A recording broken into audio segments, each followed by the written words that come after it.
Many know about slavery, but few discuss paper genocide. We did not all come from Africa, and most of us have Aboriginal roots that were stripped away due to reclassification and miseducation. As a native Black American and a member of the Muskogee Creek Nation, I understand the importance of tracing your lineage. If you want to learn how to trace your genealogy and apply for tribal citizenship, go to nativeblackancestry.com to schedule a consultation. They don't want you to remember this. You not no slave, you indigenous. Fuck how they painted them Indians. You went to war with the French and the British, man. Quite frankly, you was kings Merovingians. They took the women and men, made them prisoners, raised up the children to worship their images, set up a lab to the genes and they mixed them, and this shit get way deeper than your pigment.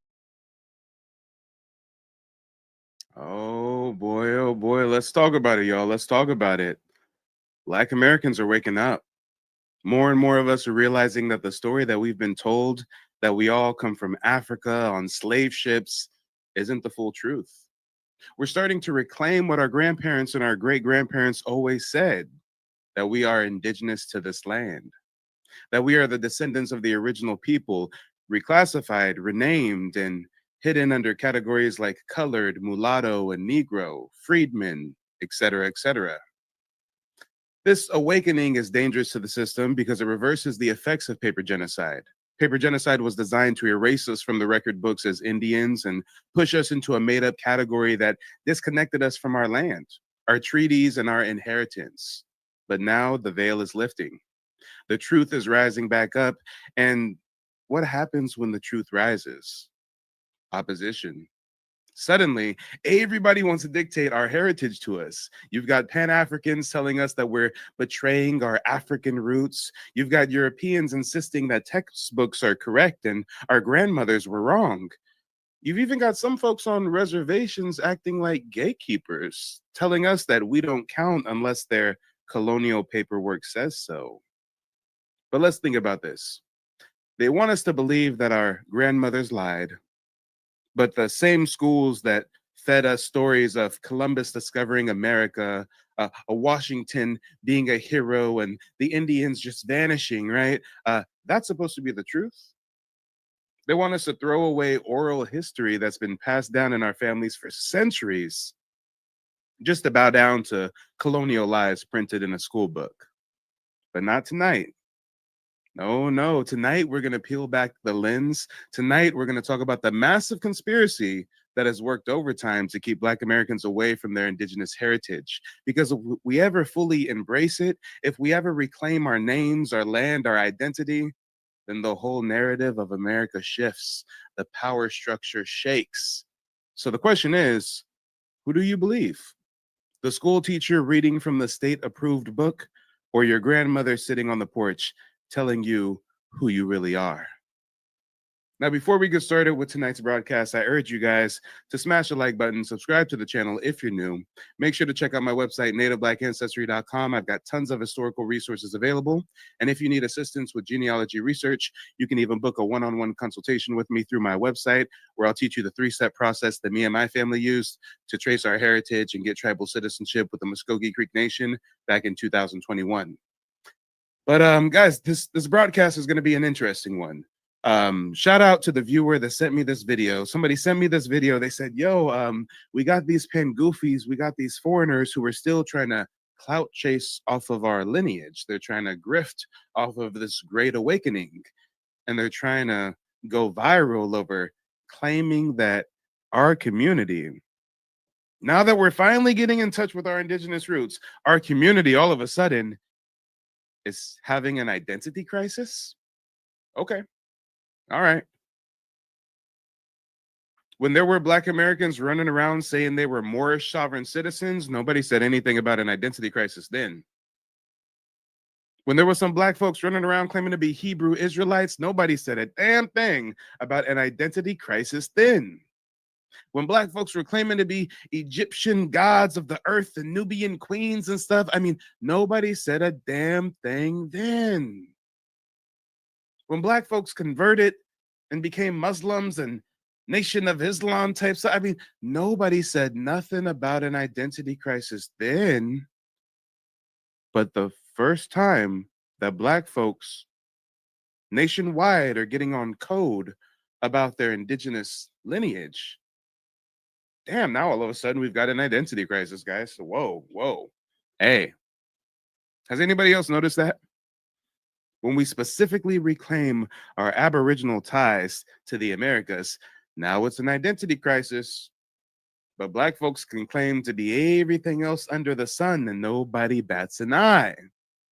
But let one of us claim to be an American Indian, and oh, wait, here comes a African teamed up with a European, teamed up with an Asian, teamed up with all colluding against us to separate us from our indigeneity. Whoa, we've got a conspiracy, guys. We've got a conspiracy. Let's go ahead and get right into it. One of my viewers sent me this video.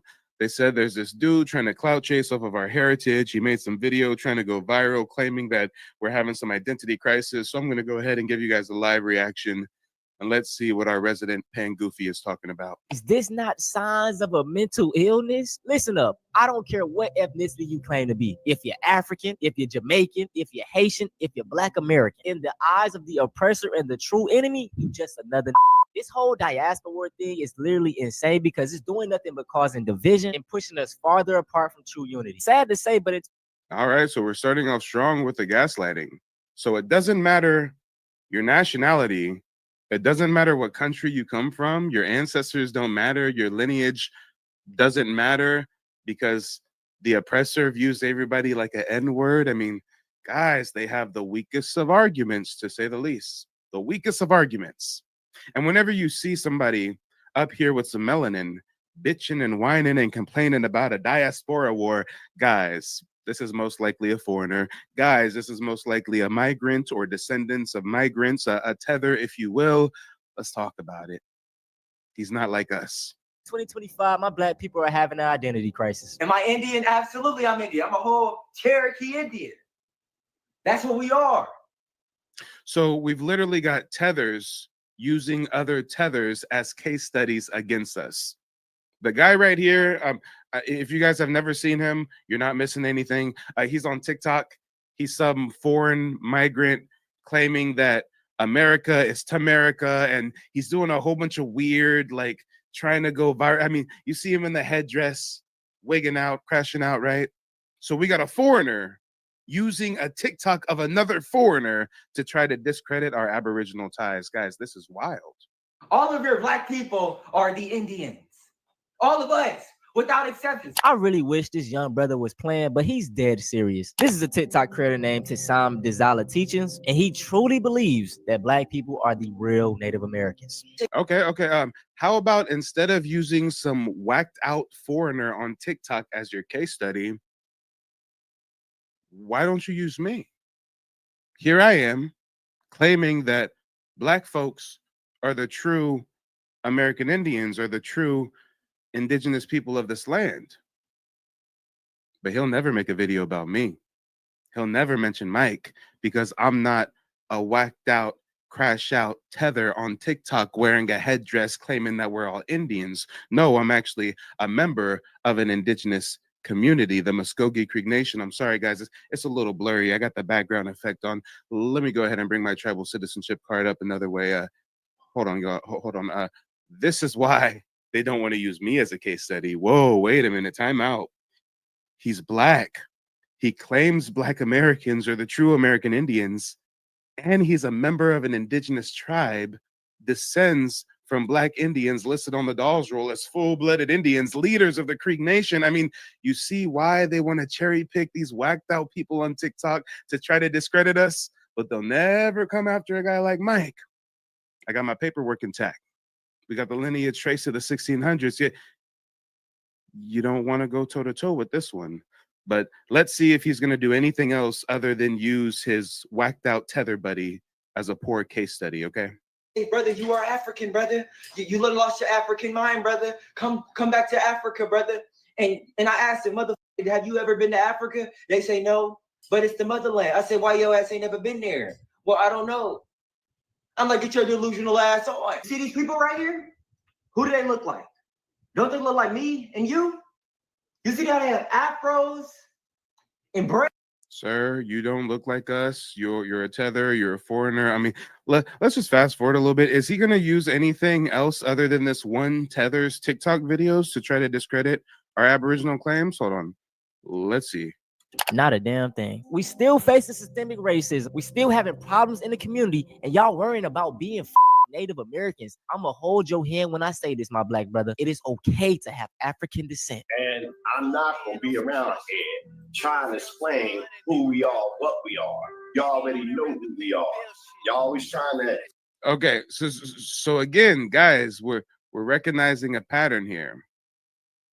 These folks who are trying to critique our indigenous claims, they're literally cherry picking case studies of questionable folks on TikTok dressing in tribal regalia. Okay. All right. I mean, if I wanted to, I guess I could cherry pick videos of Pan-Africans dressed in daishikis and dressed like the Princess of Mumba and Wakanda is forever, going to the movie theaters and shit, celebrating a fictional Disney movie that empowered them within the spirit of Pan-Africanism. Meanwhile, they don't know what African ancestors they claim to descend from. They don't know what African country they come from. They have no ties to the continent of Africa, but there's so many folks across the diaspora, if you will, that will wear these African daishikis and robes and Wakanda. I mean, guys, if I was reaching for low-hanging fruit, I guess I would just show you a bunch of TikTok videos like that of Pan Goofies dressed up like Nubian princes, right? I mean, you know, keying with y'all slave masters so y'all can jump into our spot. You can't get our spot. Y'all never will be like us. Y'all be too grown believing in this bullshit, man. You about 50 years old, you got grandkids. This man that went on AliExpress and bought a Native American costume. What are we doing? I hate bringing up other. So is it that our claims of Aboriginal roots in the Americas is false, or is it that you take issue with folks wearing tribal headgear? Which one is it? I'll admit it looks goofy when certain folks are rocking certain tribal regalia. I mean, you don't see me doing it for a reason, right? I'm not into playing cowboys and Indians, right? It's 2025. But I'm not seeing this young tether here who's clout chasing our heritage. I'm not seeing him who's making a whole video getting tens of thousands of views claiming we got an identity crisis. I'm not seeing him actually present any solid evidence to support his claim. He showed two people on TikTok, two niggas on TikTok wearing headdresses. That means we not Indians, y'all. Oh shit, damn. Y'all, hey, forget what Mike said. Forget that I'm a genealogist. Forget that I'm a card-carrying American Indian. Forget that I descend from Black Indians of the Creek Nation. Forget all of that. Forget that the earliest explorers and conquistadors note in all their journals and all their expeditions seeing Black Indians across the Americas. Forget all the empirical evidence. Forget all the laws of racial erasure and racial reclassification, the 1924 Racial Integrity Act with Walter Pecker, Bacon's Rebellion, which led to anti-miscegenation laws and race Black laws codes. I mean, forget all of that, guys. Forget about how the Dawes Rolls stripped away people's tribal heritage by classifying them as a freedman and kicking their descendants out of tribes later on, and how the Freedmen's Bureau siphoned the wealth out of recently emancipated Black folks in the South and also reclassified them as Negro, mulatto, freedmen, etc., denoting that they were enslaved and then free when most of them were never slaves at all. Guys, forget all that history because a couple niggas on TikTok is wearing headdresses. All right. Okay. I'm hoping he just at least provides something of substance to support his claims, because I can easily provide evidence to support mine. I could easily share my screen and show you that there are German churches who paint on their ceilings, German churches that paint on the roofs of the ceilings of the church in the 17th century. They paint depictions of American Indians, and guess what? They look like you and I. Let's talk about it, y'all. I mean, if we want to actually look at some receipts, let's look at some receipts. Are we not American Indians because some random foreigner on YouTube says so? Or do we trust these Germans painting depictions like this on the ceilings and the walls of their churches? I mean, guys, this one's even labeled for us. Check it out. These are the allegories of the continents. This person right here represents Asia. This person right here represents Europe. This person right here the darkest of them all, right? That represents Africa. And this right here is a representation of America. So again, I mean, big bank take little bank. Can you cite a single source? Can you give me a solid receipt? Meanwhile, I'm the king of receipts. Let's take a look, y'all. We got a church in Germany. In 1780, this church in Germany is painting on the ceiling depictions of American Indians. And let's see what these depictions look like, y'all. Matter of fact, there's a little description. It says, we see Europe dressed in a long gown and a red cloak. She wears a crown. Directly behind her stands the black personification of America. Damn, y'all. I guess black Indians don't exist because some random tether on YouTube says so. And we should totally discredit the Germans painting black personifications of America. All right, let's see this black personification of America that stands behind a kneeling Europe. Oh, well, wait, hold on. There was more to the description. Let's see. A black personification of America wearing a blue and white feathered skirt and a crown. So we're going to see a black personification of America behind a kneeling Europe in a red cloak.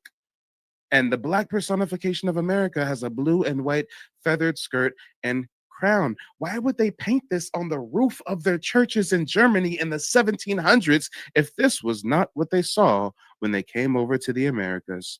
Look at it, y'all. This is Europe kneeling in the red cloak. And right behind Europe is the American Indian depiction, black personification with the blue and white feathered skirt and headdress. Hey! So are those dudes really so crazy for wearing headdresses on TikTok when we got Germans painting on the roof of their churches, black folks in America rocking feathered headdresses? All right. All right. I mean, this is easy work, y'all. This is real easy. This is light work. On my website, nativeblackAncestry.com, I've literally built out a digital archive of over 600 documents, family photos, newspaper clippings, book excerpts, you name it. Guys, I'm the king of receipts. This is light work, trust me. And if you want to get a hold of these receipts and download them to your phone, to your computer, share them on social media, all that good stuff, go to nativeblackAncestry.com, check out the digital archive. Or if you need assistance with genealogy research, then make sure to check out the website as well. You can have access to my calendar, pick a day and time that works best for you to connect with me one-on-one, and I'll teach you that 3-step process that me and my family used to trace our heritage and get tribal citizenship back in 2021. My consultation with Mike. A lot of information in a short period of time, but it was very valuable information. I'm definitely excited to get started searching on my genealogy. He has been an awesome resource, gave me a lot of information, a lot of things, a lot of pieces to the puzzle I didn't have. He was able to help me find them, and I 100% recommend Mike and his services to anyone who's looking to crack the code, so to speak, on their genealogy, because there's a lot of how we say fake news going around with this subject, and it's very important that people are able to put the pieces together, because if you don't know your history, you don't know your future. So 100% sign up. Let's talk about it, y'all. Real people, real results. Make sure to check out the website, nativeblackAncestry.com. But again, guys, back to the receipts. Oh, and I almost forgot to mention, as a thank you for visiting my website, you can download a free copy of my ebook, Reclassified, The Hidden History of Black Indians in the Southeast from Indian to Negro. So definitely make sure to check out the website. But again, guys, the receipts are just tenfold. I mean, oh boy, with that video talking about we got an identity crisis, he's not showing no sources. He's not going back to the 1700s using European depictions of American Indian. I mean, he ain't doing nothing like this. Check this out, y'all. Check this out. We see some figures up here, right?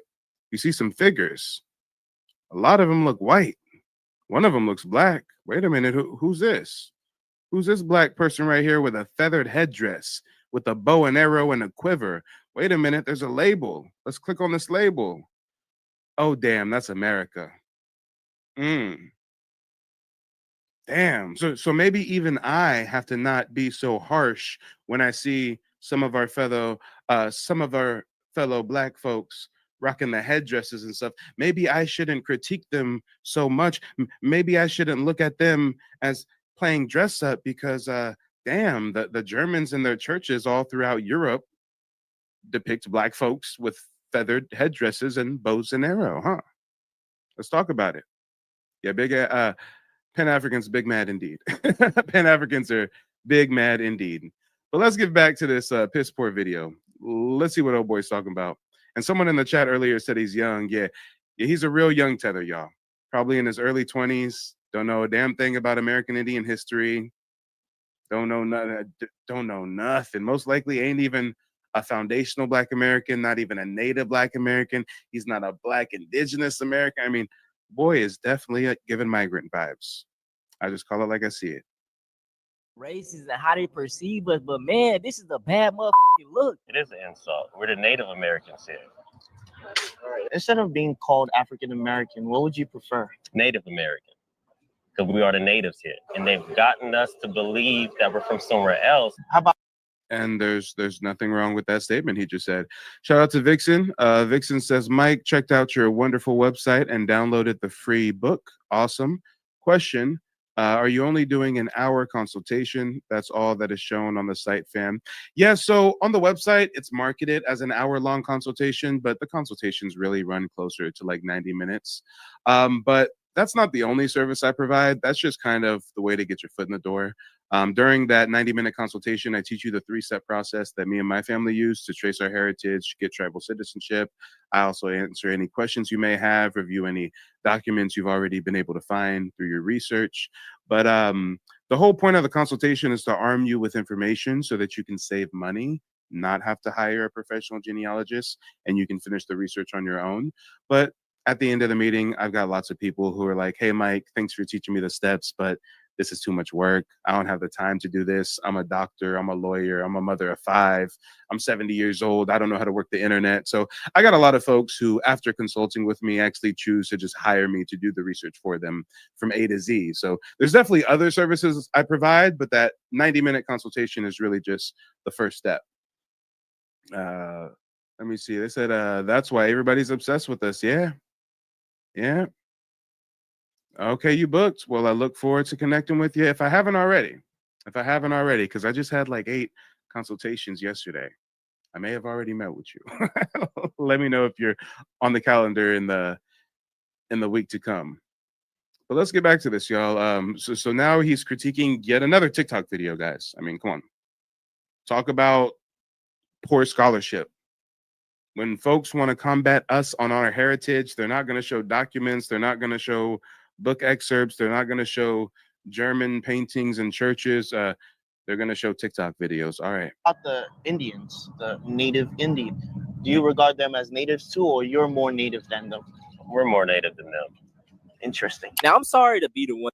And yes, if anybody's confused as to what the interviewer meant when he said, well, what about the other natives? Are you more native than him? And the black fella said, yeah, we're more native than them. Guys, this is the type of stuff that I teach during those genealogy consultations. This is the type of stuff I teach. You can get a standard consultation. That's like the base level where I'll teach you the genealogy steps, right? Then you can get a recorded consultation so you don't have to worry about taking notes. You know, I'll send you a copy of the recording. And then the highest level consultation I provide is the consultation plus a history lesson. And that history lesson breaks down so much historical context on our indigeneity.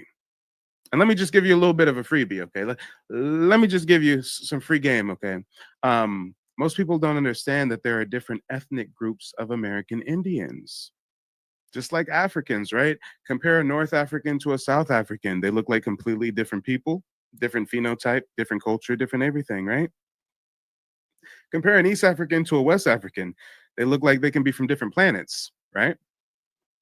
Well, it's the same thing when you look at different ethnic groups of American Indians here in the Americas. There are 3 main ethnic groups. I'm only going to cover the first 2 because the third ethnic group is found in Alaska, and most of us got roots in the Southeast or the East Coast, not really Alaska. But either way, the first ethnic group, the oldest, the original, the largest, were known as the Anasazi, aka the Amerindian, aka the Negro people.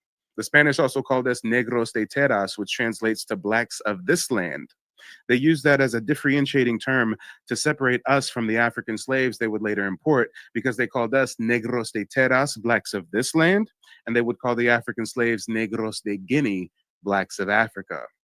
Europeans thought that, hey, we looked similar complexion in some cases to the Africans, but they knew that we were a different people from a different place.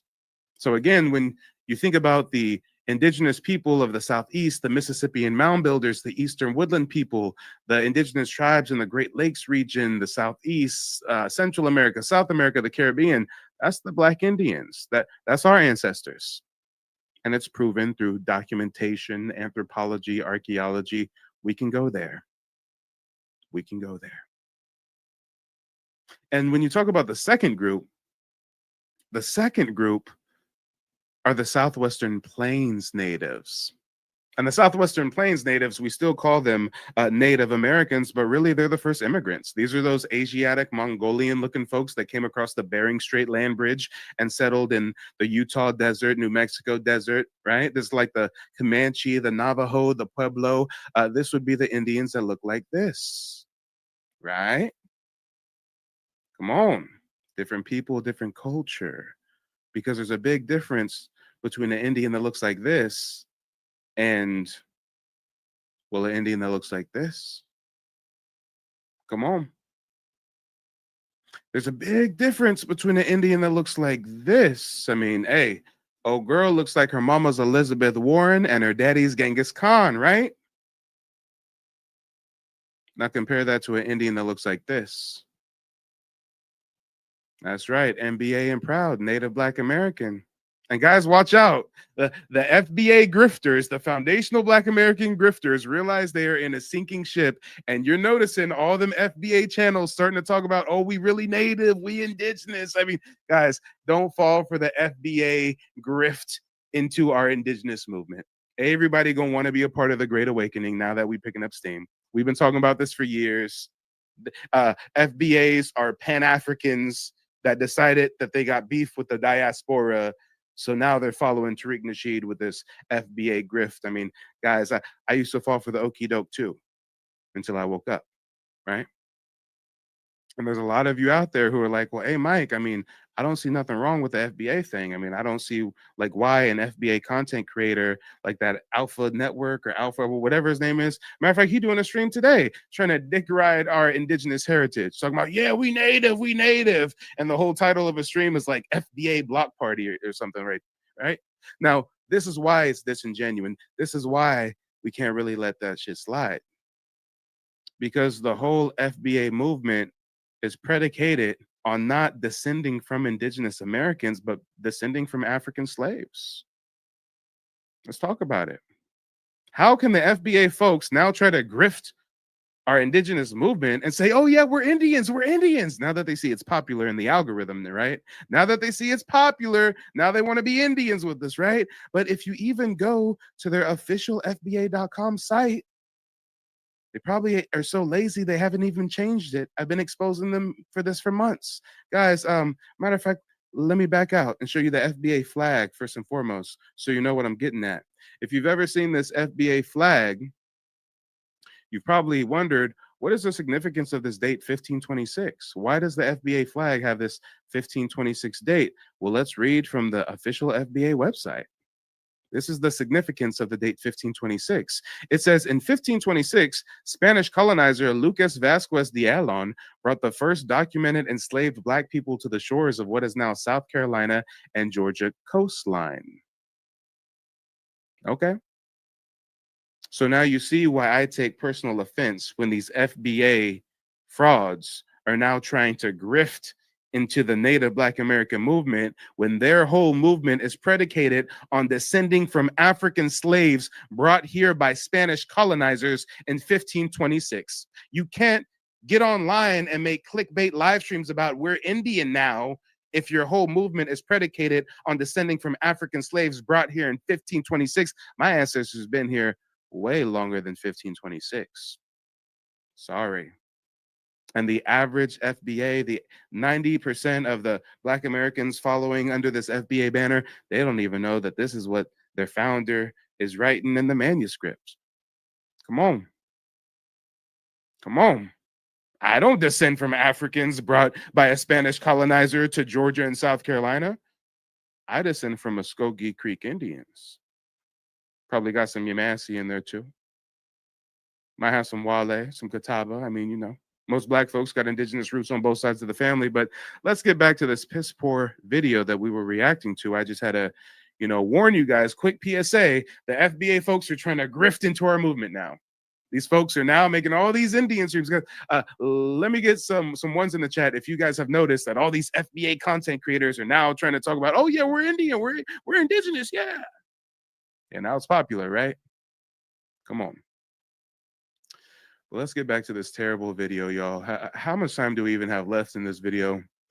This video is so bad. I thought homie would at least try to present a solid argument so we can have a little intellectual joust, but come on. Want to say this, and I don't want to put a bad rep out there to the Native Americans, but many of them owned slaves and did not like black people. So I've been educating myself. Oh, damn. Here comes another pan-goofy fallacy. Oh, so you black Americans are claiming you're indigenous. Well, guess what? Guess what? Take my word for it. I'm not going to show you any evidence. I'm not going to show you a book excerpt. I'm not going to cite a source. I'm not going to give you a quote, but just take my word for it. Don't you know those Native Americans had lots of slaves and they didn't like black people? Guys, this is such a juvenile argument that the Pan-Africans try to make. You know how we can easily nip it in the bud? You know what I say when they tell me that dumb shit? I say, oh, really? What tribe?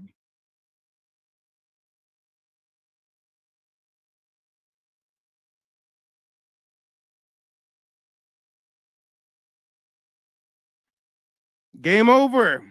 End of discussion. There's no debate to be. There's nothing to say. They don't know what the fuck they're talking about. All you got to do is ask them, oh, really? What tribe are you talking about? No. Which tribe are you claiming had black people as slaves? You know there were thousands of tribes in North America. Name the tribe that you're claiming had black folks as slaves. Oh, well, no, I mean, I can't name the tribe, but just take my word for it. They had black folks as slaves. Okay. All right. Now, am I making the claim that there was no slavery practice amongst tribes? Absolutely not. After hundreds of years of colonization, the Scottish Highlanders decided in about the 1600s, they decided to start intermixing with indigenous communities to create half-breed children that they can use as agent provocateurs. So when you hear about Indians siding with the Confederacy, when you hear about Indians signing away land and treaties, when you hear about Indians owning slaves, guys, look it up. In my tribe, the family are the McIntoshes. Look it up. These are all half-breed Indians with white European Scottish fathers and an Indian mother, and they're raised by their European father to be an agent provocateur. So, I mean, you're right. I'm sorry. You're right. There were some half-breed sellout Indians that had some slaves. Just like there were African conquistadors helping the Spanish come over here and enslave indigenous communities, right? Just like those North African Moors taught Christopher Columbus and them how to get over here. They backdoored us, right? Just like those Africans sold their fellow African into slavery, which is the reason why we even got a transatlantic slave trade in the first fucking place, right? Damn, but the Pan-Africans don't want to talk about that one. Ooh, it's getting a little awkward, ain't it? It's getting a little hot in here. Not only that, you do know that the Dawes Roll was created by the European colonial government, right? You do know that the Dawes Rolls was not simply a roll where the Indians were keeping track of their tribal members. The Dawes Rolls was created by Henry Dawes. He was a Massachusetts senator. He came to Oklahoma, and him and his white federal agents got to decide who's an Indian and who's not an Indian, right?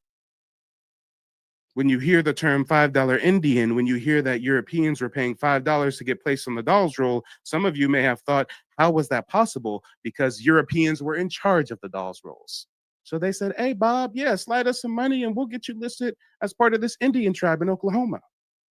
There was white folks that intermarried into the tribes. There were Confederates that were adopted into the tribes. There were Confederate plantation owners, slave masters, that heard about all the oil and all the land in Oklahoma. So they get in touch with their buddies on the Dawes Commission.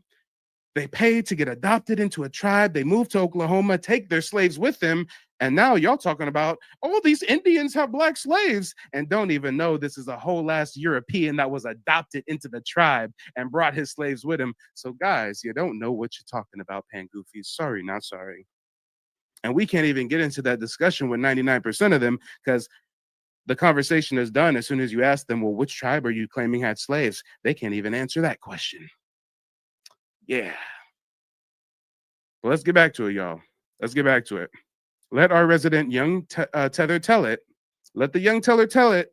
Damn, if that ain't a tongue twister. Yet, let the young tether tell it, y'all. Let the young tether tell it. We was just some slaves of the Indians. And I don't want to put a bad rep out there to the Native Americans, but many of them owned slaves and did not like black people. So I've been educating myself. And you know what I found out? So this isn't talked about often, but we know that many Native Americans enslaved black people in this country. And the 5 tribes Okay. At least we're finally getting somewhere. So this chick, again, he's using a biased TikTok source to affirm his claims. This chick is claiming that the 5 tribes, the Seminole, the Cherokee, the Chickasaw, the Creek, the Choctaw, they're claiming they had slaves. Again, guys, this is really poor scholarship. We at least got somebody trying to name some tribes that had slaves. But then I got to ask you, wait, are you claiming that every single member of the tribe had slaves? Are you claiming that the tribal government issued slaves to every member of the tribe? Or are you claiming that certain members of the tribe own slaves? And were those certain members of the tribe half-breed Europeans? Were they full-breed Europeans that intermarried into the tribe? Were they adopted the tribe? I mean, you see how they don't really want to have the real discussion, right? But let's see what she's going to say about the 5 tribes. profited off slavery so much so that they fought for the Confederacy to keep slavery alive on Native land. And so when the Civil War ended... Ma'am, this is lazy scholarship. You can't just say that the 5 tribes fought for the Confederate. What the fuck are you talking about? My tribe is one of the 5 tribes, you imbecile. My tribe had a whole civil war over slavery. It's called the Creek Civil War. After the Creek Civil War, some members of my tribe said, no, we're not down with this European shit. We gonna go down to Florida and bang against the beast. And they became the Seminoles, also known as the Seminoles. One of the greatest freedom fighters. They had 3 Seminole wars, protesting slavery, freeing slaves, raiding plantations. But let her tell it. My tribe just had a bunch of slaves and sided with the Confederacy? No. My tribe had a civil war. The upper Creeks sided with the Union. The lower Creeks sided with the Confederacy. And all of the lower Creeks were half-breeds with Scottish daddies. You see how that makes a lot more sense when I tell you the history? But when people give you this weird revisionist shit about, oh, the 5 tribes had slaves, and don't you know they sided with the Confederacy? Y'all are left with questions. Y'all are like, well, why would the Indians side with the Confederacy if the Confederacy just kicked them out of their land to convert it into plantations and did the Indian removal? Then why would they side with... You see why it takes a genealogist and a historian to break it down? And how dare her lump the Seminoles into the slave-holding tribes when they were the freedom fighters? Whether you were an African slave or an Indian slave, if you got to Seminole territory, they accepted you into the tribe, they adopted you into the tribe. Look up the Seminole Wars, look up the Yamasee Wars. But we got folks like this on TikTok gonna claim that the Seminoles had slaves when they're literally freeing the slaves. All right. And the Emancipation Proclamation was signed, and slaves were supposed to be immediately free as of 1863. You know what? Slavery did not end for Black people on Native American lands until 1866.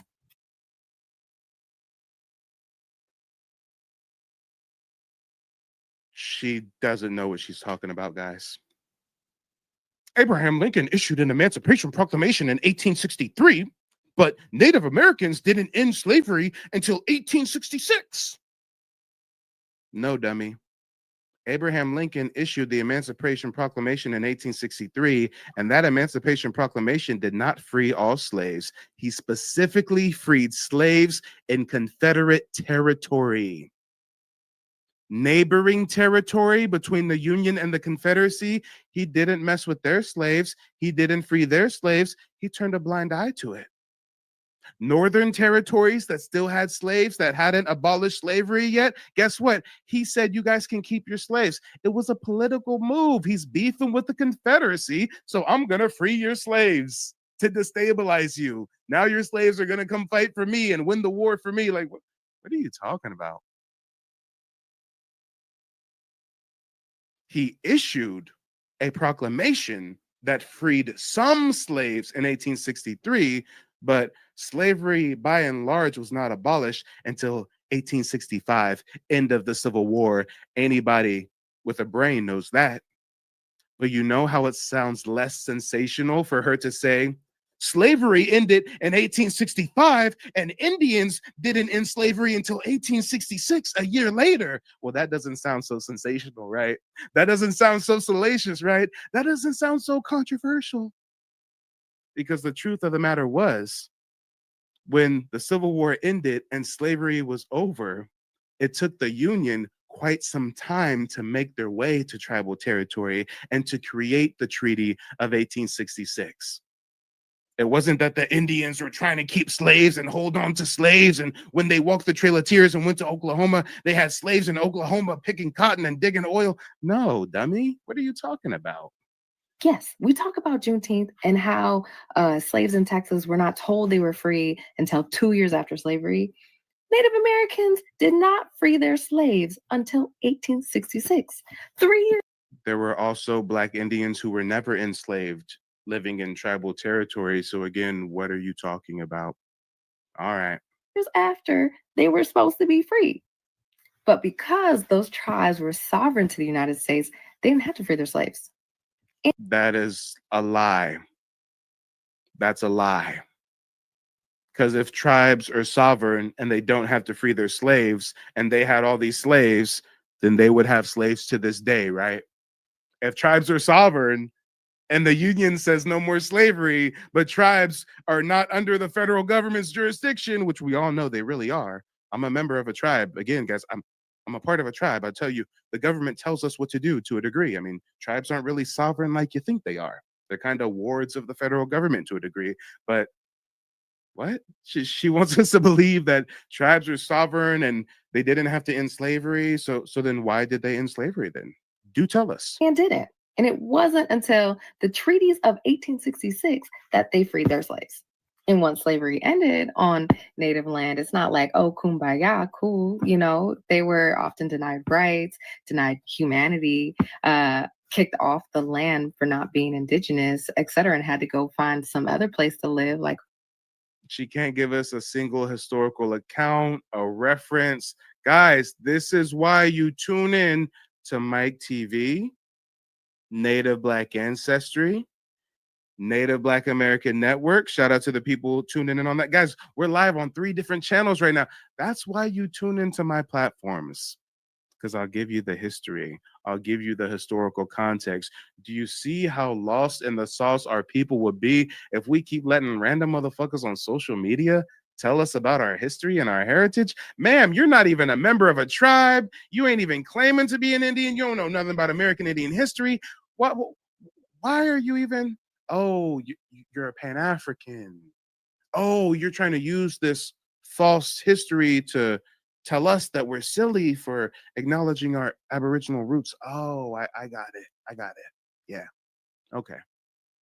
fucking where? See, that makes so much sense now. Your great-great-grandma wasn't Cherokee. She was owned by the Cherokee. It's crazy because you can even just take an ancestry test. And what a lot of Black Americans will find out is that...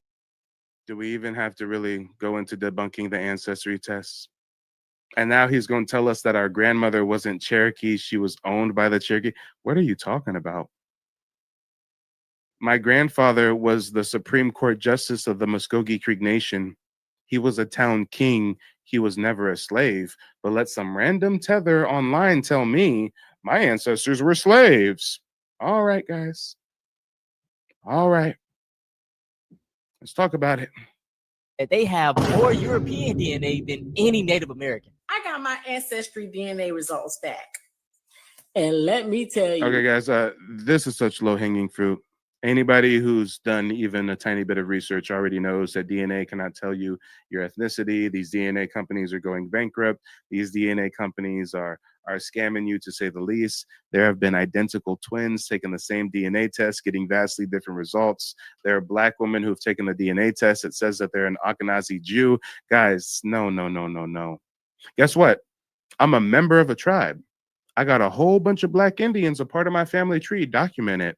And if I take a DNA test, I bet you it won't say I got any Native American DNA. But my lineage is documented.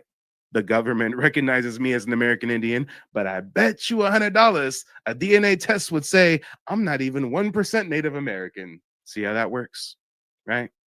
And when you go to apply for tribal citizenship, you know that no tribe goes by DNA testing. They go by genealogy. They go by paperwork. They go by documentation to prove your heritage, not spitting in a cup. Oh, let me tell you. I've been told my entire life by my family that we were Native American. Probably slaves to Native American. That's why. Ma'am, you look like a whole African. Ma'am, you are a second generation immigrant getting on TikTok lying and claiming that your ancestors, they told me I'm Native, but I took this test and it says I'm not Native. Ma'am, stop. You don't have the phenotype of an American Indian. And that's not because she's dark-skinned, guys. This is not no colorism. That there was American Indians in the darkest of dark and the lightest of light. We're talking facial structure and cheekbones and we're talking phenotype. Ma'am, you're not one of us. We're not falling for the okadoke. He done used 2 TikTok videos from 2 or 3 different tethers now to try to assert his claim. Ma'am, we know that you are not a native Black American. You're not a foundational Black American. Who do you think you're fooling? Who do you think you're fooling? With that, no. You're not fooling me. DNA results back. And let me tell you, let me tell you. I've been told my entire life by my family that we were Native American. Probably slaves to Native American. That's why they thought we were Native American. I wonder if you know that I know he's lying right now.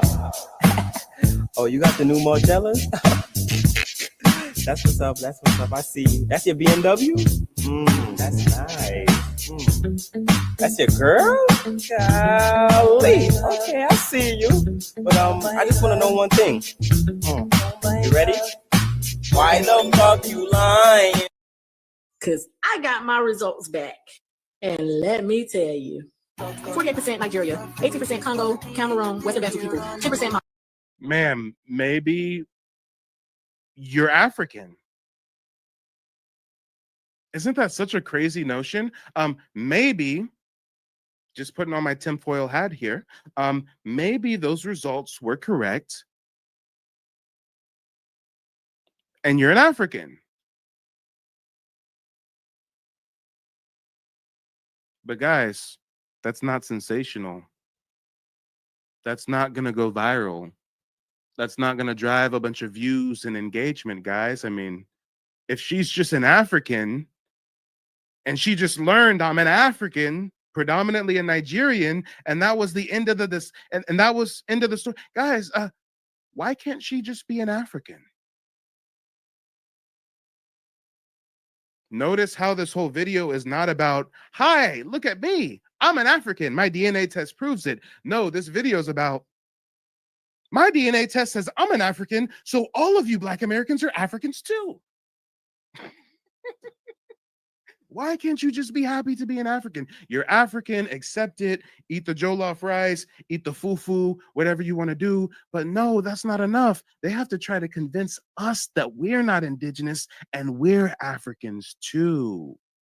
No, ma'am, we're not like you. 8% Benin and Togo, 5% Ivory Coast and Ghana, 5% Scotland, 2% Wales, 2% England and Northern Europe, 1% Sweden, 1% Spain. So basically, I'm just a typical American. I will say this. There are some Black Americans who have Native American DNA, but it's rare. What is he talking about? First, we're not Indians. Now some of us have Native American DNA, but it's what the fuck is Native American DNA? I've never heard of such a thing.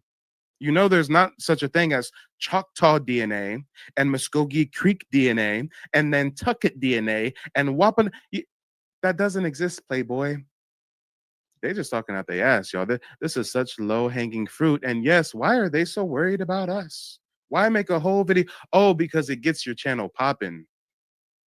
I think he got some traction on this one, y'all. I think he got some traction. Hold on. This video right here, I think he dropped it a couple days. Oh, yeah, he's looking at 47,000 views. Dropped this video a couple days ago. You see how sensational it is to discuss our heritage, right? You see how engaging, how much traffic it drives to discuss our indigenous roots. That's why everybody's trying to do it now. And even if you do have a tiny drop of Native American blood, you're wait. So first, there's no Native Americans that are black. Then, okay, some of us have Native American DNA, but it's only a tiny bit. And even if you have a tiny bit, you're still an African. African features are clearly taking over and everyone thinks you're black. Accept it. Deep down, this is that internalized hate. Being labeled anything but black is better. So real quick, I just needed to create this video because Africans keep commenting under my videos telling me that they are Hebrews. No, Africans are not Hebrews. Like, who lied to you? It seems like everyone knows Africans are cursed besides the Africans. You're not Hebrews. You're actually the descendants of Ham, the ones who have the curse. We black people have experienced all kinds of hatred. Okay, so again, he uses another seemingly unhinged person on TikTok as a case. All right, guys. All right. Lord, oh Lord, I need a commercial break or something. Guys, if you want true history, if you want true knowledge, if you want true empowerment, if you want to know how to find land patents, land allotments, tribal documents, how to trace your heritage back to the 1700s and beyond, go to nativeblackancestry.com, book a genealogy consultation. We're not going to let these frauds on the internet deter us from researching our Aboriginal roots. Anybody who is on the fence about having Mike help you or walk you through or educating you about genealogy and the genocide that has happened with the paper trail, I implore you to reach out, allow him to educate you and assist you in this process. I have learned so much in this consultation. I feel educated, empowered, and excited for learning about my history, and looking forward to the future. So if you're on the fence, please go ahead, hit up Mike. I promise you will not be disappointed. Yeah, I can't even watch any more of this this terrible content, if we even want to call it that, y'all. We just got folks clout chasing off of our lineage, clout chasing over discussing whether or not we're indigenous. I mean, this is such strange behavior. Why is everyone so obsessed with us? I think we know why.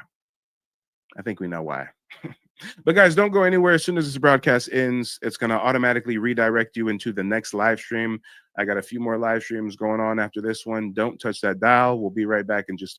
They don't want you to remember this. You not no slave, you indigenous. Fuck how they painted them Indians. You went to war with the French and the British, man. Quite frankly, you was kings Merovingians. They took the women and men, made them prisoners, raised up the children to worship their images, set up a lab, took the genes and they mixed them, and this shit get way deeper than your pigment.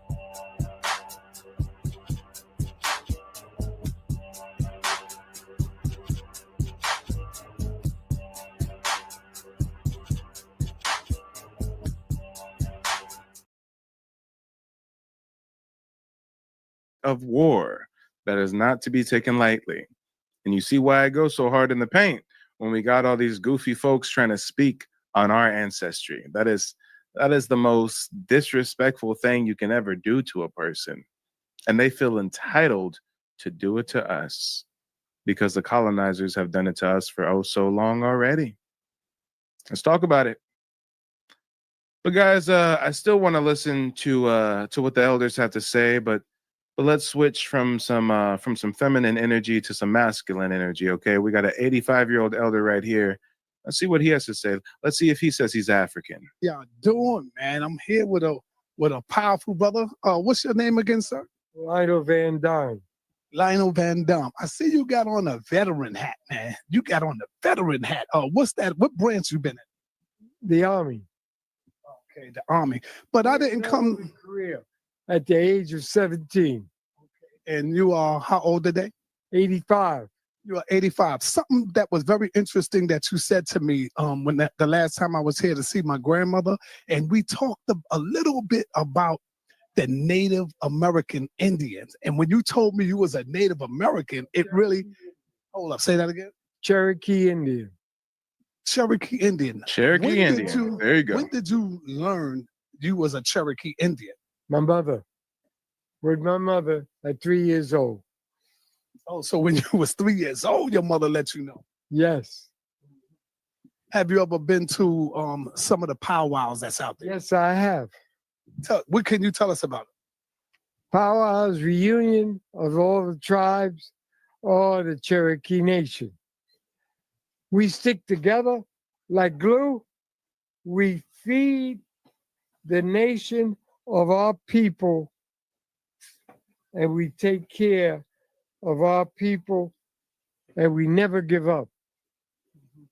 I'll die an Indian, and that's it. I don't care what my complexion is. It doesn't matter. My kids are Indian, and I'm Indian. So are you telling me, sir, that you are not African? You don't have no African blood or nothing? I have no I don't know what my daddy was. He raped my mother, I guess. He stole a piece from her because she was pretty. Oh, incidentally, my mother was very fair, almost white, blue veins, red hair. But she still was a Cherokee Indian. She had no white in her at all. She's part of the nation. She's dead. She lived to be 89. Grandmother lived to be 90. Grandfather lived to be 110. I'm 85 and I'm going to try and beat my grandfather and go 112 if I can. Beautiful. You're going to definitely make it. What can you tell me about the relationship between the Cherokee Indians and the African people? Hi. Thank you, darling.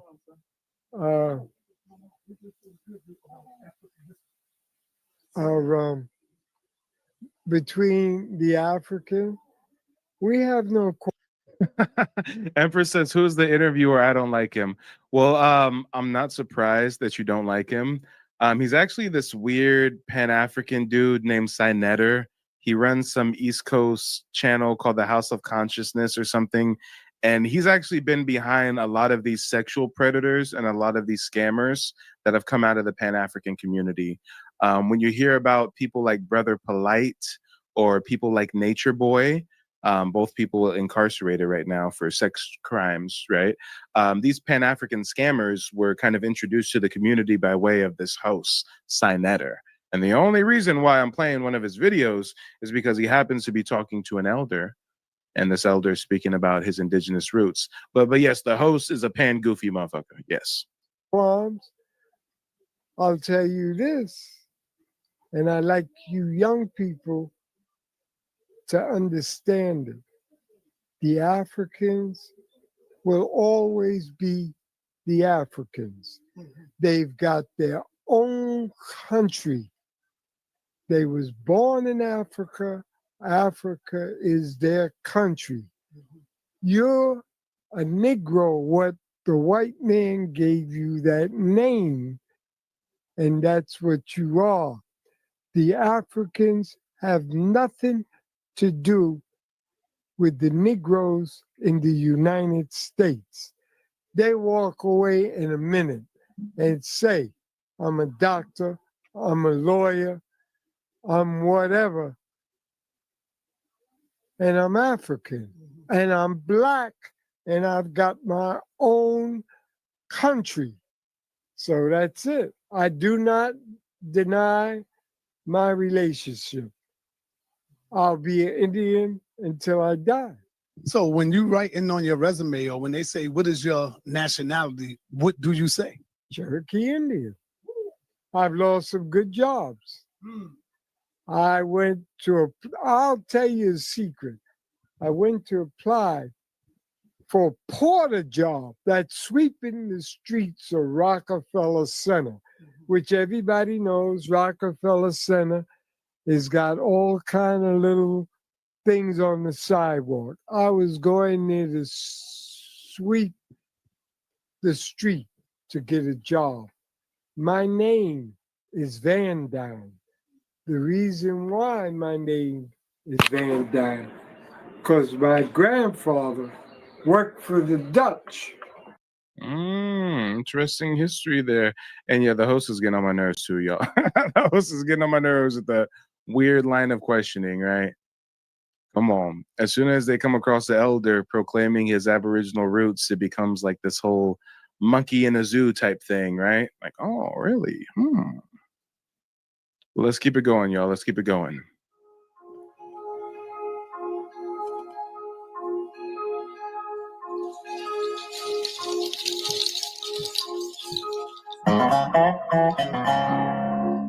I know one thing, I never heard that my people were slaves. Mama knew what she was talking about, but I always thought that she wanted to be something that we wasn't. And I remember I used to say, Mama, we black. She said, I don't care how black. She said, you're an Indian. I will never forget that. I was about 7 years old.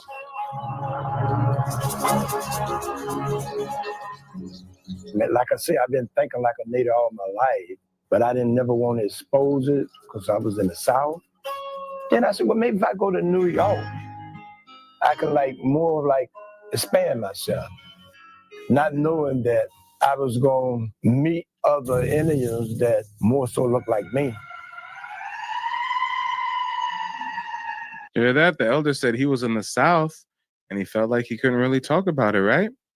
He's in the South and it's not really a safe environment for him to proclaim his Aboriginal roots, for him to portray his indigeneity. So he felt more safe doing that in New York. And he thought that he would be one of one. And it turned out he ran into a whole bunch of other Black Indians in New York, huh?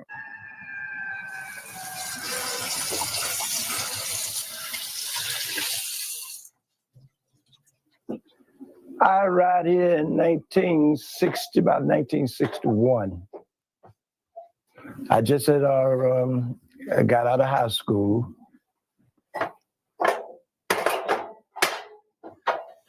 I became another person after I got here. I ain't saying I'm not black, but I'm not an African, you know? I'm a Native American from this country. Damn, you can't be more plain than that. I'm not saying I'm not black. I'm saying I'm not an African. That's right. That's right. Ding, ding, ding, ding, ding.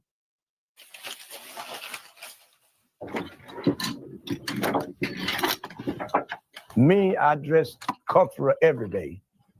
You know, I wear my band every day. I put on my native clothes, and that's just me. This is another idea I got from the Navajo people. I got this idea from the Navajo people. Some of the things, I'm gonna be frank, I ain't say it come from me.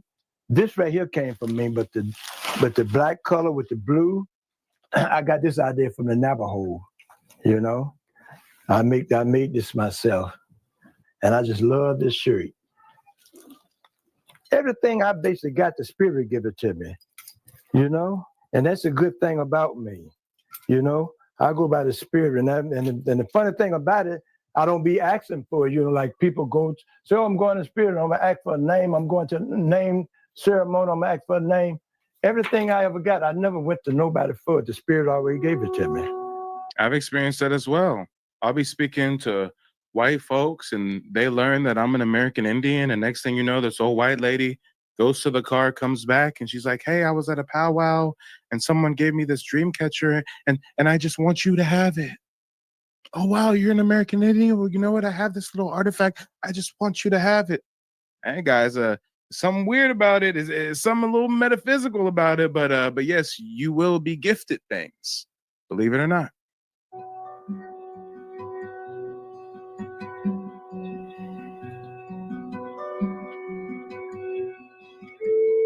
It's the spirit that live in you determine who you are. No matter what people think or what people say about you or how you look, because I know who I am. And can't nobody tell me who I am. I know who I am.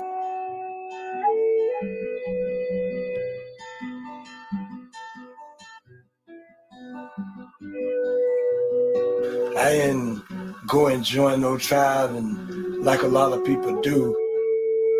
Why should I join them? You know, I don't need to join nobody to give me no rules what I should do.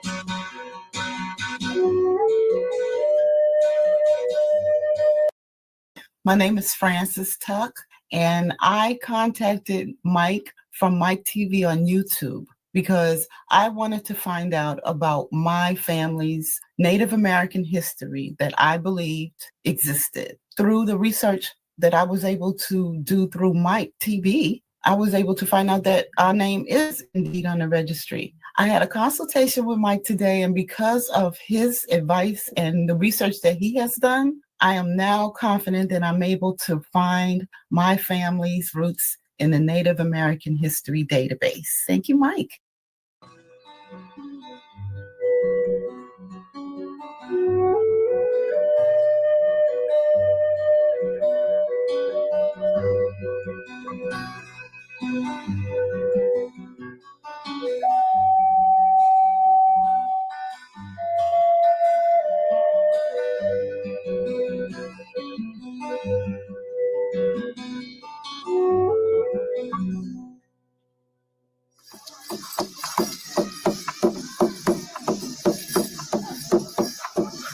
And if anybody wants to find this elder on social media, I believe he's an artist. He's a sculptor. I think he even writes books. His name is Eagle Eye. So just look up online, Eagle Eye. People don't know natives come looking different ways. And it took me a long time to realize that. This is where the Native Americans of color is right here on this side of the town. What's that? What nation are you from? I'm Cherokee. Oh, cool. Yeah, from Georgia. I'm one of my nations. I'm Lenape, but the other three grandparents, I don't know what nation they were from. Oh, yeah, Lenape. Yeah, I think I knew you from the last powwow. Yeah. I was here, but I didn't have on my regalia. I got to see this brother up so here. He's sharp. Oh, yeah, thank you, yeah. I'm the real deal. Yes, you are. Yes, yes, right. Your name is what? Tracy. Say, okay, I'm Eagle Eye. Eagle Eye. Yeah, so when you see, just say Eagle Eye. All right. All right. Yeah, Vibes, I definitely agree. That's why I launched the new channel, Native Black American Network. On that channel, I'm going to have more like panel members and weekly guests and things of that nature. So if you want to help out, shoot me an email, mike@nativebblackancestry.com. And, if you come across any content creators who you think would be great to have on the channel to interview, share some knowledge, then that's what that Native Black American Network channel is all about. Thank you. Yeah. My whole name is Eagle Eye, Black Frog, Black, Brown, Red, White, and Yellow Buffalo. That's my whole name. Right now, if I'd have still been in the South, you don't see natives in the South, my complexion, saying they native. Because they still in the South and they ain't been exposed to the natives here with the dark complexion on the reservation still today. That's what, good God, Mama was telling the truth. Creator, bless this wonderful gathering. It makes me feel good to know I'm doing a part of something is me. It's a part of me, period.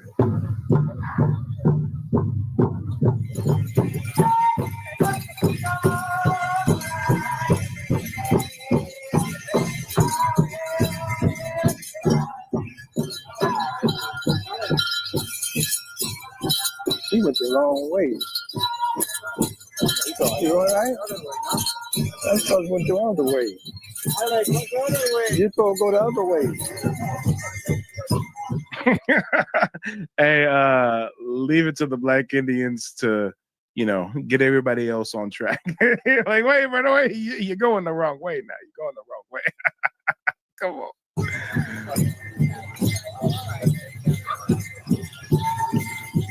Every day I walk out the house, I am who I am. If what's in your spirit and what's in your heart, then make you who you are.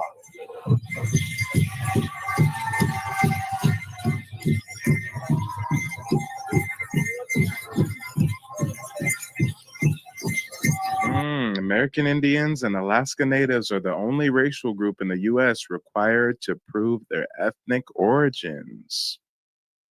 Guys, we can claim to be African. No one bats an eye. No one says, what African language do you speak? No one says, what African country do you come from? No one says, what's the name of your African ancestor? What's the name of your African tribe? But as soon as we claim to be American Indians, wait a minute. Gotta have some paperwork and some documents and some citizenship and some government recognition. I mean, all right.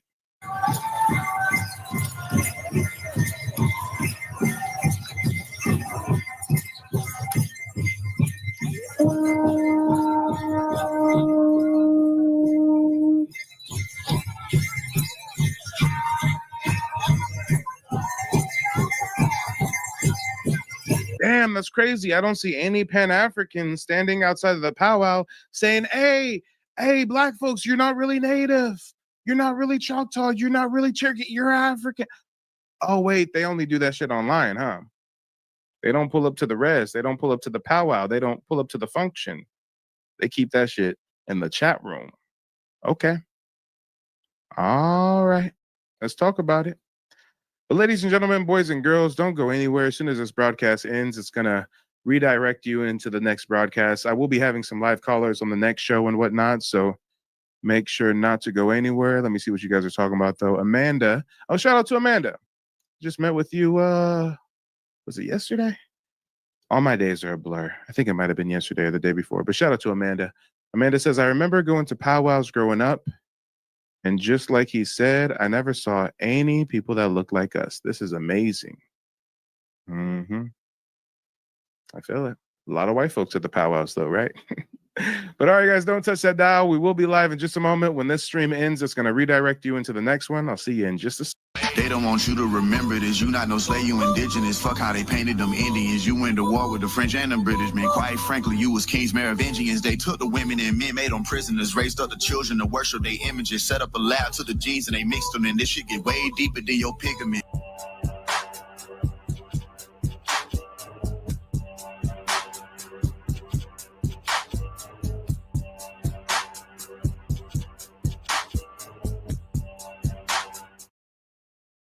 Americans are indigenous and FBA. Like, all right. Let's get back to it. Folks come from, and do we have narratives from early settlers saying that some of the Native Americans are described as Black?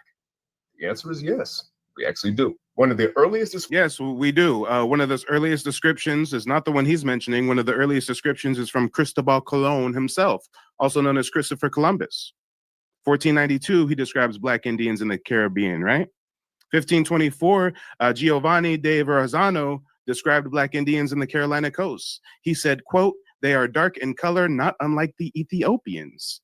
In Virginia, early 1600s, we got Captain John Smith, who's documenting Black Indians. 1612, we've got William Strachey in Virginia documenting Black Indians. 1634, William Wood, Massachusetts, New England, documenting Black Indians. 1709, John Lawson, their Carolinas, documenting Black Indians.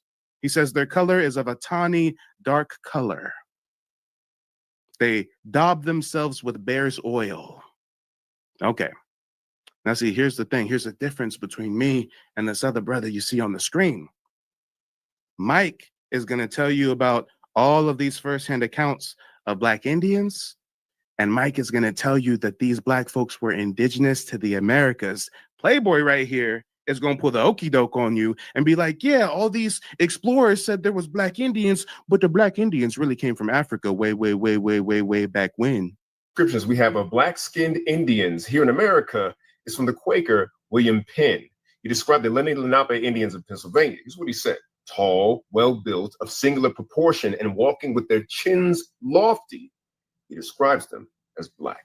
Now, with Penn's description, most people stop there. Read a little further, and things get a little interesting. Because in their Blackness, he compared them to the gypsies of England, not Africans. So was he describing people with our features? Well, this is what he says.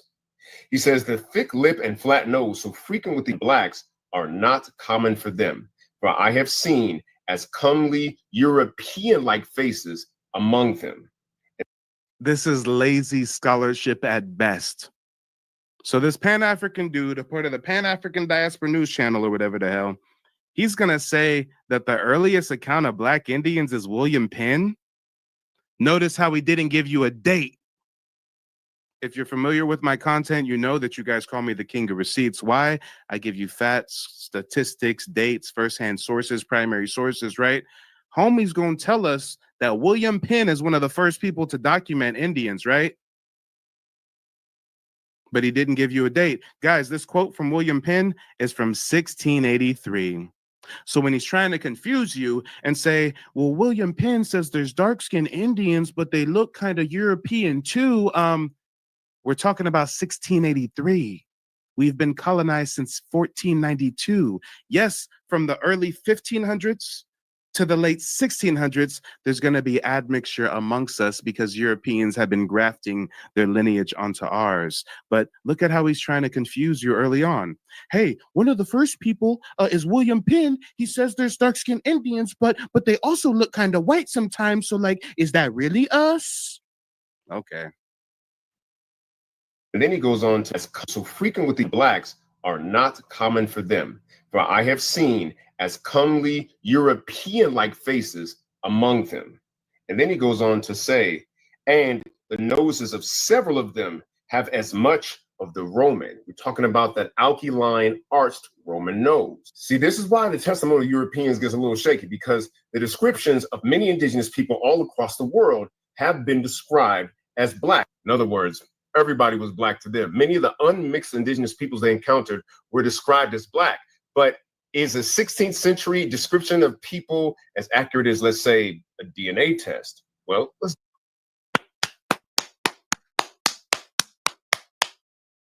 Propaganda right in front of our eyes. He's going to give you a first-hand account from the 16th century, tell you the 16th century account isn't really that good, so we should go to DNA tests. Notice how he didn't bring up all those accounts I brought up, right?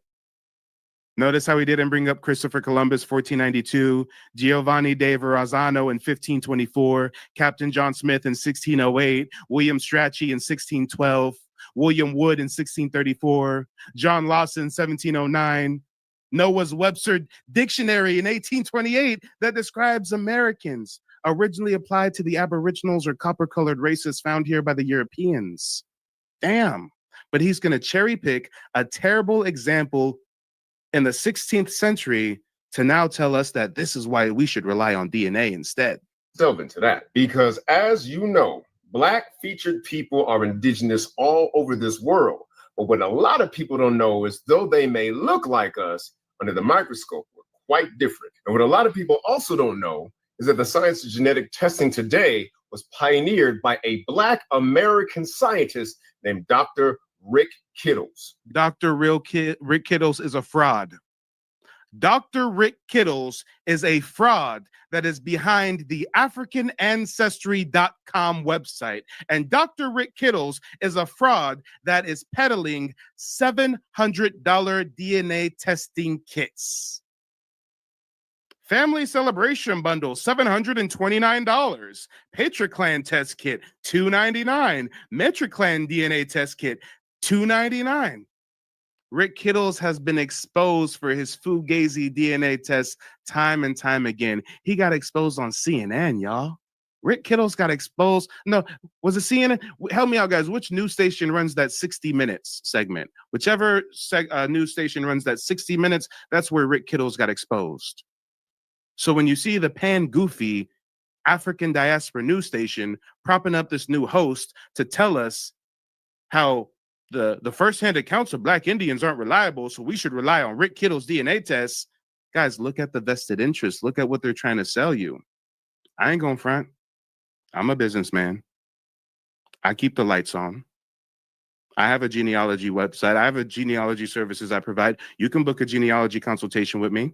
where I'll teach you the 3-step process that me and my family use to trace our heritage and get tribal citizenship with the Muskogee Creek Nation back in 2021.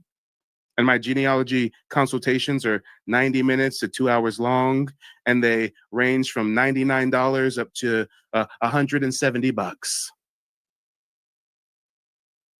Or you can pay $729 to send your DNA to somebody else who's going to backdoor you and sell it to pharmaceutical companies and tell you some bullshit about you being 10% Nigerian, 20% Ghanaian, 30% Sierra Leonean. Guys, genealogy has nothing to do with the DNA test. Genealogy is paper trail records, birth certificates, marriage certificates, death certificates, land allotments, tribal rolls.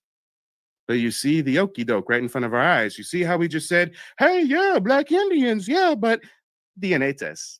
That's what you should rely on. Rick Kittles, that's who you should go to. All right. Let's keep it going, guys. Let's keep it going. Folks come from, and do we have narratives from early settlers saying lofty? He describes them as fluent, not conceptions of them. They may concise indigenous 18th century description of people as accurate as, let's say, a DNA test. Well, let's delve into that, because as you know, Black featured people are indigenous all over this world. But what a lot of people don't know is, though they may look like us under the microscope, we're quite different. And what a lot of people also don't know is that the science of genetic testing today was pioneered by a Black American scientist named Dr. Rick Kittles. You see, Dr. Rick Kittles is one of the pioneers from extracting DNA from bones and finding the haplogroups that match with them, specifically in that Black graveyard they found in New York City. Not only that, the brother has authored over 160 peer-reviewed papers and has researched the links between DNA and like prostate cancer in Black folks. So the brother knows this stuff. People say, well, you can't trust that ancestry DNA stuff. Listen, Dr. Kittles' database precedes theirs by over 9 years, and he has the largest collection of Black DNA by far anywhere. Guys, this is the okie doke. They realized that we're hesitant to rely on DNA testing, so they came out with an African ancestry DNA testing kit just for us. All right, don't fall for the hype. In the world. When it comes to DNA testing, that's our science. So let's take a look at what we... This motherfucker just really tried to claim that DNA testing is our science, guys. You know that DNA testing, that DNA stuff that white colonialists have used to subjugate our people? You know that modern day gynecology was built on the backs of enslaved indigenous women being experimented on with no anesthesia, right? You know about Henrietta Lacks, how those white folks took her DNA and her hella immortal genes and got to the bag off of it, right? But this ignorant buffoon is going to try to convince you that DNA testing is ours and that Rick Kittles is one of us. Okay. See under the microscope when we examine other groups of Black-looking people, because due to the latitude between the tropics of Cancer and Capricorn, these Black-looking people have retained their African features. But if you look under the microscope, Polynesians and Andaman Islanders and oceanic Blacks like the Australian Aborigines, they have a slightly different genetic structure than Africans do. And the most important thing they have is an admixture of another human-like species called the Denisovans. Africans don't have that. They're only Homo sapien DNA, the purest sample of any group of people on the planet. And red Native Americans, the ones who descend from the Siberians, also have significant admixture from the Denisovans. And the red Siberian natives are not us. So why are you even bringing them up in this discussion? I don't get it, guys. Is he just trying to confuse us? Is he just trying to lead us astray? I mean, what else could his mission and motivation be? Why else would the the African Diaspora News Channel make this video, hire him to produce this video? Come on. Something fishy's going on. Can't quite put my finger on it. He's talking about some red natives now. He's talking about some red Bering Strait migrant. We all know there's a big difference between an Indian that looks like this and an Indian that looks like this, guys. Come on.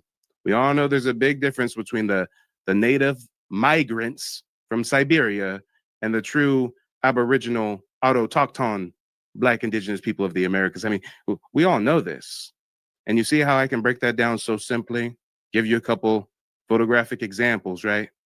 But when it comes to old boy with the Pangoofree News Channel, he just wants to confuse you. He just wants to lead you astray. It makes sense that if they had lived together for significant amounts of time, nature would take its course, a little bit of interbreeding would go on, And the blacks who were here would have those admixtures too. And if we descend from them, they would show up in our DNA. So what happens to Black Americans when they take DNA tests? Do we have any of this Denisovan admixture that we see in these other Black populations that were indigenous throughout the world? Hardly any. Dang near none. Overall, Black Americans have the oldest human DNA in the world. And the only other group that shares that DNA are continental Africans. Now, there used to be a narrative out there that say, well, you really can't test for Native American DNA. There's not. Come on, guys. Come on, guys. Come on. Come on. Just because he tried to big up Rick Kittles and his fraudulent DNA testing company, just because he did that, we're going to have to take a quick commercial break from him and his video over on the Pan Goofy Network. And let's hear from Rick Kittles himself. Let's see how Rick Kittles got exposed on 60 Minutes for his fraudulent DNA test that actually tests less than 0.01% of your DNA. Yeah, you heard that right. You heard that right. People have been waiting a lifetime for something like this. Now, this is just a tiny bit of information now. But they take it as huge. Right, because it's cracking open the door that was closed for centuries. There's a place in Africa you could say that I'm from, a tribe. I am thrilled. It puts a name, a place, a location, a people. It opens up such possibilities. But the problem is, Sierra Leone wasn't the only answer Vi got. A company called Relative Genetics found a match to a single person in the Wobi tribe in the Ivory Coast. Hey, Vixen99 says because he looks more appealing to the people than Phil Scott. Yeah, they got them some handsome young brother up there to lull the ladies to sleep real quick. Look into my eyes, girls. Look into my eyes. You not indigenous, you African.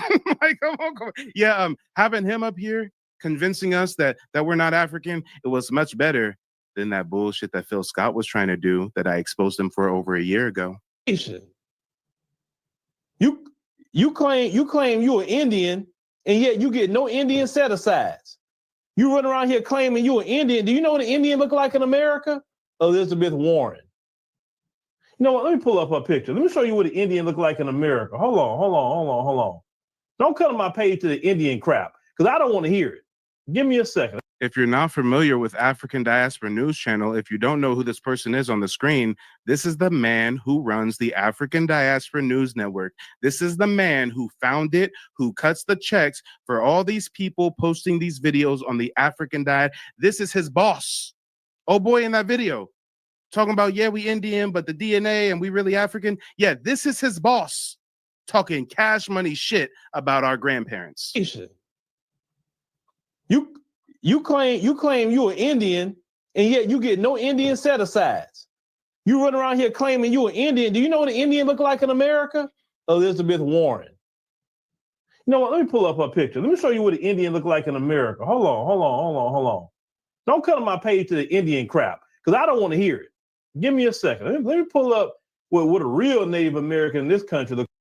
Oh, Afro72 says Wilson, who did that video for the Pan-African Diaspora News Network, is part Jamaican. Just saying. Exactly. We got tethers, we got foreigners up here trying to convince us that we're not really indigenous and to rely on DNA tests. And we're going to debunk the whole DNA thing, the whole Rick Kittles thing in just a moment. I just want to give you some background on this African Diaspora News Station. This is the founder of it a year ago. I exposed him in this video a year ago. You can go on my channel, Mike TV, just type in Phil Scott in the search, and I've been on his pan goofy ass. Look at what he had the audacity to say about our lineage. Like, hold on, give me a second. Pull her up. Elizabeth, hold on. Liz. Oh, sorry, y'all. Hold on. I forgot. I didn't just have her. Well, hold on. Pull her picture up. Elizabeth on the screen for y'all. Hold on. Let me download this picture real quick, just so y'all can see what a Native American looks like in America. Okay, image. There we go. That's that great Native American right there. Okay, if y'all don't look like this, if you don't look like this, you're not a Native American. If you don't look like this, you're not a Native American. That's a Native American in this country. If you go look at all the recognized so-called Native American tribes, all of them got people that look just like that running it. I went to see myself. I wonder if you know that I know he's lying right now. Oh, you got the new Margellas? That's what's up. That's what's up. I see you. That's your BMW? That's nice. That's your girl? Golly. Okay, I see you. But I just want to know one thing. You ready? Why the fuck you lying? Come on, y'all. So when the Pan-African Diaspora news station realizes that the Great Awakening is upon us and Black Americans are leaving Pan-Africanism, they're researching their indigenous roots. Well, now he's going to hire some half Jamaican, half Black American dude to try to tell us to go get a DNA test from Rick Kittles instead of listening to the oral tradition of our ancestors, instead of researching paper trail records. But guys, real quick, what we're going to do is we're going to show you a quick clip about this whole Rick Kittles guy and his Fugazi DNA test. And then we're going to get back to that video and we're going to bring up a couple of honored guests. Let's get to it. Different? Now, I got all excited about that, and this is different. Now, how could that happen? Then a third company, Trace Genetics. Your particular sequence matches sequences reported among multiple Mendanka individuals in Senegal. What's up with that? And Family Tree DNA, the company that linked Vi with Marion in the first place, came up with a whole list of matches. This goes on and on.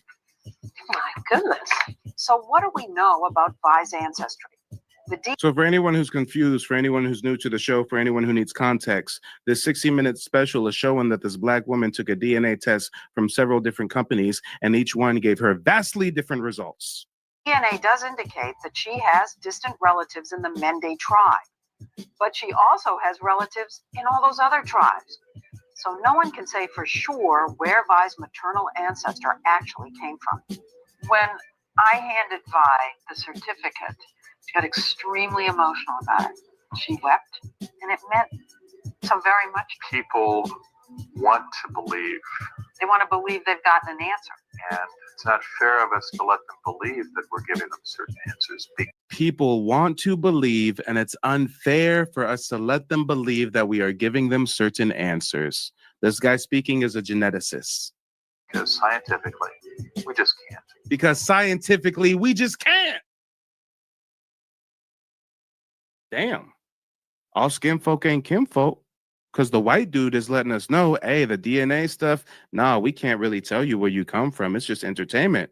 But this Black dude, Rick Kittles, is going to try to bullshit you.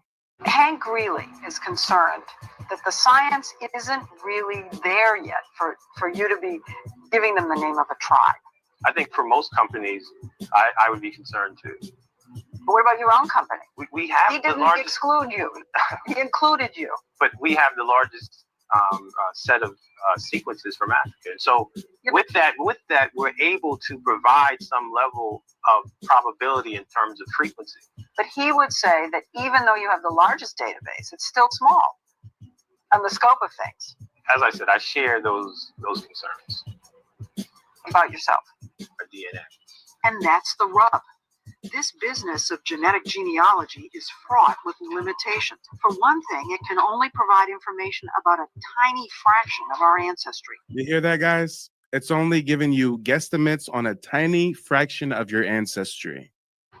Because we get half our DNA from our mothers and half from our fathers, almost all of our DNA gets shuffled and remixed every generation, making it impossible to trace what comes from whom.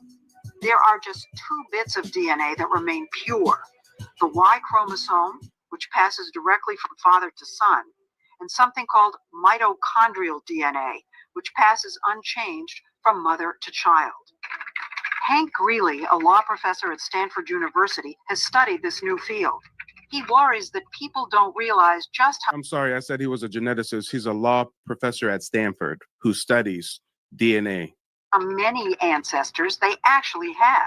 8 generations ago, both you and I had 256 great-great-great-great-great-great-grandparents. Wait, you're saying that if you go back 8 generations, we have 256 great-great-great-grandparents? Yes, doubles every generation. So you've got 2 parents, you have 4 grandparents, you have 8 great-grandparents, 16 great-great-grandparents, and it adds up fast. It adds up so fast, in fact, that if you go back 20 generations, you've got over 1 million grandparents. 1,048,576 to be exact. And in each generation, DNA testing can provide information about only 2 of them. So you could be Peruvian on your mother's side, Japanese on your father's side, Swedish on everything else. And you'll never know. And you'll never know the Swedish from the Y chromosome or the mitochondrial DNA. Now, you've looked at several of these companies that are doing these tests. Yes. Do you think that they explain what you just explained to us? No, I don't think any of them does as good a job of pointing out the limitations. But businesses often don't go around telling you how weak their product is. Damn. He said they are not doing a good job. DNA testing companies are not doing a good job letting you know the limitations.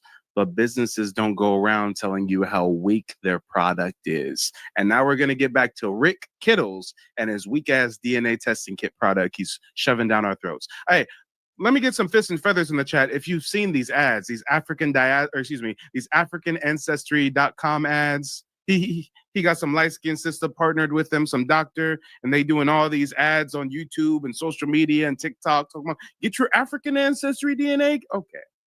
You think an African ancestry DNA testing kit is even looking for indigenous heritage?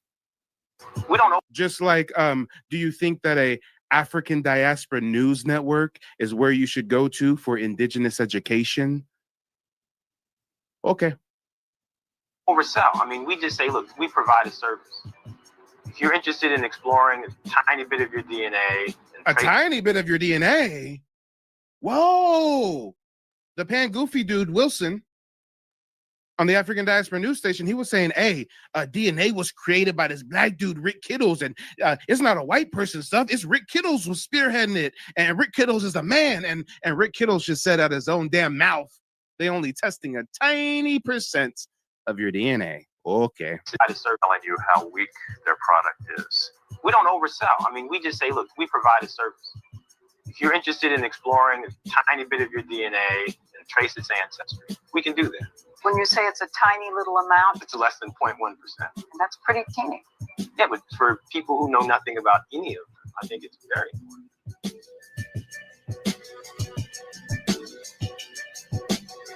When you say it's a tiny little amount, It's less than 0.1%. and that's pretty. What did he say? What did he say? Huh? Whoa. Whoa. Whoa. Foul on the play. Foul on the play. No. What did he just say, guys? Rick Kittles, the founder of African Ancestry DNA Testing, he said that they're testing what percentage? When you say it's a tiny little amount, It's less than 0.1%. and that's pretty teeny. Yeah, but for people who know nothing about any of them, I think it's very important.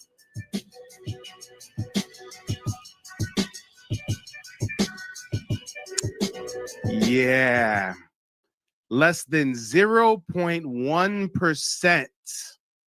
They're testing less than zero. They're not even testing 1% of your DNA. But we got clowns, absolute buffoons on the African Diaspora News Channel telling us that we need to do a DNA testing kit and we need to look at Rick Kittles, y'all. And Rick Kittles just said they're testing 0.1% of your DNA. Whoa. Indigenous all over this world. But what a lot of people don't know is though they may look like us, under the microscope, we're quite different. And what a lot of people also don't know is that the science of genetic testing today was pioneered by a Black American scientist named Dr. Rick Kittles. Who says he's testing 0.1% of your DNA. You see, Dr. Rick Kittles is one of the pioneers from extracting DNA from bones and finding the haplogroups that match with them specifically. And the pioneer can only track 0.1% of your DNA. In that black graveyard they found in New York City. Not only that, the brother has authored over 160 peer-reviewed papers and has researched the links between DNA and like prostate cancer in black. And with all the research he's done, he can still only test genetically 0.1% of your DNA. Black folks. So the brother knows this stuff. People say, well, you can't trust that ancestry DNA stuff. Listen, Dr. Kittle's database precedes theirs by over 9 years, and he has the largest collection of black DNA by far anywhere. He has the largest collection of black DNA by far, and even still, he can only test 0.1% of your DNA. In the world. So when it comes to DNA testing, that's our science. So let's take a look at what we see under the microscope. That's not our science. Me and mine, me and my people, me and my tribe, we're indigenous. Nowhere did our indigenous ancestors play around with DNA testing. No, stop it. But ladies and gentlemen, boys and girls, what I want to do is bring up a couple of special guests. We're going to introduce them. We finished reacting to this video. I mean, we still got a good, 10 minutes or so left in it. But we're going to get into it, y'all. We're going to get into it. He's going to tell us how, don't listen to your grandmama. Rick Kittle says that we're all ancient Africans, right? But without further ado, we've got Miss Empress in the building and Miss Johnson. How you ladies doing this evening? Doing all right, Mike. How are you? Oh, I'm staying busy. You know how it is. I see you. It's good to see you. Good evening. Likewise. Hey, nice to see you guys. So, why don't you guys start telling us your story a little bit? What got you interested in genealogy? When did you first discover my content? I know we had a consultation a couple days ago. So just kind of fill the folks in on your own personal journey and what you think so far about this video that we've reacted to.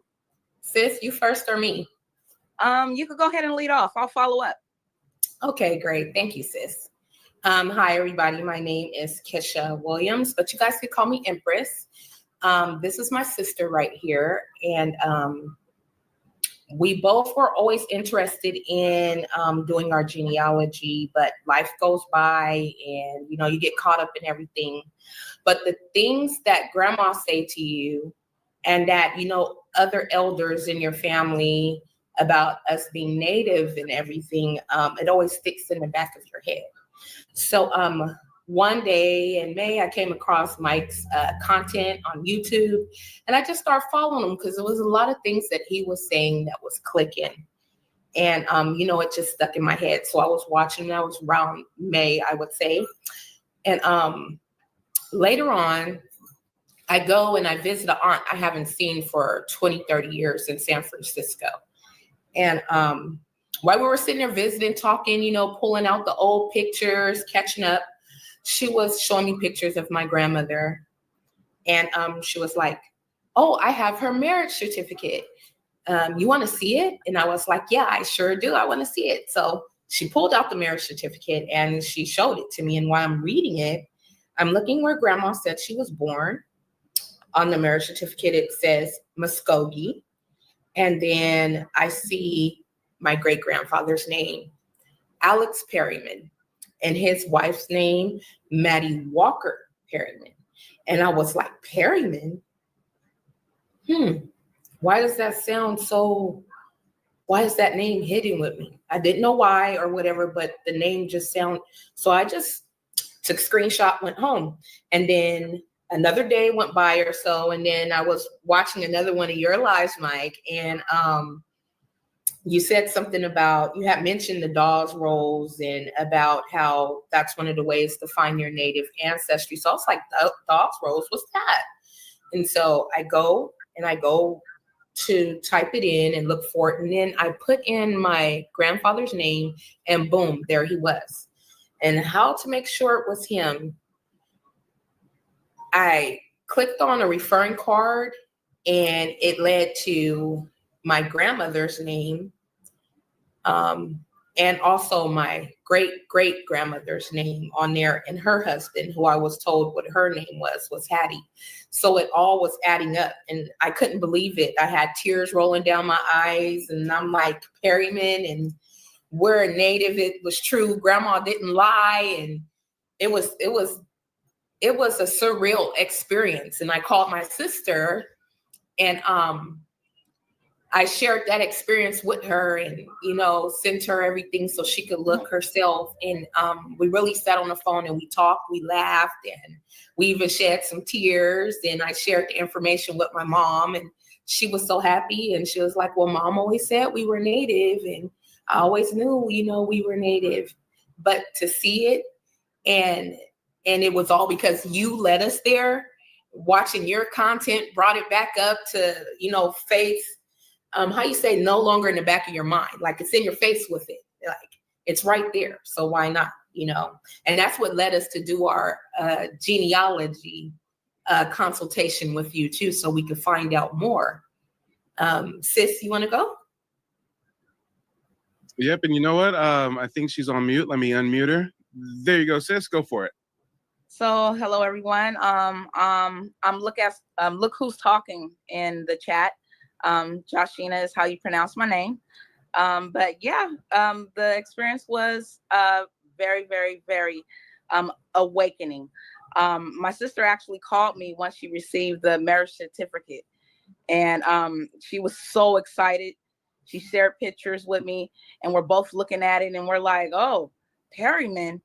And I was like, sis, that name rings a bell. And she was like, I know it does. So like she said, a day or so goes by, excuse me. And, you know, she calls me back and she goes, oh, I found a way to get on the Dawes Rolls. So, you know, I've been looking, and she goes, look what I found. And she screen shares with me. And it was such a, you know, an experience. I got chills. It's like seeing your people on paper, people that they said didn't exist. When we were younger, my dad told us that we were native. He told us that we were native to this land. This was our land, and our people and our ancestors are on this land. And we were told that from, you know, from what I can remember, and that's on both sides of our family. But you tend to listen to the doctrine that you're taught in school. You tend to believe the naysayers when they tell you, oh, no, you're Black, so you're African. But when you actually can go back and follow your lineage on paper and look at the records, and everything is adding up, and you're seeing not only your ancestors, their ancestors, and then property records, land allotments. I mean, you're seeing how your family was all together as one. And then to know the history, how we were declassified as a people and spread out and separated and just destroyed, you know, it hurts. It really does hurt. So I have a passion to not only fight for me, my sister, our family, but others too, because we have things that was stolen from us that can never been replaced. Our heritage, our culture, our way of life, how we live at one with nature, all those things were stolen from us, and we've been longing for it. That's why we came back looking for it. So it's just such an awakening to and an experience, and I'm so appreciative that we found your channel in May. So it's been some time now. I feel like I'm a vet, you know. I stay watching, sucking in, and, you know, getting knowledge, and, you know, sucking up the content, and I just appreciate the fact that the things that my dad told me is coming to fruition. Like, we're seeing what he told us in real life. You know, we are native to this land, and we do have a people, and we are Black Native Americans, and we are here, and we're about to be loud. I know I'm loud, but y'all, you know, it's going to get a lot louder in here soon, because our numbers are going to grow. A lot of more people are going to start looking at their lineage, following the papers, and looking on the Duns and the Dawes Rolls. So we're going to grow as a people. So I just want everyone to know that, you know, it's worth it. Getting your consultation with Mike, and getting the tools to, you know, find your lineage, and know how to know what you're looking for, and how to put two and two together, and making sure you're just going on the right track. It's really worth it. It's very, very encouraging. You know, I'm confident. I know I can help somebody else now. Now look, that's how confident I am. Yeah. That's how confident I am. So thank you, Mike, on live. I wanted to just tell you that in front of everyone. Yeah, no, I appreciate it. It was a pleasure connecting with you both. And yeah, you know, why don't you guys speak to a little bit of what the consultation was like for you guys? Because as you can see, we clearly have people that are realizing we're getting in touch with our indigeneity, and they're trying to hurry up, get in front of us, and steer us towards DNA testing. And I mean, call me biased, but I just feel like not just the consultation service I provide, but just genealogy in general, it just provides so much more than a DNA test could ever tell you. I mean, you guys are looking at official federal documents, land allotments. I mean, meanwhile, we can't find a single official document that says we're African, but they want us to pay hundreds of dollars to spit in a cup and send it to strange corporations that are just going to tell us that they think we're African. Well, all I got to say is I don't believe in that DNA testing stuff. I think the only thing the DNA testing is good for is finding a relative, probably. But as far as being able to tell me my genealogy and who I am and where I came from, I don't trust it.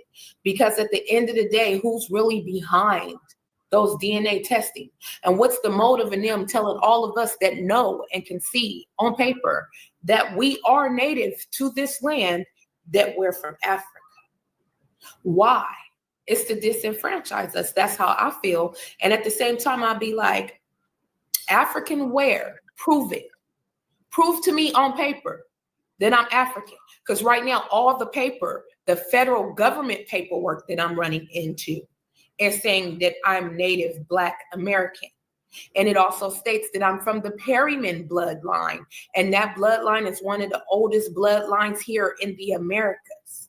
And by you telling me that I'm African, you're telling me that all these explorers from Spain, from France, that came over here and wrote these accounts, that they sent back over to Spain and to England, stating that we were Black. All these paintings, all these drawings, all these journals, all these statues, that there was already Black people here, Native Black Americans, the true Americans. So you telling me all of them was lying too? We all just crazy. All of them are all crazy. No, I don't think so. It's all in a play to disenfranchise us from our land and keep us down and to discourage you from finding out who you truly really are, all of us. Because there's a huge percentage of the Black population that is Native right here, that roots go back. And Black people here are the highest documented people in this land. Some of the people here that shout that go back to Africa stuff ain't even been here as long as we have been here. Our blood is in this soil. Our blood is always going to be in this soil, no matter the lies they tell, no matter the tethers they get up here to speak, that's from Jamaica and Haiti and Africa, to discourage us and tell us that we Africans because of Mansa Musa and some Africans that got on some ships that come over here. Now, I don't disagree that it could have been some trading going on, but they did trading with the Black natives that was here already. Why on every continent, this is a question that I always ask people to ask themselves, why on every continent, all the indigenous people are all dark? They're all considered Black, blonde hair, blue eyes, dark skin, straight hair, dark skin, curly hair, but all are shades, copper colored. And none of them other countries, continents, with indigenous Black people are they trying to tie a tether to them to Africa? Why in the great United States of America, the Native Black people here have to be tied to Africa? Ask yourself that question. But no matter what, this discourage you from doing your genealogy and look for your lineage, look for it and figure out who you are on your own. And then once you find your genealogy and see who your ancestors is right there on paperwork in your face, I bet you'll look at them pan goofies a little bit different. Because I sure do. Because all growing up, ever since Jesse Jackson in the late 1980s, in the early 1989, 1988, I think.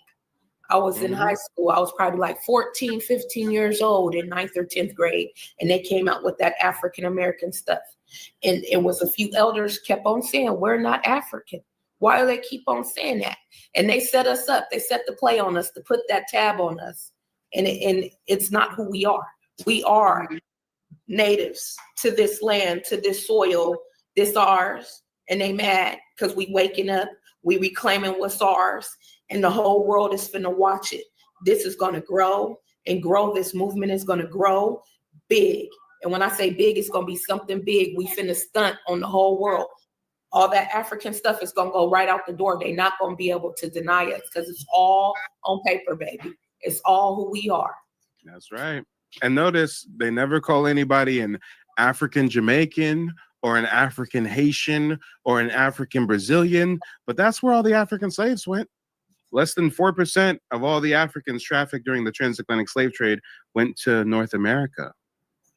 But they specifically want to reach over here to us and put that African title in front of our name. But you know what I want to do, guys?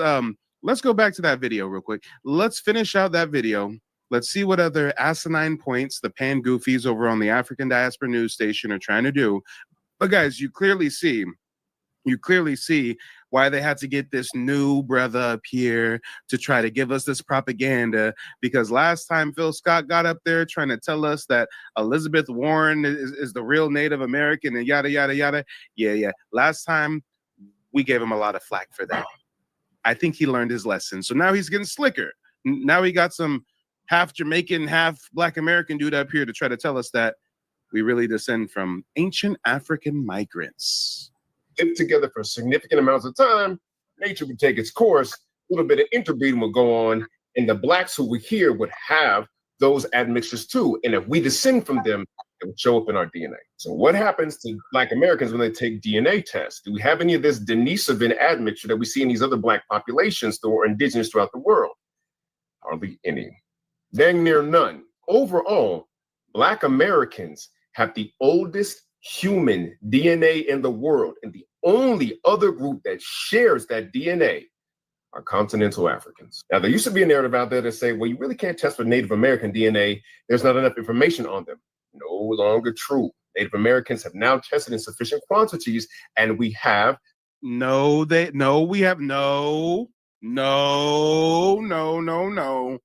I'm a member of the Muskogee Creek Nation. My tribe nor no other tribe allows DNA testing to be done on the citizens of our indigenous nation. That is a lie. He just lied to our faces right there. Yeah, he didn't lost his mind. He's telling stories for sure. He's lying out the side of his neck.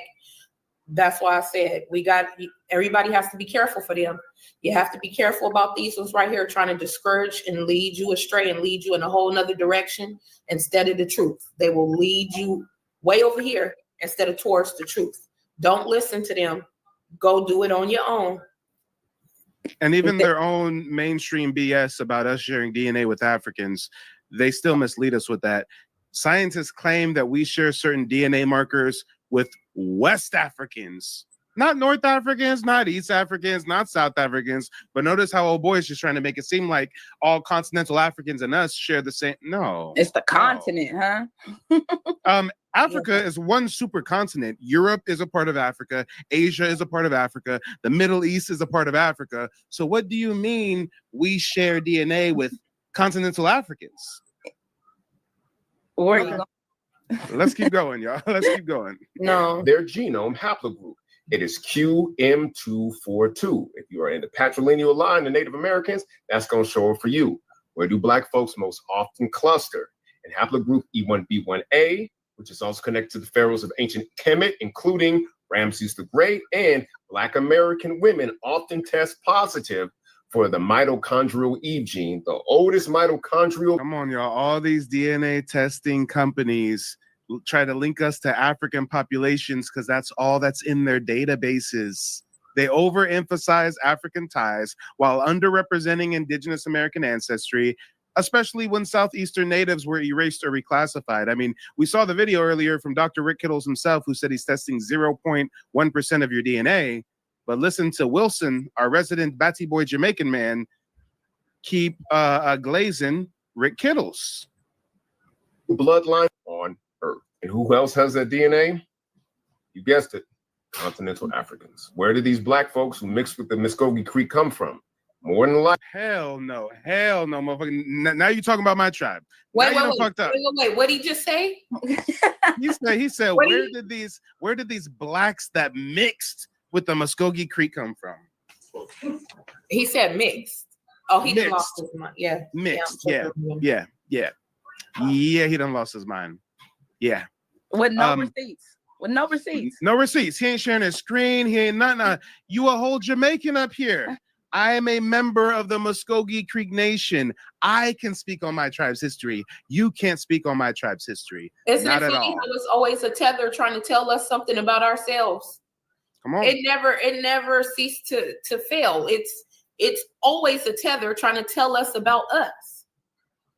Guys, in preparation for tonight's live stream, I went online to pull a picture of my grandfather, Town King, Chief Justice of the Creek Nation, Black Indian hero, if you will. And it was crazy when I looked for a photo of my ancestor, Thomas Jefferson Adams Harjo. I came across a Facebook post.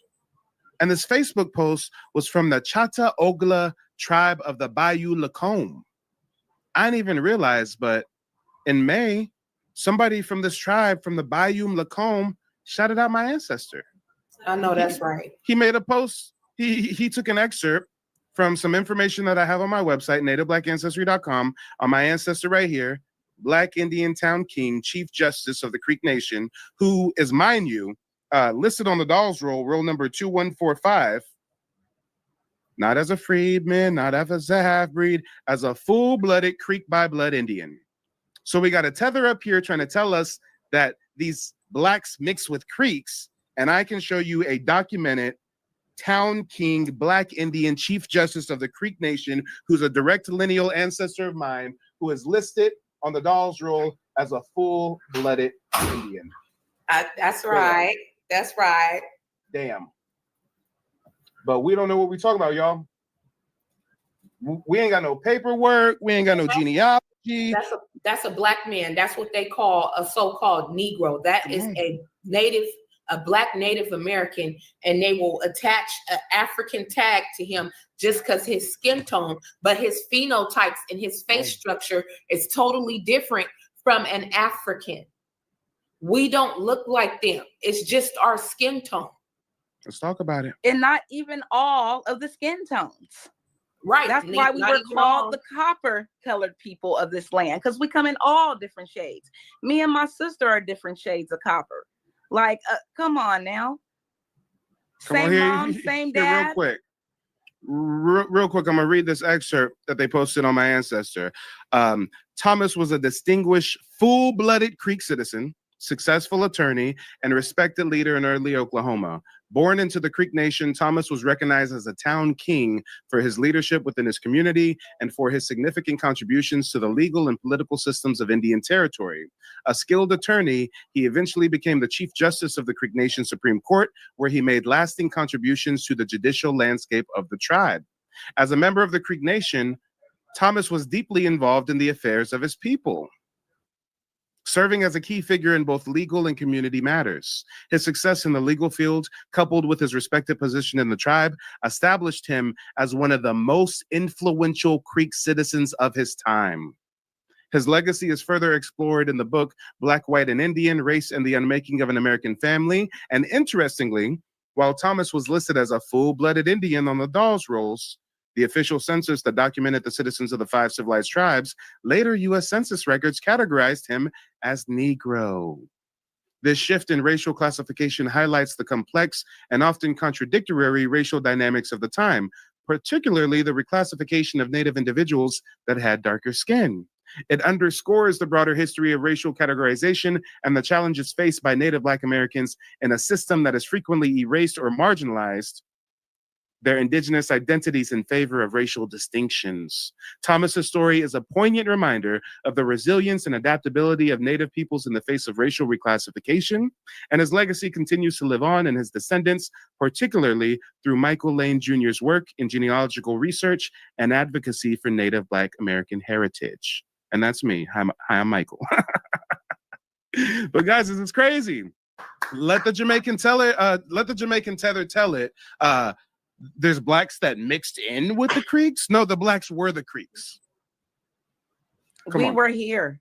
We are the copper colored people of this land.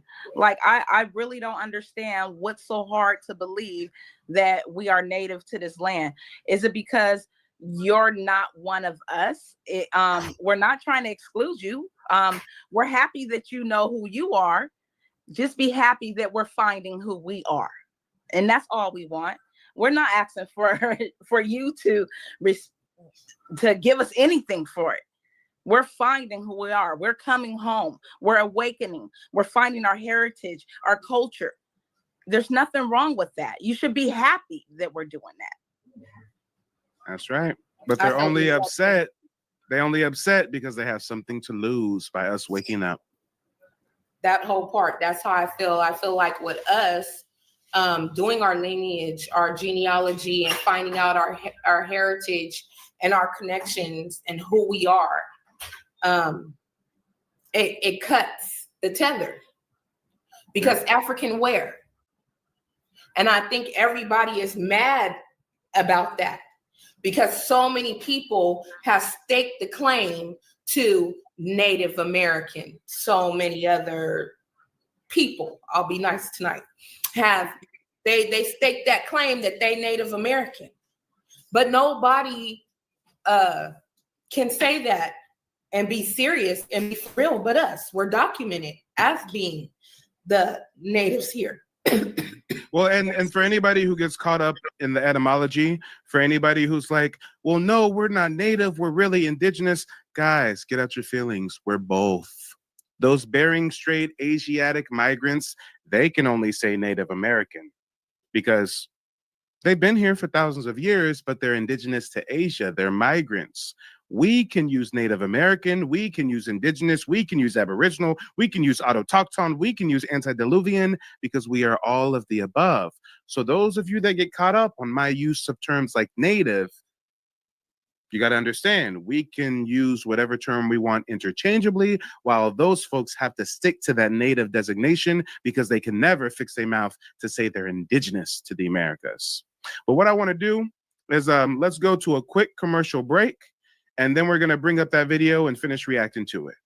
Finished my consultation with Mike. A lot of information in a short period of time, but it was very valuable information. I'm definitely excited to get started searching on my genealogy.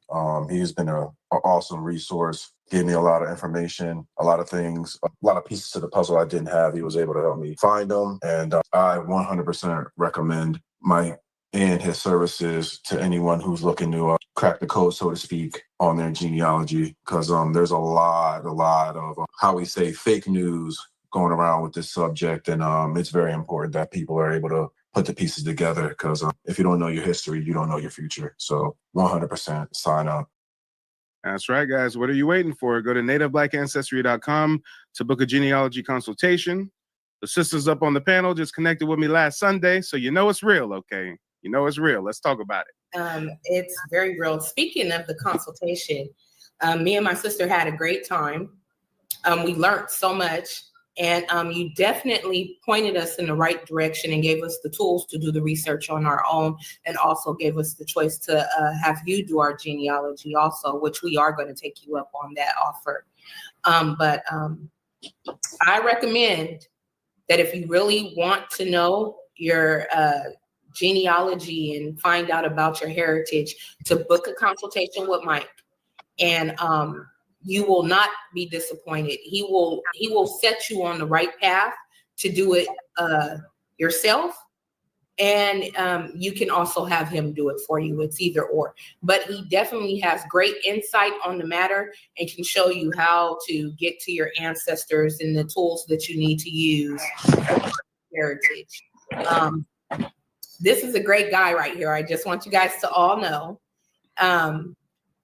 Although the consultation was very informative, he makes you feel welcome, and he's not in disagreement as to your claim to being native here, a Black native here, or to the tribe, or what your grandmother said. And if you go to other genealogists, and they already don't want to hear nothing about your native history, they're going to tie you to just Africa. I think you actually told me something like that during our session, right? You said you went with another genealogist, and they were trying to like they didn't even believe that Black folks could be Indian.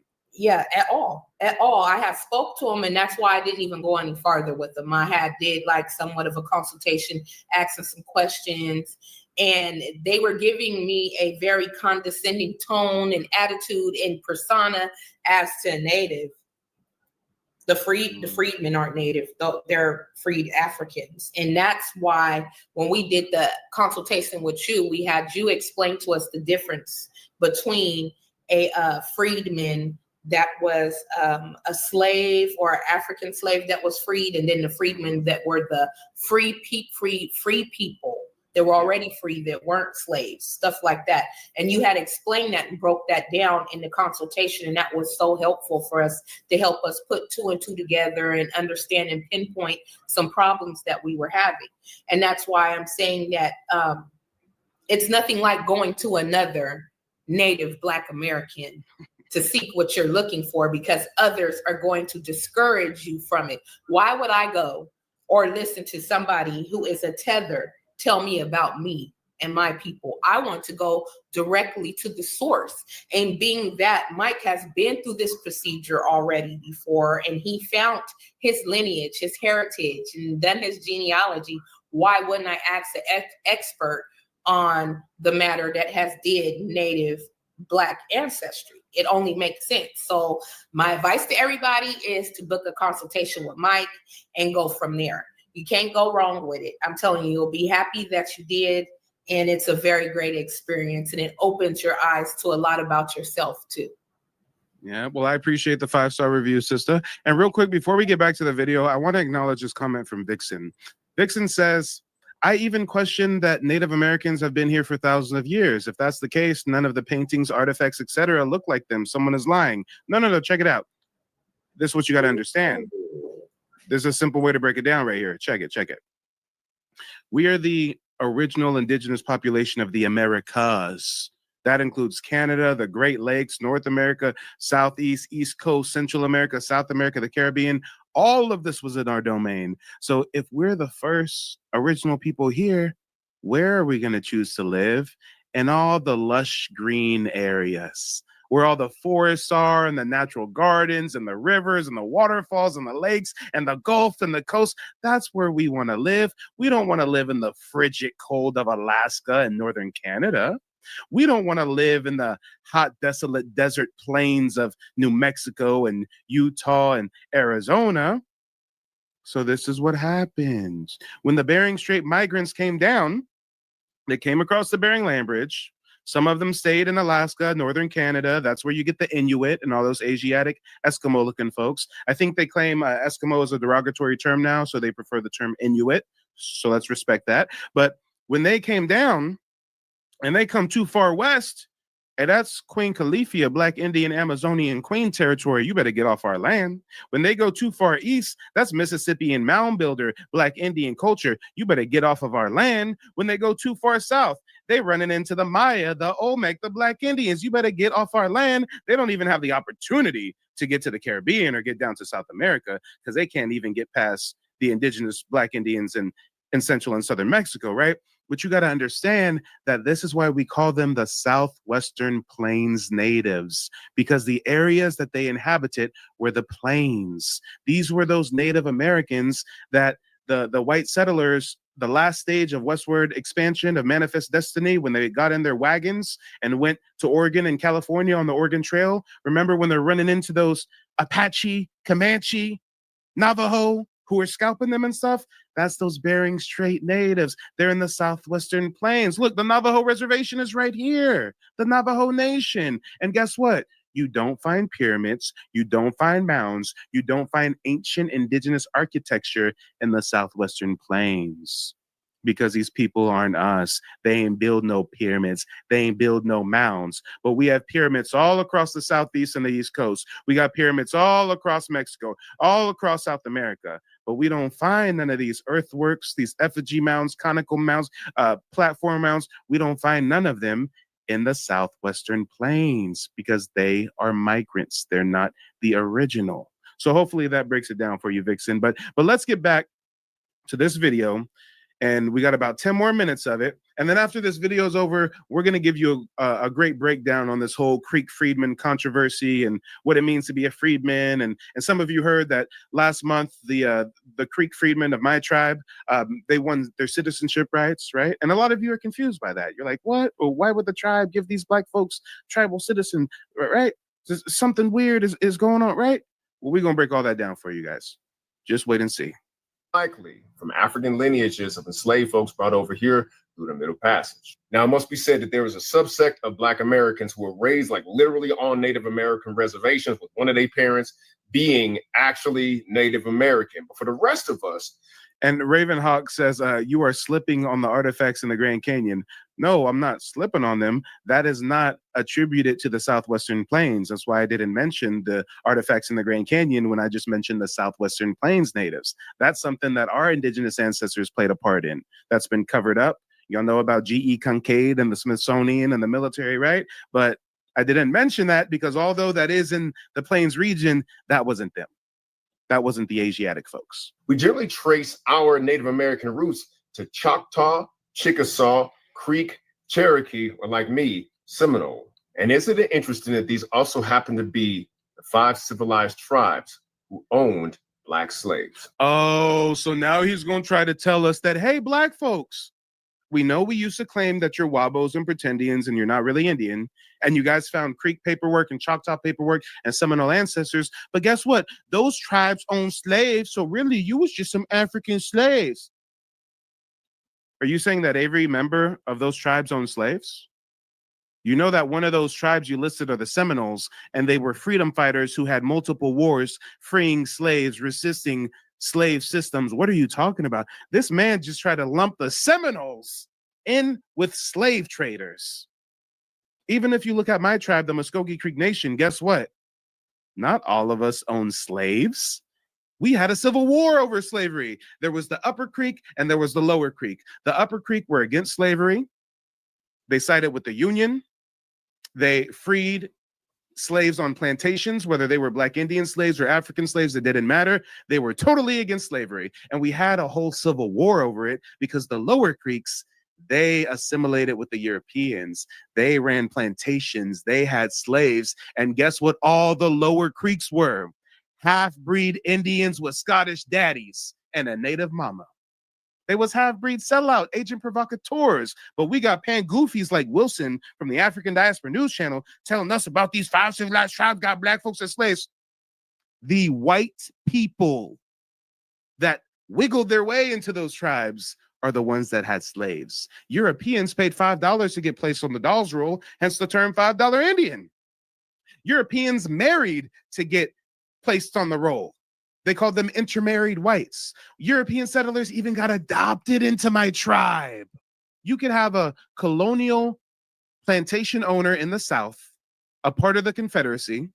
They hear that these Indians in Oklahoma got oil on their land, so they reach out to the European buddy who's running the Dawes Commission and say, yo, can I pay you a little something on the low to get adopted into one of those tribes? They say, yeah, sure, just send us that money. And then they get adopted in, and they move to Oklahoma. This white plantation owner moves to Oklahoma, brings his slaves with him, and now y'all talking about Creek Indians got Black folks as slaves. Whole time, this Creek Indian is a European that was adopted into the tribe. You know why we can't have these foreigners speaking about our indigenous history? Because they don't know what the hell they talking about.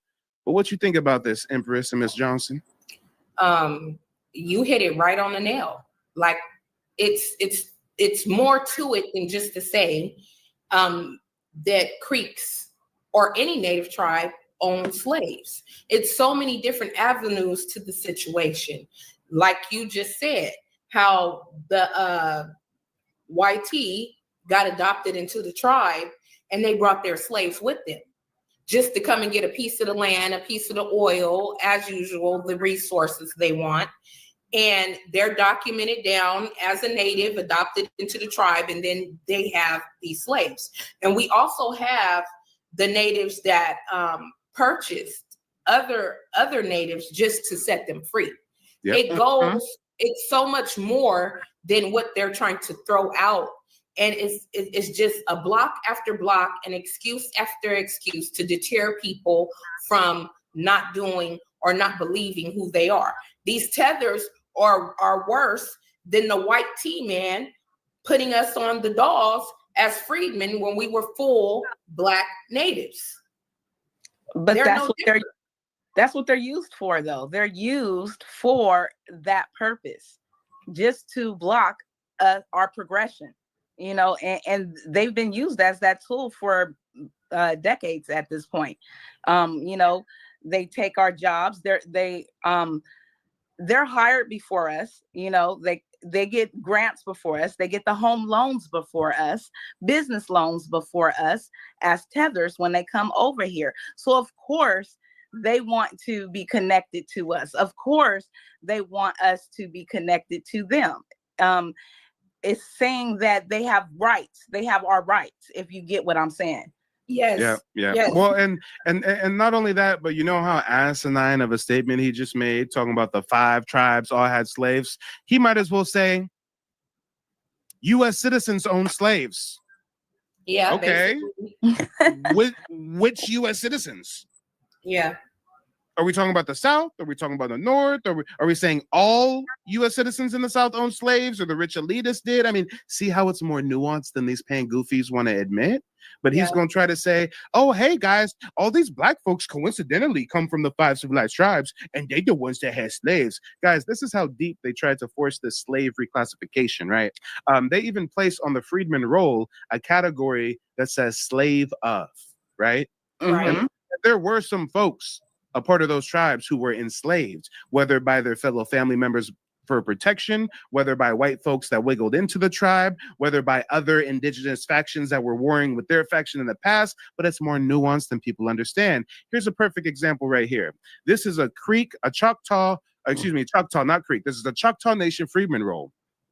And the difference between the by blood roll and the Freedman roll is the Freedman roll has a slave of category, trying to kind of assume that all of them are slaves. And this one actually was enslaved, or listed at least as someone's property. It says right here that they're a slave of Jim Davis and Emmeline Perry.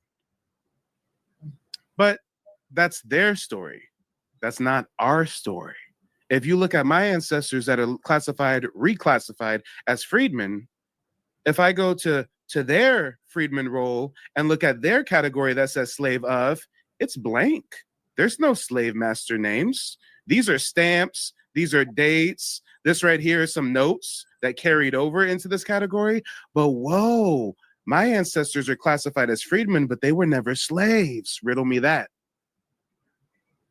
It's because of the tone of their skin that they put them in that classification as freedmen when they full-blooded native. See, they play too much.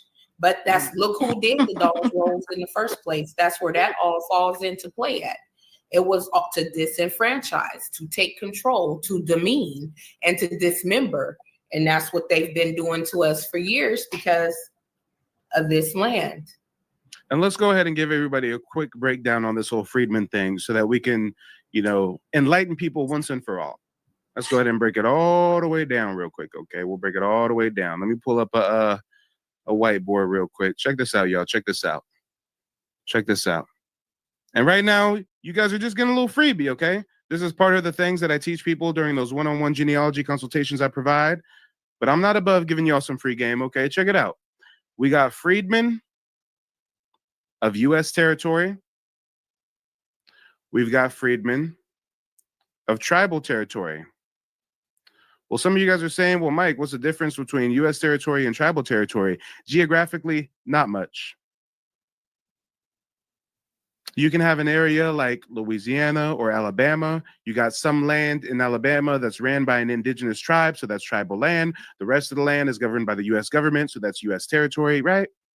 But let's talk about some of the similarities between the freedmen of US territory and the freedmen of tribal territory.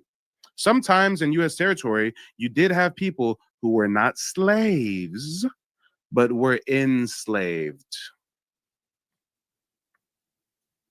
Not to come off like an asshole, but the difference between a slave and someone enslaved is the difference between us and Africans. You could say Africans are slaves. They were captured by their fellow African, sold to foreigners as slaves, transported to other colonies as slaves, and treated as slaves. But our ancestors were prisoners of war. Our ancestors resisted colonial imperial colonization when we lost some of the battles, when we got outnumbered, when some of the other tribes sided with the enemy and backdoored us. Well, we were taken as prisoners of war, reclassified, meant to work our own indigenous land for some other white tea person, and now we're racially reclassified and disenfranchised. There was even during the Yamasee War of the early 1700s, there were Yamasee Black Indians who lost the battle, so they were shipped to the Caribbean as slaves. Right? So again, that's why I go out of my way to make sure you guys understand the distinction between a slave and someone who's enslaved. I got family members who were incarcerated in the past. Matter of fact, my dad went to prison for a year. Is my dad a prisoner now? Or was he incarcerated for a period of time? He may have been a prisoner while he was doing his time, but imagine if they tried to say that he still needs to identify as a prisoner and all of his descendants should identify as descendants of prisoners. Do you guys see how backwards this is now? Can you see how backwards it is? But again, US territory, we had some folks who were enslaved, they got freed, and they got classified as freedmen, hence the term. Same thing in tribal territory. You had some Black Indians who were enslaved and then freed, hence the term freedmen. But this is the part where nobody talks about. Nobody wants to discuss this. In US territory, there were also folks who were never enslaved, and they still got classified as freedmen.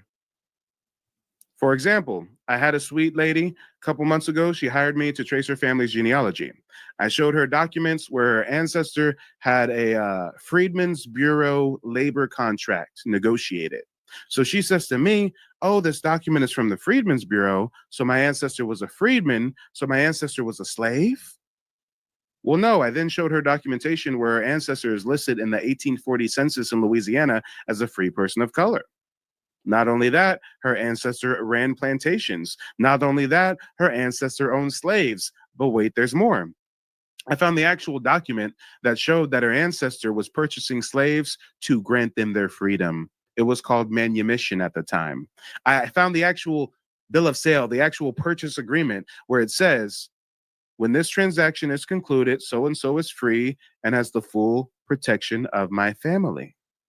But she would assume that her ancestor was enslaved because of this title, freedman. And same thing in tribal territory. You had free Black Indians, free people of color who were never enslaved. But when it came time to sign up on the Dawes Rolls, they got racially reclassified as a freedman. Whoa. Now, at the same time that they're allowing white folks to pay to be a part of the tribe, to marry into the tribe, to get adopted into the tribe, when it came time for us to get listed on the Dawes Rolls, they racially reclassified us as freedmen. And a lot of you have a misconception that the Dawes Roll was just this innocent document where these tribes are just keeping track of who their members are. No, the Dawes Roll was created by the US government, more specifically Henry Dawes, who was a Massachusetts governor, and he came to Oklahoma and got to decide who's an Indian and who's not. So imagine how many hundreds of thousands of our ancestors were rejected from getting placed on the Dawes Roll just based on their phenotype.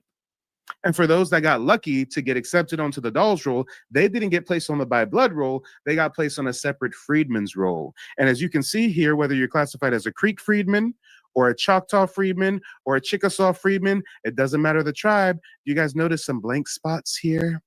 Do you see some blank spots? That's the blood quantum category. They purposefully did not record the blood quantum of those they reclassified as freedmen. Why? So they can kick them out of the tribe later on, when the white folks finally got power within the tribal nations. There was something called the Treaty of 1866. The Treaty of 1866 stipulated it don't matter if you buy blood, it don't matter if you're a freedman, you get full tribal citizenship, you get full tribal benefits, you get land, acres and acres of land, anywhere from 40 acres to 160 acres. And any land that was left over, the U.S. would sell to European settlers, right? So what do? Well, these European government agents say, hey, these folks who are a bit dark, these folks who are failing our brown paper bag test, well, we're going to reclassify them as freedmen. And instead of giving them 160 acres, like we're giving the by bloods, we're going to give them 40 acres. So now we're actually getting into some differences between the freedmen of U.S. territory and the freedmen of tribal territory. Freedmen of U.S. territory were promised 40 acres and a mule, never got it. Freedmen in tribal territory were supposed to get 160 acres per person, but instead they got shorted and they only received 40 acres apiece. So one group did get their 40 acres, so to speak. The other group did not. If you guys have ever heard of Sarah Rector, the youngest, richest colored girl in the world in the early 1900s, they're about to make a movie about her. Well, how did this girl become so rich? Well, they say her land had oil. Well, how did this 11-year-old girl have land in Oklahoma? She's a Black Indian. She was a member of my tribe, the Muskogee Creek Nation. Her ancestors were reclassified as Creek freedmen. So instead of getting their 160 acres, they got 40 acres, but they got lucky and their 40 acres had oil beneath. So now she's making all this money with the oil, right? And it really wasn't a Cinderella story. They tried to trick her out of her money.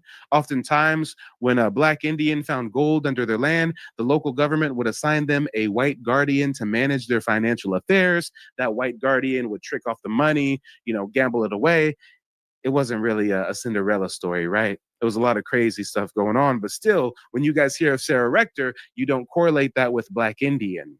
When you hear of Greenwood, Tulsa, Black Wall Street, did you ever stop to think how all these Black Wall Street-like towns are sprouting up in Oklahoma when Oklahoma isn't even a state yet, when Oklahoma is still Indian territory? Why are all these Black folks in Indian territory? How did they get here?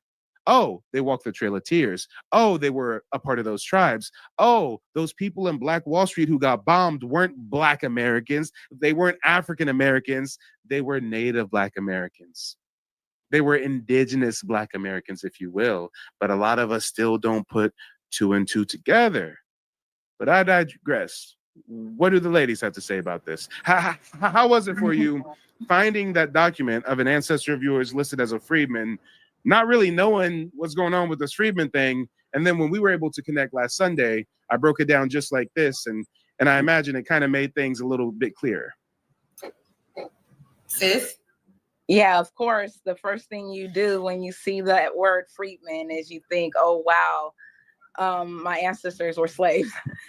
That's the first thing that comes to head. But after our consultation and you kind of gave us the information and, the know-how to search for the keywords and what to look for, and to just go back a little bit further because the reclassification of the things, it made a lot more sense.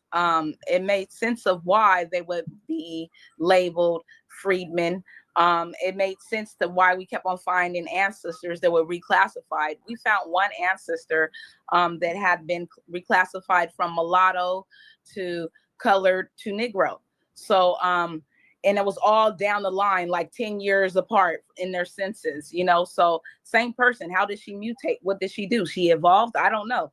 I don't know, but all I know is that knowing that, that freedman word doesn't necessarily mean that they were once slaves. It empowers you. It empowers you to look further and look deeper because there does need to be education on that. All freedmen were not slaves. Absolutely. Let alone African slaves. Even if you do have an ancestor who was enslaved, that doesn't mean they were an African. At all. Because it was tons of natives that, prisoners of war and enslaved. And it was some of us that was free and being kidnapped and captured and then sold to different plantations and moved around that way also. So just because you find an ancestor that says enslaved on there or owner of does not necessarily mean that they are African. If they're on the Freedman's list, they're native. That's how I take it. If they're on the Dawes Rolls, and it doesn't matter, Freedman, half-blood, whatever, I still see them as native no matter what, because I know that it doesn't mean that they're African. That African term is just being pushed on us, and it's not true. It's not true at all. Absolutely. Well, guys, we got a few more minutes of this Pan Goofy video. Let's see how he's going to try to tell us that we were all slaves of the 5 civilized tribes. Okay, I'm pretty sure that's where he's going with it. He said that there was a subsect of Black Americans who were raised like literally on Native American reservations, with one of their parents being actually Native American. But for the rest of us, we generally trace our Native American roots to Choctaw, Chickasaw, Creek, Cherokee, or like me, Seminole.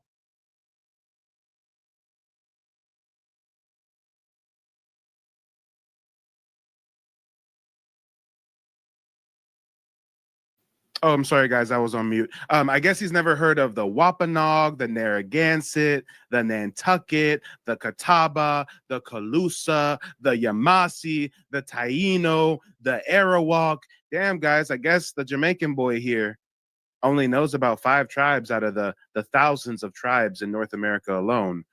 Okay. And isn't it interesting that these also happen to be the 5 civilized tribes who owned Black slaves?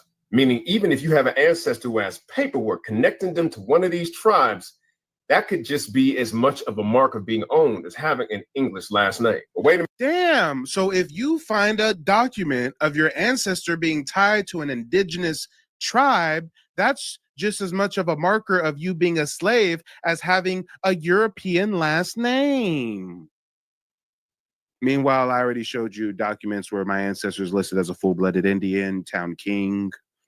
I mean, meanwhile, literally, because of that false narrative, that's one of the reasons why I created the website nativebblackancestry.com. And on nativebblackancestry.com, you can actually reverse the whole myth of us all getting our last names from slave masters, because first of all, not all of our ancestors were enslaved. And what most people don't realize is during the process of forced assimilation, indigenous communities adopted European surnames. So on my website, nativebblackancestry.com, you can even do a tribal surname lookup, and you can see if your last name aligns with any of the surnames that were adopted by the 5 civilized tribes.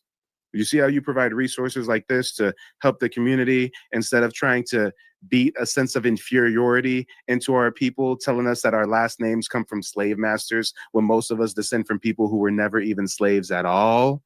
But what do the ladies think about this?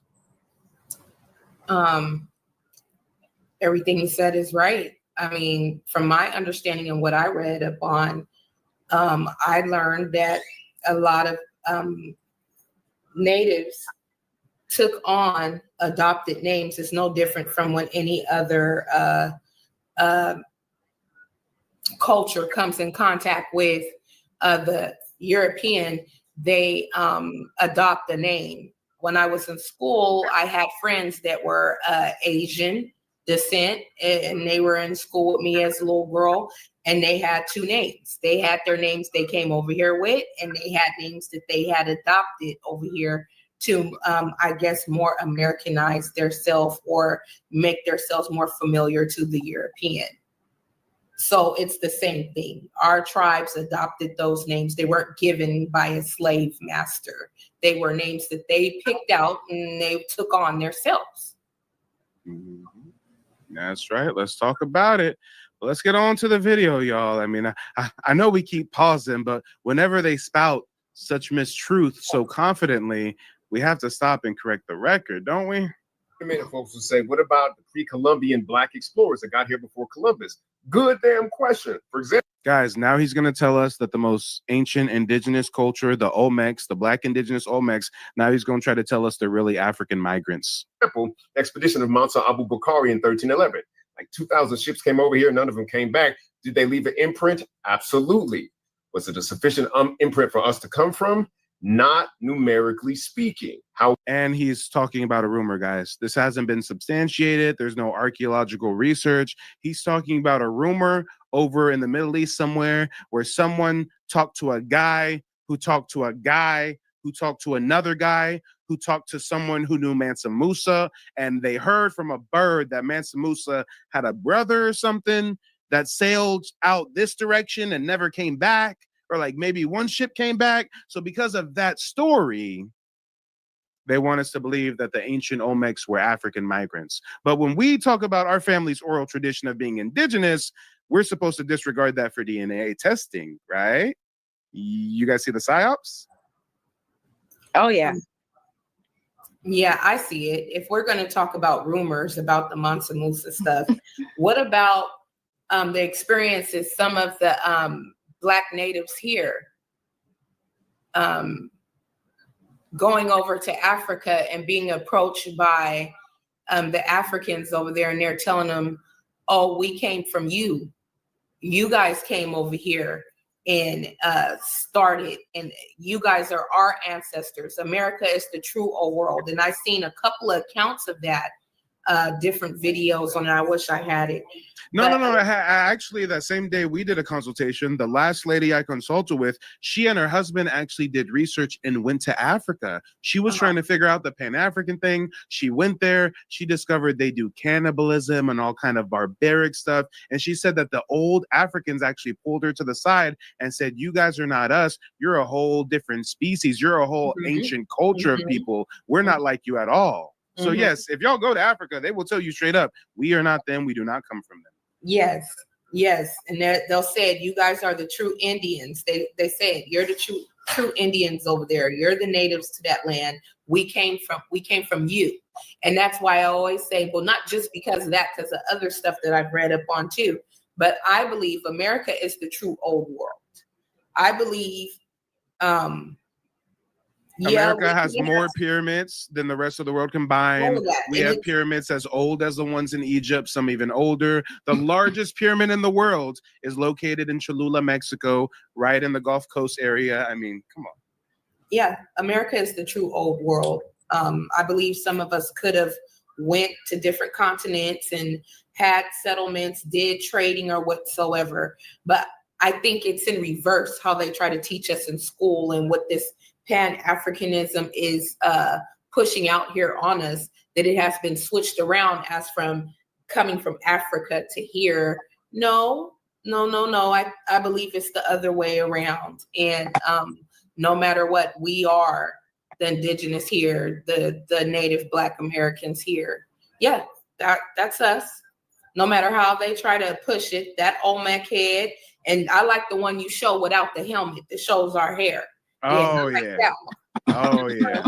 Matter of fact, hold on. I'm going to try to find that one. Yeah, because don't nobody got lips like that. Don't nobody got this cheekbone structure. No. This is why they only show you the Olmecs with the helmet on, because some of them Mexicans are now trying to claim that some of them got noses like that and some of them got lips like that. But notice how they never show you the Olmec with the helmet off, because you ain't got hair like that. Say it. They don't have that. They don't have that hair. Only our hair can do that. When wet, be loose, wavy, curly. When it dry, do the sponge up, act and be woolly. Only our hair can do that. Only we can change the textures, and we actually have hair. I don't know nobody else hair on this planet that can do that but ours. That's it. Nobody else hair can do that. That's and check out this Olmec head. This is in a museum in Mexico. It's literally called El Negro. He got a high top fade, does he not? Sure does. And he got that peak that we all have. That little peak that come down here. I have that too. My mama got it. My kids got it. We all got that. That's us. And everybody want to claim it's them. But hold on. Stop. You're wrong. I'm wrong. We've proven we have indigenous ancestors tied to the Creek Nation, but they were really African slaves. And if they weren't slaves and they were indigenous, really way back in the day, they came from like Mansa Musa's brother's expedition. Okay, so let's hold our horses, because he's about to educate us on how we're really indigenous American African immigrants. Like 2,000 ships came over here, none of them came back. Did they leave an imprint? Absolutely. Was it a sufficient imprint for us to come from? Not numerically speaking. Oh, guys, peep game. He didn't give us any evidence for this imprint. He claimed that a voyage came over here with 2,000 ships from Africa. There's absolutely an imprint, but we can't see a single imprint. We ain't over here eating jollof rice or eating fufu or doing food or none of that shit. But apparently there's an imprint in North America from Africans. However, a pre-Columbian African explorer to the Americas and an indigenous American are necessarily two different things. Well, what about the Olmecs, people will say? Great question. If you study the art of the Olmecs, they have two. I know this Negro did not post a picture of him next to an Olmec statue when you don't look like an Olmec, you Jamaican migrant. He don't even look like that statue. Why are you posting that? Your nose does not match that nose. What are we talking about? If he wasn't bald, we would see the tether hairline. If he wasn't bald. Come on. Hey, great question. If you study the art of the Olmecs, they have two different phenotypes. One that looks like the one we're very familiar with the big African noses and lips, right? And the other one that has more stereotypically Native American features. Y'all, what do you mean by stereotypical Native American features? What? Guys, why is he not giving us any links right now? He's not giving us the name of the statue so we can look it up. We don't even know if that's an Olmec statue he's showing right now. We don't even know if this slanty-eyed statue is an Olmec statue or if he pulled that from China. We have no idea because this is poor scholarship. To understand this, thus far. Oh, wait, I'm sorry. I think one of the sisters has something to say. Go for it. No, I've never seen those statues before. Never. I've never seen them linked as a Olmec either. That's what I was thinking, the same thing. I've never seen them linked as an Olmec statue either. The heads that we've usually seen look like us. I've never seen that. So who knows where he got it from. And he's not showing no receipts. He's not saying where this statue is at and dated. Like, what museum? Where's it at? Come on, I need receipts. I just told you, I showed you this photo. I said it's called El Negro and it's in a Mexican museum. That's enough for you guys to look up El Negro Olmec statue Mexican museum and you can find it. But notice how he won't give you that kind of info because he's not being honest about what he's claiming. Exactly. Come on. You think he's slick though? The bodies that have been tested with the same DNA science that links Black Americans and Africans to ancient Kemet shows no connection with the Olmecs and either Black Polynesians or Black Africans thus far. My theory is that there's going to be more bodies to be discovered to explain the two different phenotypes that we see in their artwork. But until then, it's just a theory. The hard science up to date says that the Olmecs came from indigenous populations. I know, bro. I was shocked too. But listen, this is where the evidence leads. Why is he so shocked that the Olmecs are indigenous? Because he wants us to believe the Olmecs are African migrants. Check that out, y'all. Scientifically disciplined mind does not impose their paradigm on the evidence. They let the evidence inform their paradigm. This is why scientific literacy is so important. This is why primary sourcing in your researching is so important. This is why it's so important that the American school system failed most of us, because we have to not only find the information, but find the scientific methods on our own. And a lot of us haven't done the knowledge. Because I hear a lot of people say, well, if we had so many Black folks brought from Africa, how come there aren't really that many records of it? And I'm like, here's a great place to start. Atlas of the Transatlantic Slave Trade. Thank you for finally giving us a source. Thank you for finally naming something that we can look up, we can verify, we can Google, we can do something with that. Thank you. It took us to damn near get to the end of the video for us to get to that. Now check this out, y'all. Live in real time, we're going to check out his source. I've never looked up that book. I'm doing a live stream right now. We've got to use the best, quickest tools available to us. The smartest tool that man has created present day is artificial intelligence. The smartest AI is ChatGPT. Let's see what ChatGPT has to say about this source that he just cited. I've never looked at, I'm just learning about this book for the first time. I never even knew it existed. I've never asked ChatGPT about this book. Let's see live and direct what this is all about. Are you there, ChatGPT? Absolutely, I'm here. Just let me know what you need help with or what you're curious about, and we can jump right in. Oh, I'm sorry. I forgot I changed your voice to a seductive female voice. What I meant to say is, how you doing this evening, baby? Well, I'm here to chat and help out in a friendly, professional way, Oh, but I won't be. you trying to keep it professional? Okay, okay. Don't call HR on me, okay? We can keep it professional. Absolutely. No HR needed. We'll just keep it nice and professional. If you need anything, just let me know and we'll keep rolling along. Oh yeah, I need something from you, baby, but let me ask for what you can actually give at this point in time, okay? We haven't uploaded your conscious into the neural net and placed it into a physical Tesla robot for you to be making sandwiches and cleaning my room and folding my laundry yet. So let's just stick to what you can currently provide me. You got it. For now, I'm definitely just here to offer info, brainstorm, and handle all those digital tasks that don't require sandwich making skills. So feel free to throw any question or request my way, and we'll keep it right in the realm of the possible. All right, I got something for you. So in my research as a genealogist, as the founder of NativeBlackAncestry.com, I've realized that there's been a massive cover-up, and most Black Americans descend from ancient indigenous Black communities of the Americas. I mean, there's anthropological, archaeological, first-hand accounts from earliest conquistadors, explorers, et cetera, et cetera. We know that the numbers of the transatlantic slave trade were grossly overstated. They used to say 100 million African slaves were brought here. Now they say 10 to 11 million, and most of those slaves went to Brazil. The second largest destination was the Caribbean islands, and they say less than 4% of them went to North America, right? So we're doing a live stream, and we're reacting to this video from these Pan-Africanists on the African Diaspora News Network, and they're trying to tell us that those of us that find documents of indigenous ancestors, those of us who believe that there were Black indigenous communities of the Americas, well, really were mistaken, and that even the most ancient culture, the Olmecs, were really like African migrants related to Mansa Musa's brother or some kind of malarkey like that. Now, this person whose video that we're reacting to right now, they didn't really provide many sources. They didn't really provide many facts or statistics, but they finally shared a source. They're sharing a source right now called Atlas of the Transatlantic Slave Trade by David Atlas, I think, and by David Rich Ardson, I believe. Can you educate us on what this book is about? Who wrote it? When was it published? What is the background of the author? Is it verified as factual? Has there been new recent discoveries that negate some of the claims in that book?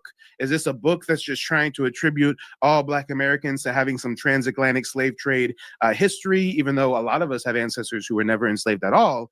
And even if we do have ancestors who were enslaved, I mean, they were most likely indigenous and reclassified, not African, right? But let me know, what is this Atlas of the Transatlantic Slave Trade all about? And why are Pan-Africans trying to use that as a source to debunk our claims of indigeneity? Absolutely, Mike. Let's dive into it. So, the Atlas of the Transatlantic Slave Trade is a pretty well-known scholarly work. It's co-authored by David Eltis and David Richardson. Now, these two are pretty established historians in the field of Atlantic history and the history of the transatlantic slave trade. The book was published around 2010, and it's often cited in academic circles because it compiles a lot of data about voyages, ship routes, and the estimated numbers of Africans transported. In terms of the author's backgrounds, David Eltis is a well-respected historian who specialized in the economic and social dimensions of the slave trade. Richardson is similarly credible and has done extensive work on the subject. So yes, it's considered factual within the mainstream academic context. Now, to your point, the book does reinforce the established narrative that a certain number of Africans were indeed brought to the Americas, including North America, but it's definitely not the only perspective out there. As you mentioned, the numbers have been debated and revised over the years. And of course, there's a whole conversation about how this intersects with Indigenous history and the reclassification of Native Black Americans that you're focusing on. So when Pan-Africanists pull out something like the Atlas, they're usually leaning on it as a mainstream scholarly source to back up that transatlantic slave trade narrative. But that doesn't necessarily negate the complexities or the Indigenous histories you're talking about. It's just one piece of the puzzle. Well, hold on. In short, Time. Did you say that this book was written in 2010? Yes, exactly. Okay, It hold was- on. It's written in 2010. Got it. In that book, what is the projected total number of African slaves that are brought to North America? Yeah, so according to that Atlas of the Transatlantic Slave Trade, they estimate that less than about 400,000 Africans were brought directly to North America. That's a fraction compared to the millions taken to South America and the Caribbean, and definitely a smaller number than earlier. We don't even have to continue this exercise. We don't even have to continue with the guys. Let's partake in some gambling. Who's down to do some gambling? Okay, hypothetically, of course, we gonna keep it legal. Guys, I bet $20. I bet $20. I don't know. I might lose $20. Okay, I might lose, but I bet you that when we click play on this video, he's not gonna tell us how that book only says 400,000 Africans were sent here. Guys, the lowest number that I've seen historians cite is 92,000 Africans being shipped here. The highest number they estimate is 400,000. Even if we say they're telling the truth and 400,000 African slaves were brought here, we have over 45 million Black Americans present day. These slaves had a high mortality rate, a low birth rate. It is logistically impossible to take a sample population of 400,000 with a high mortality rate, a low birth rate, and have them balloon to over 45 million, whether it's been 200 years, 400 years, or 600 years. That's logistically impossible. But let's see if he at least, look, I'm surprised he's at least naming a source. He's at least showing a book with the name of the author present for us to look it up, right? But is he going to now tell us the stats? And if he tells us the stats, I think he's probably going to be insecure about it. I think he's probably going to know that 400,000 is such a small number. So how is he going to try to rationalize us starting out as 400,000 African slaves and ballooning into over 45 million Black Americans? Furthermore, we know for a fact since the 1400s, they were reclassifying Indigenous Americans as African. So if a census record says that Louisiana has 4,000 African slaves, that's just what the record says. How many of them are reclassified Indigenous Indians from that local region? Whoa. In this book are firsthand accounts and shipping records of over 360 years of voyages by Europeans from Africa. Now tell the audience how only 400,000 Africans are documented coming to the New World.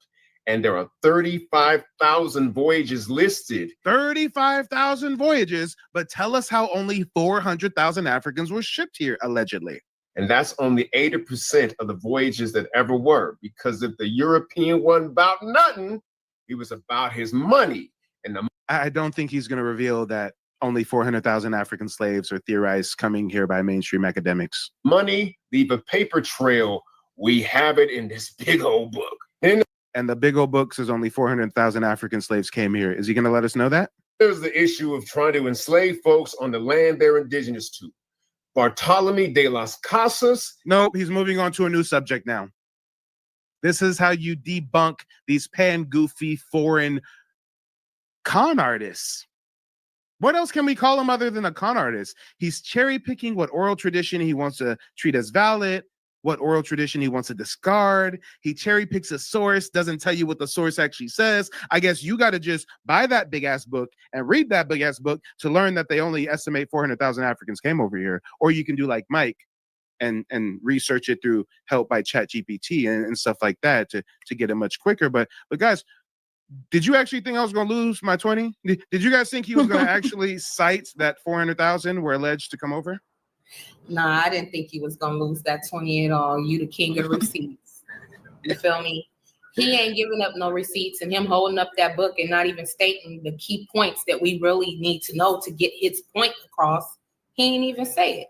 This is dangerous and it's intentional. He said it documents 300-some years. He said 33,000 voyages, but he won't tell us only 400,000 African slaves are theorized being sent to North America. He intentionally left that out. That's it. And even if he mentioned that, he's not going to put it in perspective and let you know that that's less than 4% of all Africans trafficked during the slave trade. Right. No, he's only saying enough to try to get his point across, and it's not working. It's not going to work on people like us because we know, we read, we seen, you know, the real numbers, you know.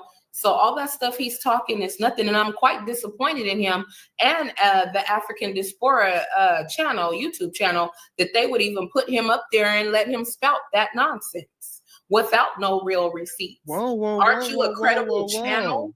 No. How can you be disappointed? How can you be surprised when this is how the founder of African Diaspora News Station talks about our indigenous ancestors? Wow.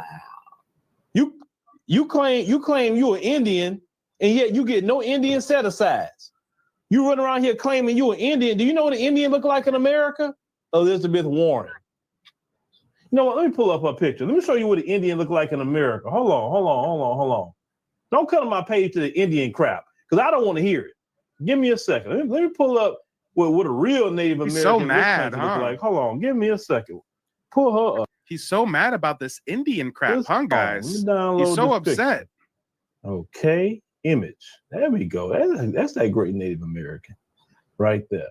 Okay, if y'all don't look like this, if you don't look like this, you're not a Native American. If you don't look like this, you're not a Native American. Damn, y'all. I'm not a Native American. So he's basically backing up what the colonizers say, how they removed us. He's pushing their narrative, pushing their look of what a Native American is when it's us. He's pushing their brown paper bag test. Yes, exactly. And we all know that that's not true. Our grandma and our grandparents, our forefathers, our ancestors, they were not lying to us. And no matter what he says, we're on paper. We're on federal government paper at that. It's not no made up paper. It's not from the stuff that they're trying to push. We can actually say that we are who we are.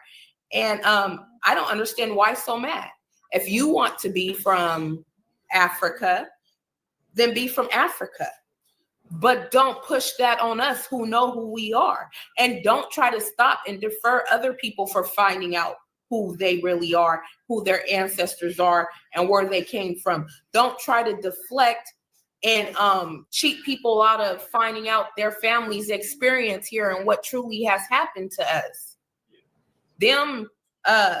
You posted a video of a woman speaking, one of the elders, and she was saying how somebody tried to say that, no, you're not Native, and this, and she called them a grandma killer. Yep. I'm with her.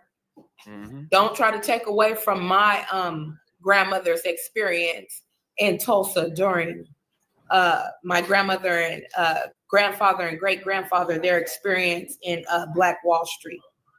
Don't try to take away the experience of my family who actually pulled up their boots by the bootstraps and built something out of nothing after walking the Trail of Tears, starving and cold and being whipped and beaten all the way to Oklahoma, to Indian territory.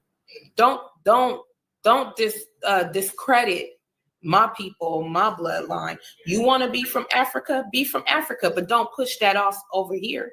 You know, that's crazy. It's insanity, Mike. When you look at it, it's like, why? What are you getting out of this? Who's paying you? Who sent you? Who sent you? Who told you to get up there and say that? That's the way I'm taking it now. Well, as far as the African Diaspora News Station, I mean, we know that they literally make money promoting this Pan-African bullshit. That's literally their whole shtick. Right. That's how he feeds his children. I mean, so it's also interesting how when you put the shoe on the other foot, we don't get down like them. They can't just be African. They have to get off on trying to force us all to accept an African identity. But when it comes to us, we're not saying every single Black American descends from Indigenous American Indians. We're saying our family does. A lot of us do. And if you don't believe it, if you think you descend from an African or something, then that's cool. You probably do. You're African. Congratulations. That's not us. But they can't do that. They can't say, okay, we're Africans and you guys are claiming to be Indigenous. So, okay, so we're a different people.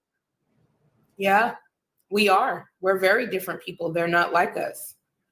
But my father and mother, my grandmother, my other grandfather, they've always told us that we weren't African. My dad was so mad when we were little, sitting down watching Roots, and I was like, Daddy, we were slaves. And he was like, we ain't never been no slaves, and we ain't African. We native to this land. He sat there and told me and my sister sitting there while we was little girls. We are from this land right here. We are native to this land on both sides, on my father's side and my mother's side. That's why I can't wait for you to get to work on our genealogy so we can see what Pops was talking about, because Pops is native also, Choctaw and Blackfoot, mama side, Muskogee Creek.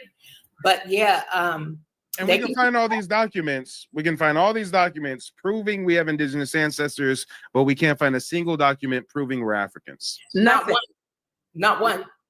I haven't ran into one that say anything about no African, nothing like that, just straight native. Now, somebody else's lineage, since he want to push the mess, he probably is African, but don't push that off on me. I don't have a problem with him being African. My thing is, why do they have a problem with my native ancestry? What's the big deal? What are you scared of? Why does it bother you so much that I'm native? Why? Why you want me to be African so bad? Why you want me to disregard my native heritage and just run around here with my head cut off talking about I'm African? If you want to tie yourself to that continent, go ahead. There's nothing wrong with it. I don't care. All I care about is my heritage and other people that want to know and learn their heritage just like me, as far as being a native Black American. That's all I'm worried about, is our nation coming home, reclaiming what was taken from us, and growing and moving on and trying to find some type of healing and comfort. And the way how they push their trips and stuff to take people back in Africa so they can regenerate with their home and where they say they come from, we're not over there trying to stop them from doing that. I applaud them. Find your roots. Find your heritage. Go connect with the land, but don't try to defer us from connecting with ours when ours is right here and we always been hidden in plain sight. The Grand Awakening is happening and we're witnessing it in due time, present time, and it's a beautiful thing. And secretly, they must know that they're really American Indians and not African. They must know this. They must still be trying to lead us astray on purpose, because if they really felt that that was Wakanda, if they really felt that was the motherland, if that they really felt that that was the land that they were forcibly taken from, then why haven't they gone back? Why does the average Pan-African live comfortably in the United States and never even goes to Africa? Maybe visits once every few years to go to Egypt. That's it. Good question. Why aren't they there trying to build the infrastructure and build up the country? Why aren't they moving back over there? I see so many go over there and come right back. Why, if Africa is such this great place, why aren't they doing what they need to do to build Africa up? Why not go over there? Why not go move in? Mm-hmm. Why isn't Africa calling its children home? I think if Africa knew that their children, that they did this wrong thing and they sold the kids over here or whatever, the ancestors, why not do a homecoming? Oh, you guys are getting treated so bad over there, because they see it. They see the news. They see what everybody is doing on the YouTube and posting these videos. Why they ain't saying, y'all come up over here, we got grants for y'all, we got some land for y'all, we apologize, we sorry for what our ancestors did to your ancestors, sending y'all up over there, y'all are kids, come home. Why they not doing that for the Pan-African? It's because they really not theirs. They really belong here, and they just want to claim over there, and the Africans want some type of tie to here. That's all it is. Yeah, talk about it. But Miss Johnson, what do you think? Our resident fly on the wall. Well, I have a lot to say, but it don't come out right sometimes. I'm trying to hold back because I don't want to disrespect. Don't do it. It don't have to come out right. It just got to come out. There you go, Mike. Well, like I said before, it's one of those things like Ghana, sis, I was going to say Ghana did do a homecoming. They did reach out and try to get people to come on back, and people did go back over there. A lot of people were murdered. A lot of people came right back over here and told us how not to go over there. So what we got to remember too is that it's a whole bunch of different countries over there on that continent that's divided. They haven't learned how to work together yet, let alone try to come and control our people and tell us how to move over here, you know. But they continue to look at us. They look down on us. When they come over here, they act like they're better than thou. Like they treat us like we're all thugs. Like some of the content you were playing about the little guy who was trying to teach people how to talk our slang. It's so many different things on how they condescend and how they look down on us, but they want us to be part of their people. I just don't understand it. I don't get how you could say that these people are bad. You don't want your children to marry into our families and things like that, but you still don't want us to separate and find our heritage and be our own people. I don't get that. It's asinine to me. Like, no, I feel it. Yeah, I agree. And Vixen says, in my opinion, both YouTube channels, O'Shea Du Jackson and Phil Scott, have those African features, which I've noticed. I've already exposed O'Shea and Phil Scott for being undercover Africans. Yeah. Most of the people online deterring us from our indigenous roots, telling us we don't need tribal citizenship, we need to take an African DNA test. These people are foreigners cosplaying as us. Yeah, I don't think that they're MBAs or the so-called FBAs. I don't think that they're neither. I think, you know, they probably got a couple, whatchamacallit, Scott, he looks like he probably got a couple of generations in, but he's definitely not one of us. Not talking like that. Not having the common sense to know our history and know what we've been through over here and know that there's they're just knocking the whole concept out, saying that there's no way at all. And we all know that with everything that went on here in the United States and with everything that's written, that this is possible and it is true. Because look at us. We're sitting right here.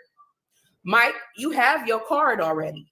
You have the paperwork already to show who you are. And it's millions more of us out here that just don't have that card. But ancestors are on those Duns and on those Dawes Rolls, and they just haven't did the genealogy yet. Yeah. But we are here. Am I not here?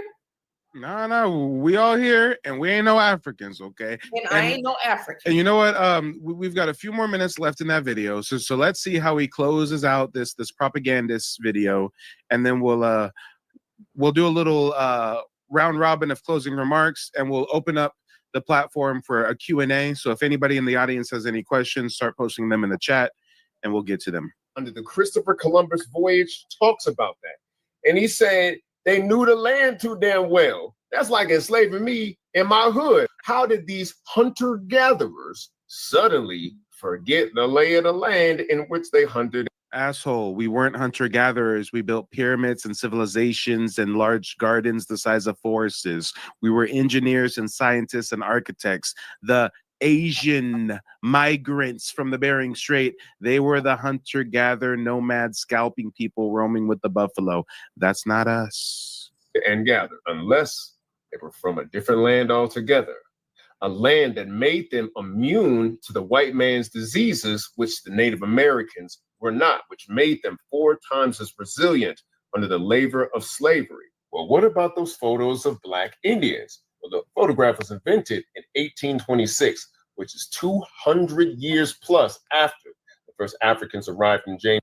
So he's going to cherry pick some pictures of Black Indians from the 1800s, okay? He's going to say, well, guys, those photos are from the 1800s. Photography was invented in the 1800s, you fucking imbecile. Photography did not exist in the 16th century, in the 17th century, in the early 1800s. Photography was invented in the mid 1800s and wasn't even commercialized. Everybody didn't even have access to a camera yet until the late 1800s, early 1900s. So you know what we got to rely on? Journals of conquistadors, like this one that's chronicled in the book, The Antiquarian and Aboriginal History of America. Yeah, this conquistador journal from the early 1500s that says, though America possesses some dark brown men approaching to be black, yet it has been almost universally believed that there were no Aboriginal blacks or Negroes found on this continent. But from considering the peculiar circumstances under which a black race was found in North America, I hold it more than probable that the common opinion is erroneous. They say that a conquistador went to the California coast, encountered some fair-skinned natives. The conquistadors had some African slaves with them. They told one of the Africans, one of the Negroes, to give a biscuit to one of the California natives, right?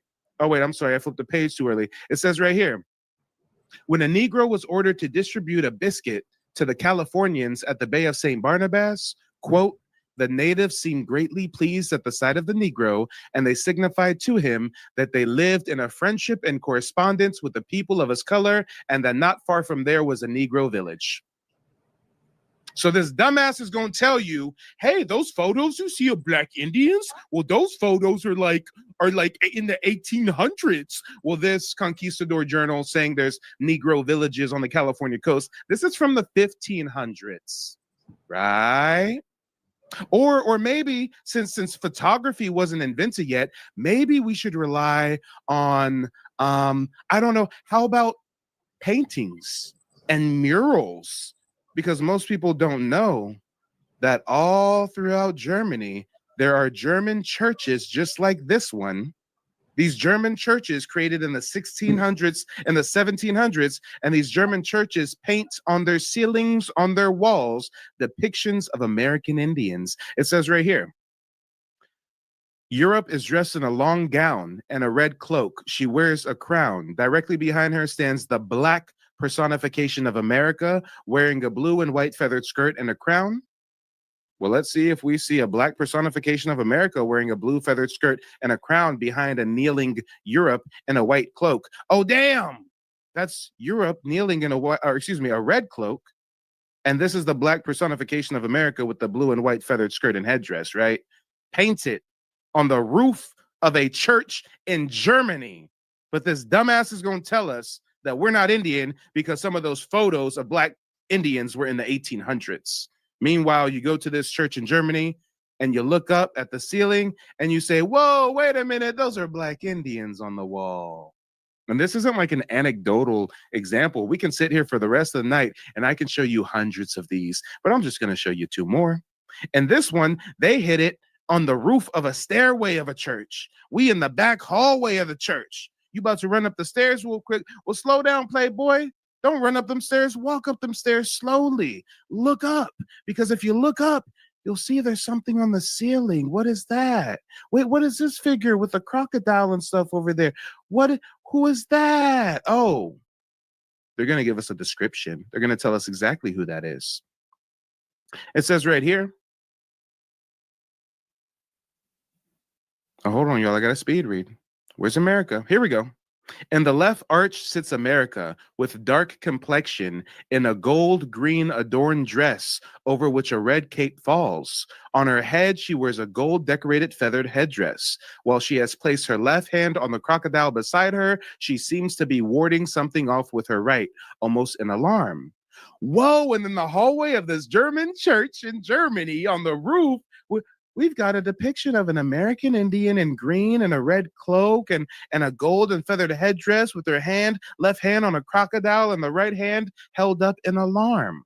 But guys, we're not Indian because those photos of black Indians were taken in the 1800s. But that guy's not going to tell you that photography was invented in the 1800s. If we had Kodak moments in the 1600s, then we'd have photos of black Indians from the 1600s.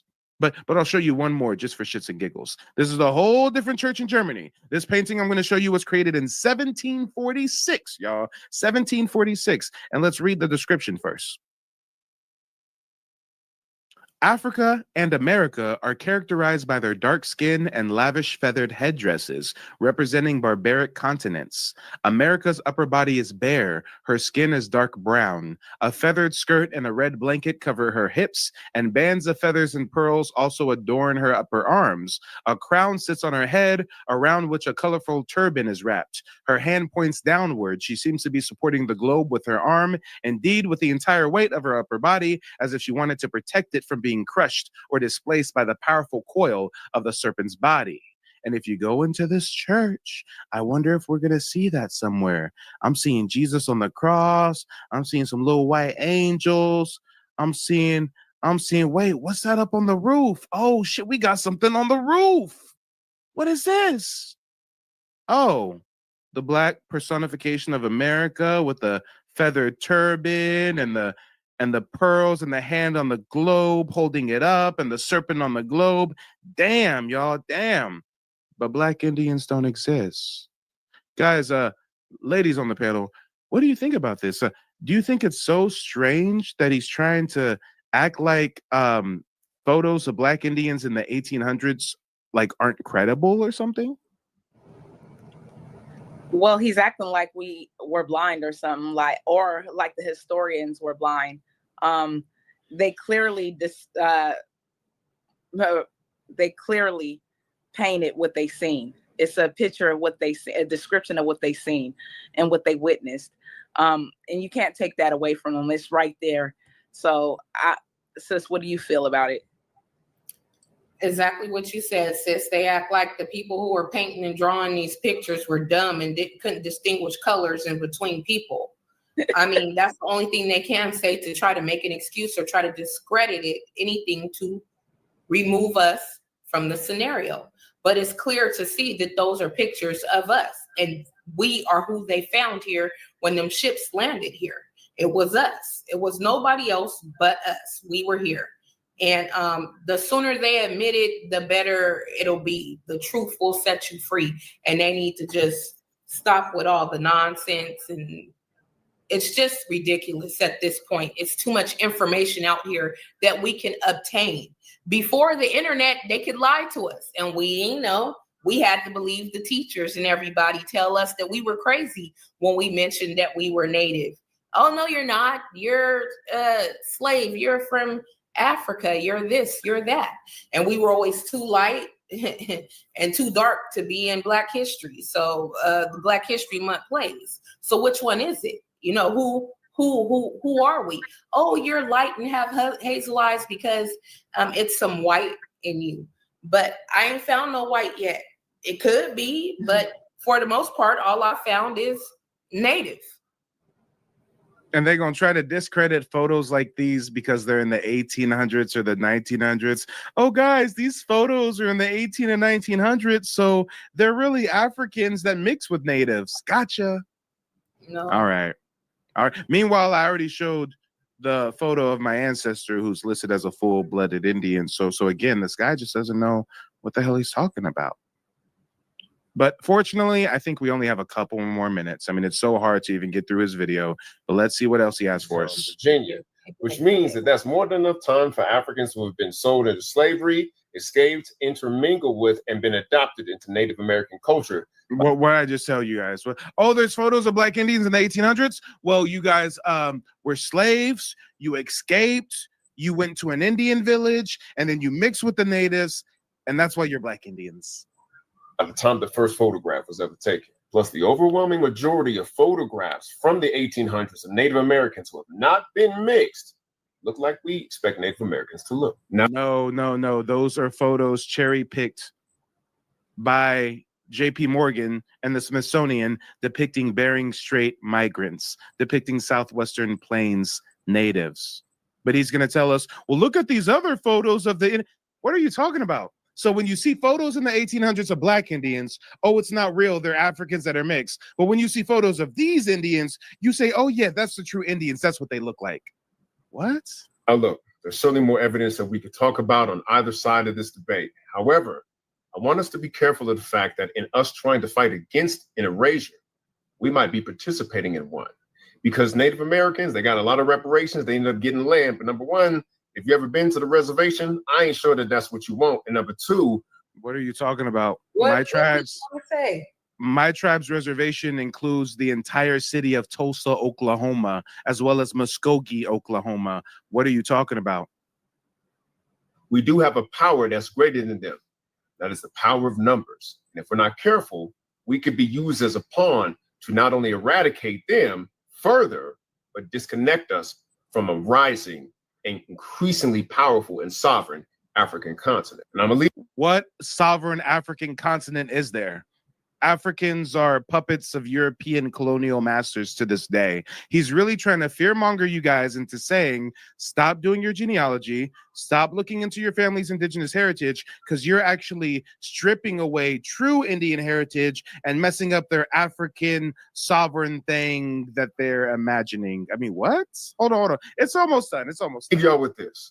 I recently had the privilege of going to Elmina Castle, the largest slave castle in Ghana, West Africa. Okay, I'll just end it here. We don't even have to debunk how these slave castles are fake. They're tourist traps. He's too lost in the sauce. We'll just stop right there. Empress, what do you think about that? I mean, he really tried to say that we're gonna like mess up native communities and we're being used as pawns. These native tribes kicked us out for a reason. They don't want us to reclaim our heritage, but he's going to try to flip it on us and make us think that we're being used as pawns. This is it's so many ways. It's so much I have to say about this. It sounded like he was trying to guilt trip us, like us finding our genealogy, who we are, is gonna hurt Africa from becoming this great sovereign nation because we want to know who we are. Please don't go digging and find out who you really are. We're trying to be great over here. If you guys do that, it's gonna hurt us. Like, that's how I just took that. Are you trying to guilt trip us? Nah, buddy, that's not working up over here. That's not, I'm telling everybody go do their genealogy and find out who they are and honor their native ancestry. Yes, I am. And as far as him trying to say we're trying to hurt the Plains people, that's not true. If anybody's trying to hurt anybody, it's the Plains people that hurt us and went against us again and stripped us from what was rightfully ours. So why we got to sit up here and take the higher road? No, I'm not Michelle Obama. When they go low, I go lower, and I'm reclaiming what's mine. I'm sorry, you can't guilt trip me over here. If you do that, you're gonna hurt us. Don't hurt us, please. Hey, it's a tale as old as time. I literally reacted to a video about a year ago now of some African girls screaming at us, claiming we're not really Indians and we need to stop looking into it because we're going to harm their African identity. And African is going to shrink and shrink and shrink because we're getting in touch with our indigeneity. That don't have nothing to do with me. That what they going through and they issues up over there in their country, and with them trying to tie ourselves to our struggle and the fights in the wars that we've been through, and had to pull all out and just take care of each other just with us. Things that they did not do over here for us, that they come over here and take credit for. No. No, that what they going through over there, that's their business. That's a whole continent of Black people. And there's no reason why they should be going through what they going through up over there. They could blame it on the colonizers coming over there, stealing their resources. You let them because y'all dirty up over there and corrupt up over there. Ain't no way. It's just not no. I ain't even gonna go. Hey. Let me really put this in perspective. Check this out. This is how crazy it is. Africans on the African continent total in the number of 1.4 billion. There was 1.4 billion of you guys, and you're convincing us that we're going to somehow harm you by delineating and getting in touch with our indigenous heritage. Guys, they say there's around 45 million of us Black folks in America. 45 million. 45 million is 3.2% of 1.4 billion. Y'all want us to believe that our little 3% of your population, you need us so bad, and you got to have us identify with you and call ourselves African American. If you need this minority group from the other side of the world so bad, then you ain't got a leg to stand on. Right. A lot of y'all ain't crunched some numbers. Y'all don't know it was 1.4 billion of them, only 45 million of us. In North America, I mean, if you count all the Black indigenous people of the Caribbean, South America, it's more. But just in the US of A, there's 45 million, and they're worried about us so bad, aren't they? It makes you want to go dig deeper and find out. What are they hiding? More. Like, why? What is the purpose? Yeah. Why are you so invested in us? Really invested. Worried about our reparations and some more stuff. You seen that stuff about the reparations? Yeah. They added us in as what, they fifth nation, they sixth nation or something like that, part of the diaspora, and talking about, why are y'all worried about what's going on up over there? Y'all need to worry about what's going on over there. It's bad enough they even try to include us in their diaspora when we're not even a part of it like that. No. You need to prove that you descend from an African slave, and then you're a part of that diaspora. Look, I didn't met some African people of African descent that have been cool, but majority of them that I run into in my experiences with them, they're really condescending. They don't like us at all. You know, majority. I've got a few. When I say few, I could count on my hands that's been cordial and not condescending and not saying rude things. The other ones, they're very rude and condescending, and they really don't like us. So why are you trying to connect yourself to us? It's because we're valuable. Dang. It's because of the things that we have done here. It's because the way we fight. It's the way how we keep pulling ourselves up out of the smoke every single time like a phoenix. We keep coming back and back. We won't give up. We keep fighting and fighting. And it's the accomplishments that we have made. Everybody wants to tie themselves to that. I can understand. But what I have to say about that is no. We got a mission to accomplish, and that's to bring us all home, awaken every single one of us that we can. That's right. And reclaiming what's ours. And I'm not going to let anybody, not no pan goofy, not anybody, not them ones up over there in London, Great Britain, whatever. I'm not going to let anybody get in the way of what we got going on. Because like you said before, Mike, when the guy asked you the other night, he said, oh, you guys want reparations and Indian land too? Yes, we want it all. All of it. We want it all. So that's where we're at with it. We're here to reclaim what's ours. And we're going to get it. One way or another, we're going to get it. That's right. And guys, I've crunched the numbers. This is why they're trying to keep us from our indigenous roots. When we talk about slavery reparations, when we fall under the guise of us all descending from West African chattel slaves, and we advocate for reparations under that notion, that reparations is between 10 to 11 trillion dollars that we're owed. But if that's not the case, if we're not West African slaves imported here, if we're the true indigenous Americans of this land that were colonized, victims of biological terrorism, enslaved, reclassified, well, guess what, guys? I've crunched the numbers. Then our reparation claim goes from 10 to 11 million to 40 to 50 million. That's why they will never want us to wake up to our indigenous roots. Well, talk to me, Mike. A lot of us are.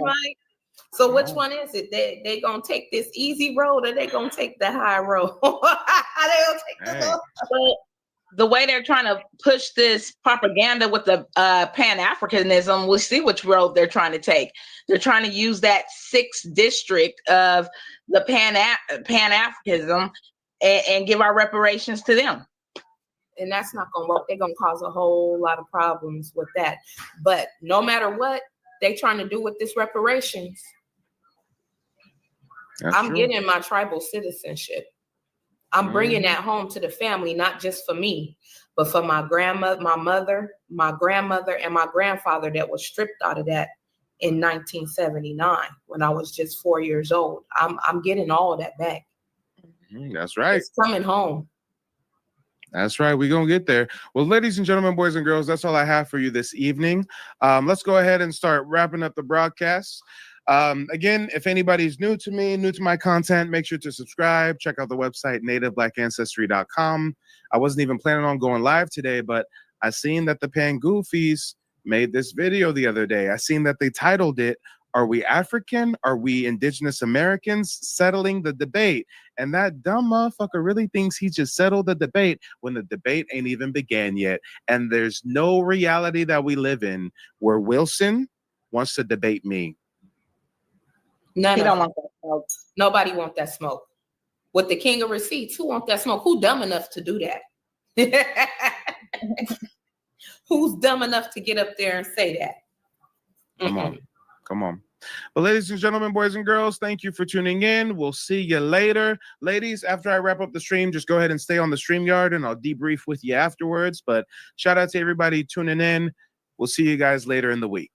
Bye, everyone. Peace. And don't fall for the okie doke, okay? Them Pan-Africans are trying to grift onto our movement. Them Pan-Goofies is trying to say we are Indians, but really we descend from ancient African migrants. Just don't fall for the okie doke. And we'll see you next time. Many know about slavery, but few discuss paper genocide. We did not all come from Africa, and most of us have Aboriginal roots that were stripped away due to reclassification and miseducation. As a native Black American and a member of the Muskogee Creek Nation, I understand the importance of tracing your lineage. If you want to learn how to trace your genealogy and apply for tribal citizenship, go to nativeblackancestry.com to schedule a consultation. They don't want you to remember this. You not no slave, you indigenous. Fuck how they painted them Indians. You went to war with the French and the British, man. Quite frankly, you was kings Merovingians. They took the women and men, made them prisoners, raised up the children to worship their images, set up a lab to the genes and they mixed them, and this shit get way deeper than your pigment. We know about slavery, but few discuss paper genocide. We did not all come from Africa, and most of us have Aboriginal roots that were stripped away due to reclassification and miseducation. As a native Black American and a member of the Muskogee Creek Nation, I understand the importance of tracing your lineage. If you want to learn how to trace your genealogy and apply for tribal citizenship, go to nativeblackancestry.com to schedule a consultation. They don't want you to remember this. You not no slave, you indigenous. Fuck how they painted them Indians. You went to war with the French and the British, man. Quite frankly, you was kings Merovingians. They took the women and men, made them prisoners, raised up the children to worship their images, set up a lab to the genes and they mixed them, and this shit get way deeper than your pigment. All right. Ladies and gentlemen, boys and girls, smash the like button on the way in. Shout out to everybody tuning in. Make sure to check out my new website, nativeblackancestry.com. And also make sure to check out my new YouTube channel, Native Black American Network. We've got a lot of great content that's going to be pumped out over there on the Native Black American Network. As far as tonight's live stream, we just finished a broadcast, actually.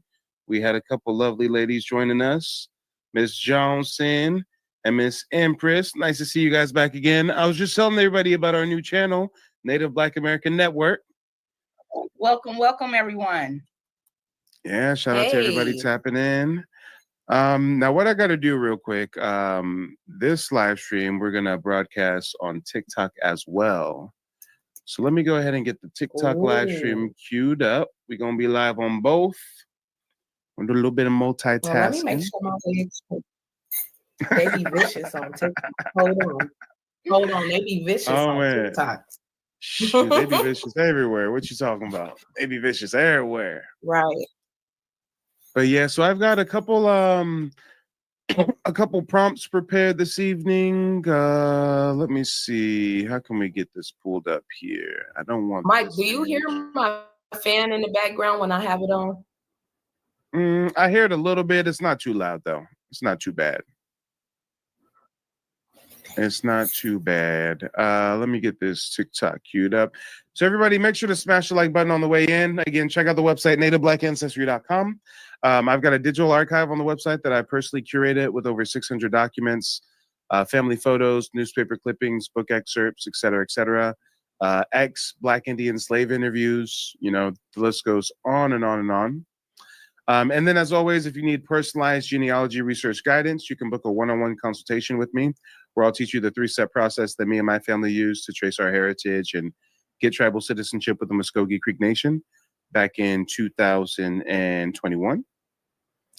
And we are about to be live on TikTok in just a second. I'm queuing up this TikTok live stream right now. Let me get my camera set up over there. And you know what? On TikTok, I got to bring up OBS, I think. Yeah, I think I got to bring up OBS. Johnny says, how you guys doing, ladies? Hi. I'm Doing doing good fine. tonight. Yeah, we just had You a ready really for the nice show? oh, I'm sure Johnny's ready. Yeah, we just had a really nice broadcast on the last one. Went through a lot of receipts, a lot of heavy-handed receipts. Here we go. Let me start this virtual camera. All right. Shout out to everybody tuning in on TikTok. Make sure to tap the screen, tap the screen, tap the screen. I think I got my camera going on TikTok finally. Is it working now? Maybe, possibly. No, doesn't look like it. I don't know what's going on. Technology never works when you need it to, right, guys? There's always a delay. Always something. I don't know what's going on with my camera. I think I gotta turn off my camera for a minute on the YouTube and then redo it. Let me see, and I'm gonna place you guys on mute real quick. But yeah, for everybody on YouTube, make sure to subscribe if you're new to the channel. Make sure to tap the like button on the way in. I think I know how to fix this camera situation on TikTok. Bear with me, guys. Let's see, let's start this virtual camera. Virtual camera output. Let's see. Hey, this ain't nothing compared to the technical difficulties I was having earlier today. Oh, Lord. I was having some issues. All right. Do we finally got it working? Elgato face cam video capture device. Still not getting anything. You know what I can probably do? I bet you I can just share my screen. Let me see. The audio should be running through here just fine. I think what I'll do is I'll just share my screen on TikTok so everybody can see us. Let me see if that'll work real quick. We'll go display 4. Yeah, it'll be display 4. Okay, let's turn the camera back on. All right, let me go ahead and unmute you ladies real quick. Say something, mic check, mic check. Hello, Mic check hello. too. All right, perfect. So my camera is not really working through TikTok for some strange reason, but I'm sharing the feed over here on the TikTok so everybody can see us just fine. But yeah, let's do a little debrief from the last broadcast. What are your guys' thoughts? I know we went through quite a bit. I know those videos with those paying goofies were quite annoying, to say the least, right? Yeah, they're always going to be a whole show in itself to bring them up. I mean, it never ceased to amaze me, the links that they'll go to always tether theirself to whatever we got going on or have an opinion to whatever we have going on. Mm-hmm. Yeah, I had real fun reacting to the pan craziness and, debunking a lot of the lies they were telling and, going over some facts and some actual, historical, proof. Receipts. Some receipt with the king of receipts. Yes. Hey, it's all about the receipts. My favorite part of the segment was the information that I learned about the Freedman Bank, though. There was some stuff that I knew a little, but I didn't know a lot. And I think, boy, that stuff, I'm gonna have to go watch it again, really, because some of that stuff was just crazy to imagine, to even try to put yourself back then in that time and imagining that happening to you yourself, even though it happened to, a lot of our ancestors. But it's just something that is like horrible. And like, how do you get through something like that? And a lot of our ancestors did. They lost all that stuff, had everything taken from them, and they still kept pushing, still rebuilded, still kept moving along. I mean, it's really, really like, it's a bad situation, but it also shows our strength and our preservation too. Everything that's coming, it's just like they knocked it down, still handle it with their chin up and chest out. So that was, a good part of the last stream. I loved it. I loved learning about that. Nice. Well, how about you, Miss Johnson? Yeah, our the resilience was very, very crazy. Like all the things and the suppression and the lies that they were told, and it was all a con game, and it was a great setup how they made the freedmen basically force them to put their deeds and funds through a bank that wasn't protected. And then to have that bank just go down, and then all of a sudden all their deeds and stuff are destroyed after the bank goes. So it's very, very, very informative to know how our generational wealth was stolen from us. Yeah, most def. And you know what, guys? I actually have a few questions prepared for this evening. Let me go ahead and bring them up on TikTok as well as YouTube so that everybody can see them. Bear with me just a moment. Let's see. We'll go ahead and layer this to the front, just like so. And then we'll bring up these questions. All right. Give me some fists or feathers on TikTok if you guys can see these questions on the screen, okay? And then as far as for everybody over here on YouTube, let me bring them up another way. Give me just a sec.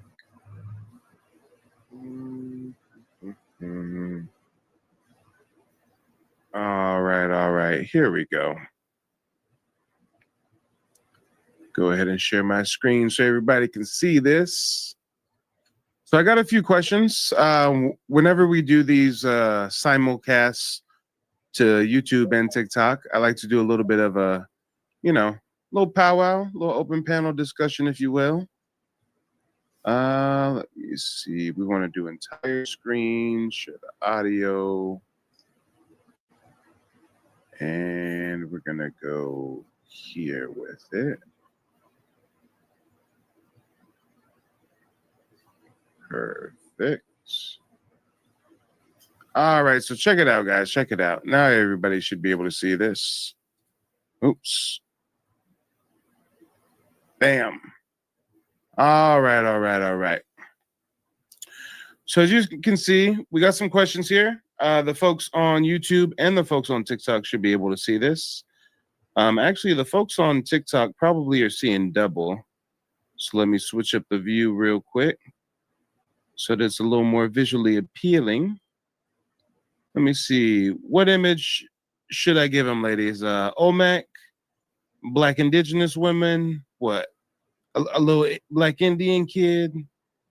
Which image? I love the OMAC. Oh, okay. Yeah, let's go with the youth. All right, let's go with the youth. And you know what? Just so you guys over here on YouTube can see this image that I'm sharing on TikTok. Let me bring it over here too. Ooh. All right. Here we go. So this is the image that everybody's seeing on TikTok as well as YouTube. Now, oh, wait, I went too far. There we go. There we go. Let's just go ahead and park that right there. Isn't that the sweetest little photo? All right. So, guys, as far as the questions for this evening, if anybody would like to answer, you can join the panel. Request to join as a guest if you are on TikTok. If you're on YouTube and you would like to join, I'm going to post the StreamYard link in just a moment. But first question, and we'll start with Empress first, and then we'll have Miss Johnson answer. But question number one is, why are so many people upset that Black Americans are acknowledging their Indigenous American roots, but they had no issue when Black folks claim to be Moors, Hebrews, Nubians, etc.?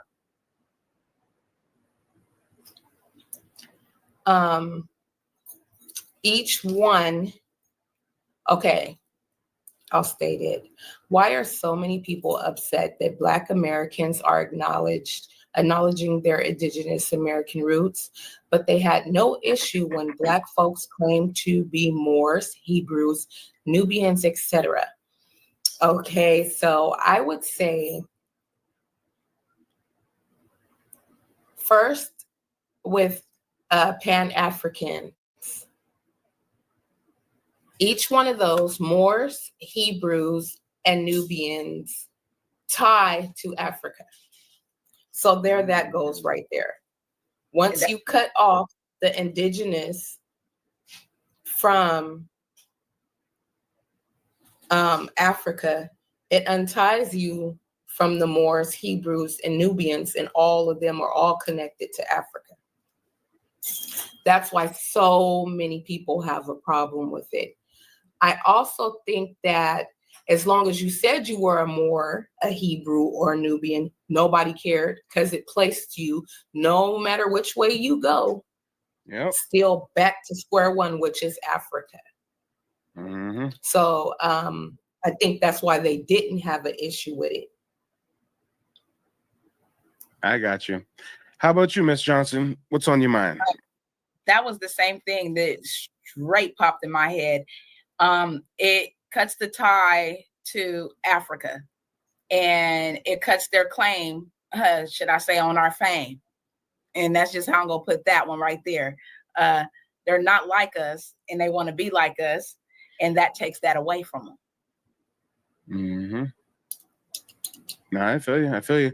And real quick, it looks like we got some comments in the TikTok feed.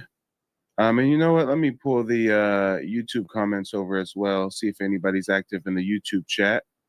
So over on TikTok, let's see. Davey says, y'all will not get Indian benefits or reparations. Go to work.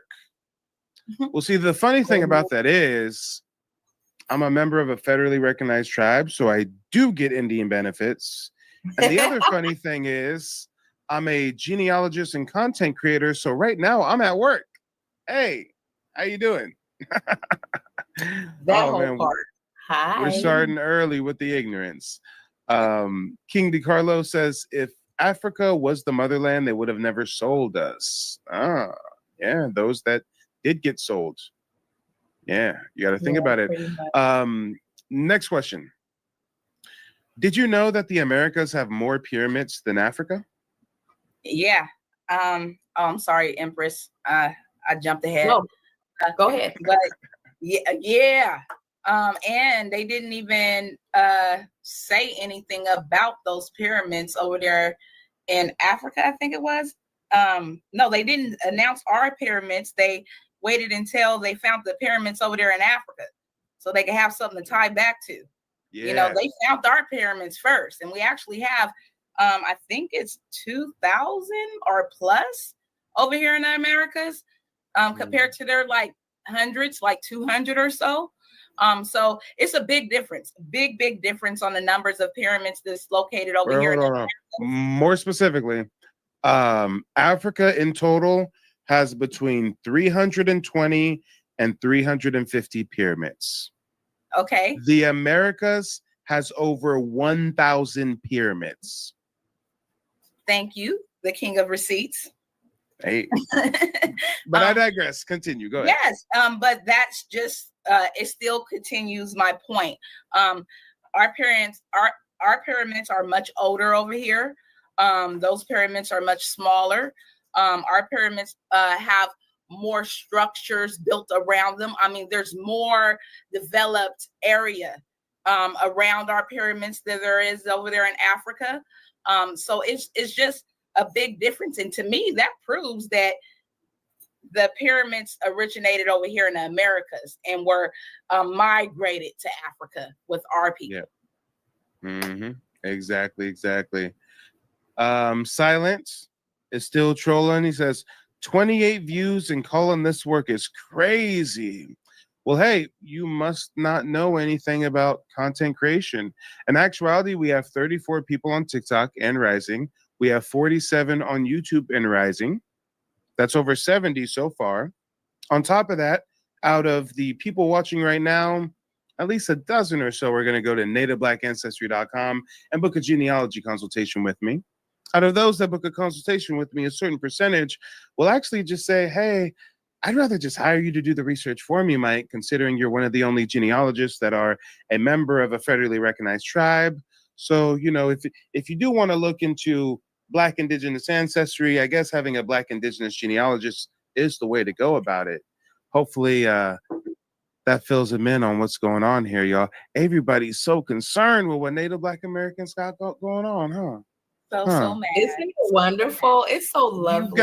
You guys aren't getting no benefits and no reparations. Oh, actually, I'm a part of a tribe, and I'm working right now. So what are you talking about? Oh, but you only have 38 people. What? And you're one of them. I wonder why. And you're one of them. Hello. Right. How you doing? Yeah. Let's talk about it. Let's talk about it. Come on. But next question. If most Black Americans are said to descend from African slaves, why do U.S. Census records from the 1700s and the 1800s list so many quote unquote free people of color, but so few actual Africans? That's a good question. Why is there no actual Africans listed at all? Where the African list at? Can somebody direct me to the African slave list? They gonna always talk about what was on the boats that didn't never come here, that didn't make it to North America. I don't know, but there is a lot of free people of color around and not enough slave documents around. I always wondered that stuff myself, but it just goes to show how crazy people is and that the lengths people will go to get what they want. It all boils down to disenfranchisement. Yep. Over on TikTok, Bumpy says, because there were none. Yeah. Yeah, I feel it. That too. Shout out to Bumpy. Bumpy says Africans came in 1870, well after slavery. Yep. Oh, Bumpy, I like you. Let's talk about it. Next question. Who benefits more from us believing we're from Africa? Us or the same people who stole our land? We're surely not the ones benefiting. Our whole birthrights, heritage, the way we live today as a people, we're not benefiting. We see who's benefiting off of our land. So the proof is in the pudding. It's in our face. Yeah. You know those movies they always show about the aliens coming and all they want to do is just suck the land dry of all the resources till it's dry. Yeah. That's basically, referring to them and what they did here. We're not benefiting from it at all, not one bit, but they are. Yeah.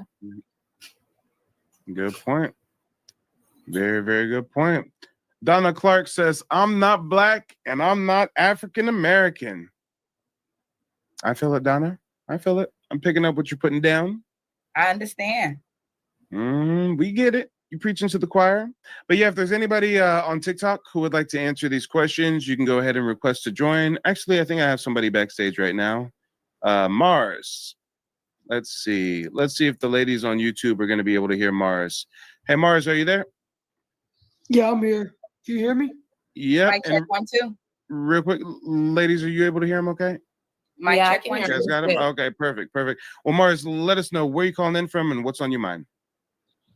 I'm calling in from Las Vegas, Nevada. What's on my mind is that I just want to let people know that I am a Choctaw Indian. I am a Cherokee descendant and a Muskogee descendant because I did my genealogy, and I found the truth is in the pudding. Doing the genealogy is that I don't come from Africa because I went all the way back to the 1500s, and all my family, the ancient descendants, come from Virginia.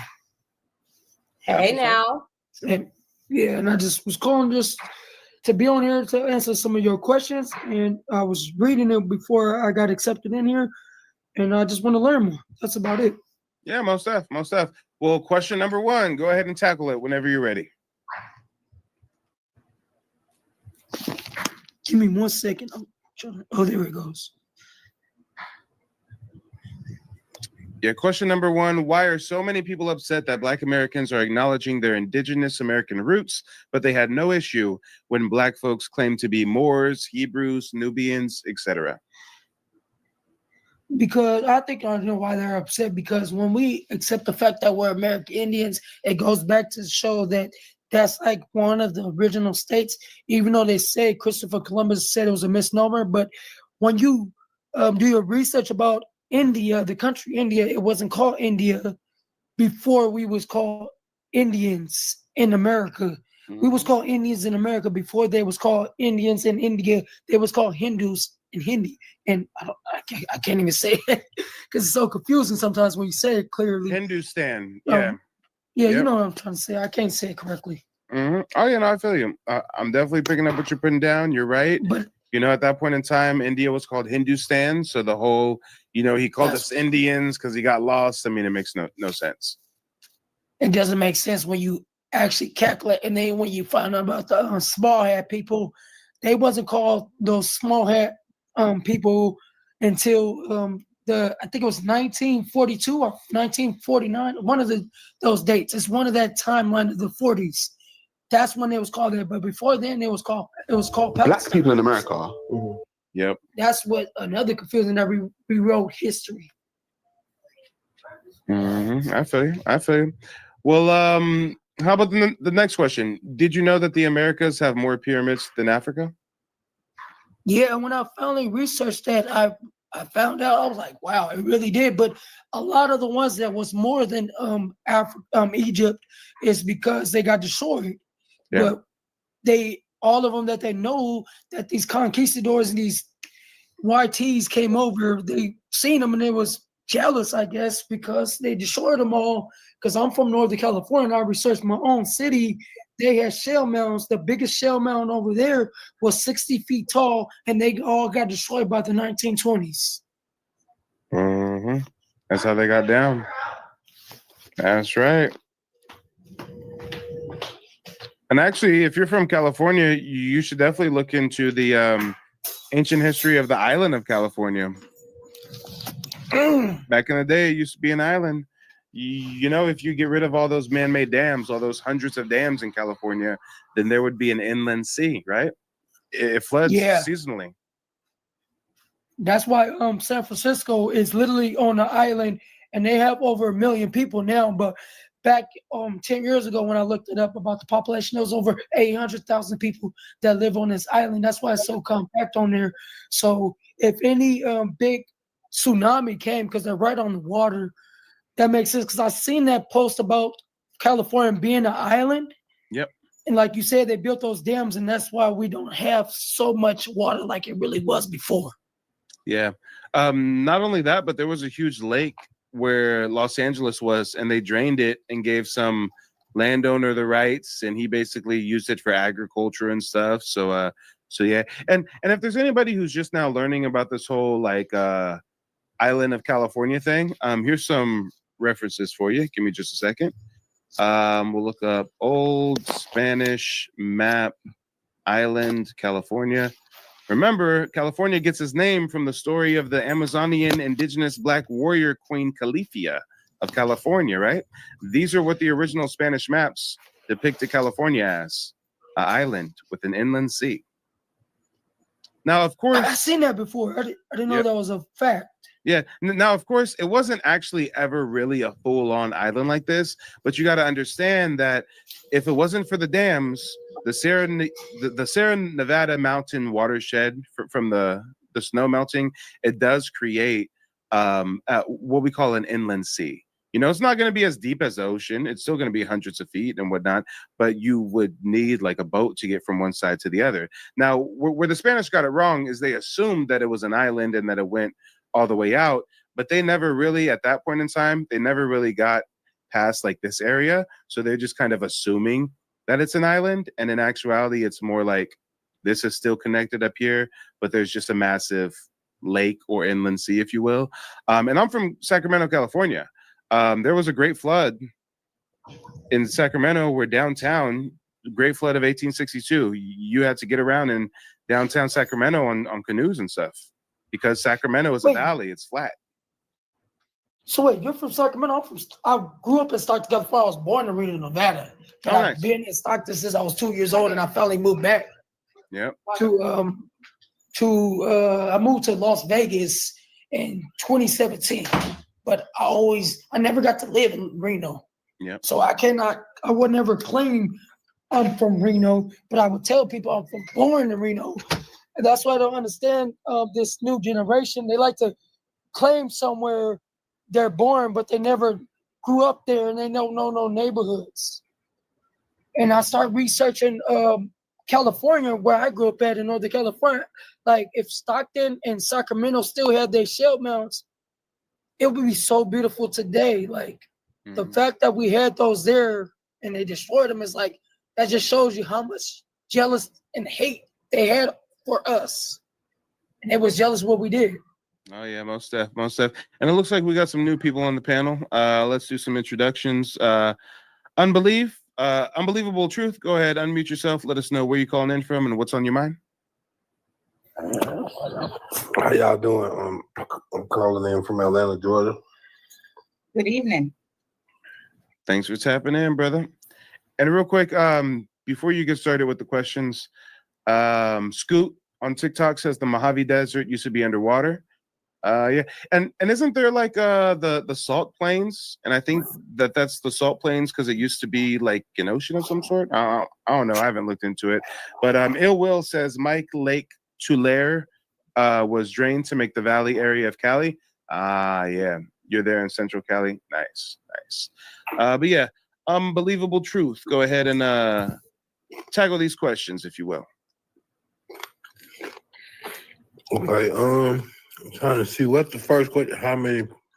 First question, yeah. Why are so many people upset that Black Americans are acknowledging their indigenous American roots, but they had no issue when Black folks claim to be Moors, Nubians, etc.? The reason why they don't have no problems when people say they Moors and all that, because in a way it kind of slick ties them back to Africa. So hey, we still get to shoehorn our way into y'all culture.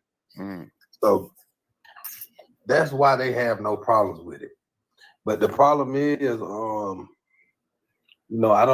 don't see them saying, hey, y'all Jamaicans are really Africans. Y'all are African Jamaicans. But see, they want us to identify with them because it gives them power. But we not relinquishing our power to these people. I feel it. Most def. And next question. Did you know the Americas have more pyramids than Africa? No, I didn't know that. You learn something new every day.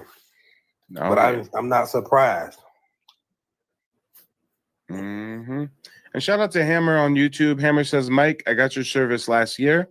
I found my second great-grandfather received 40 acres and his son received 160 acres, but I couldn't find them on any Indian rolls. They're from Mississippi. Well, Hammer, shoot me an email and we can take a look at some of the previous research that I did for you. Since a lot of things are being archived and digitized, monthly, genealogy is definitely a marathon. It's not a sprint. So there's stuff that I haven't been able to find on my own family. And then, 4 months later, 8 months later, there's new information available. So just shoot me an email and we can definitely revisit some things. But next question. If most Black Americans are said to descend from African slaves, Why do U.S. Census records from the 1700s and 1800s list so many free people of color, but so few actual Africans? That just goes to show you that a lot of us didn't come off these quote unquote slave ships, and that we were already inhabiting this land long before they had even discovered it. Mm-hmm. That's right. That's right. And last question. Who benefits more from us believing we're from Africa, us or the same people who stole our land? Who benefit more? The people who stole the land.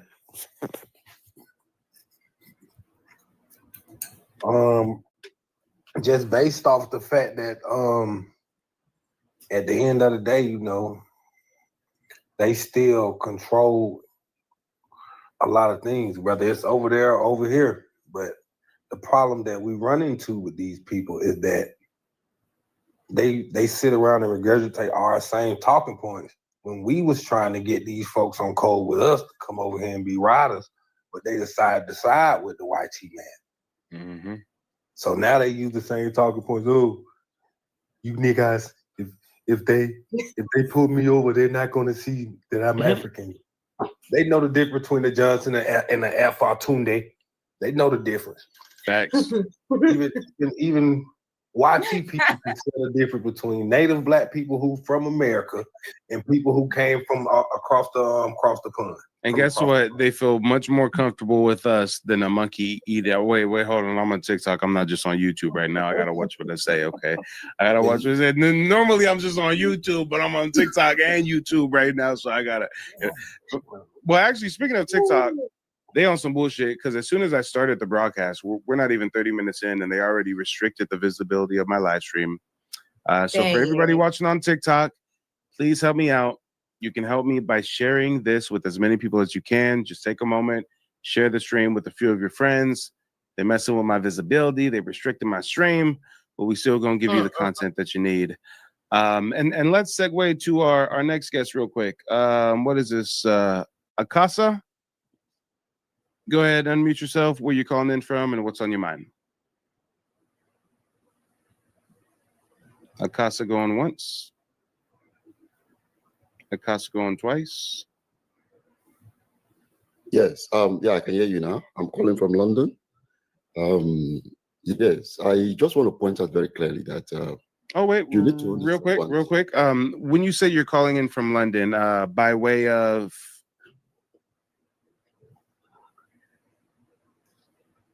London. By way of what do you mean by way of? So like what country are your people originally from? Well, that's exactly what I want to point out. You know, originally I'm from Nigeria, if that's what you want to hear. But by my name, you could tell that I'm a fellow black man. What I want to point out is this. Well, hold on. I can't tell that you're a fellow black man by the name of Akasa. Typically, black is associated with Black Americans. You know, us over here on the Western Hemisphere, black has never been associated with Africans. You guys go by your tribal names, your country. You're Nigerian, you're Igbo, you're Yoruba, right? So it's very, very strange that you guys all of a sudden want to be known as black people. But either way, that's neither here nor there. Before you start with your comments, though, and trust and believe, I'm going to let you speak freely. We just want to kind of learn a little bit about who's calling in. So when you say you're from Nigeria, are you first generation, second generation, third generation? I think in the UK, you guys call yourself Black Brits now, right? You can go ahead and unmute yourself, sir. Okay. Right. So you see, we don't see ourselves like you know, Black Brits. We see ourselves as you know, either Africans or Britons, or you know. So I would like to correct one notion that so Black Brits isn't a term that you guys use. No, we see ourselves as blacks. I mean, it's clearly a term that you guys use.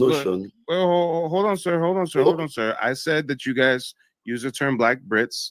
I brought that up because I was trying to be respectful, because I thought that's what you guys try to call yourselves. You're saying that you don't call yourself that, but if anybody just looks up on YouTube the term Black Brits, look, we probably have your fellow Nigerian here. Ori Olukoga says Black Americans versus Black Brits, a quiet rivalry. Black Brits says this about Black Americans.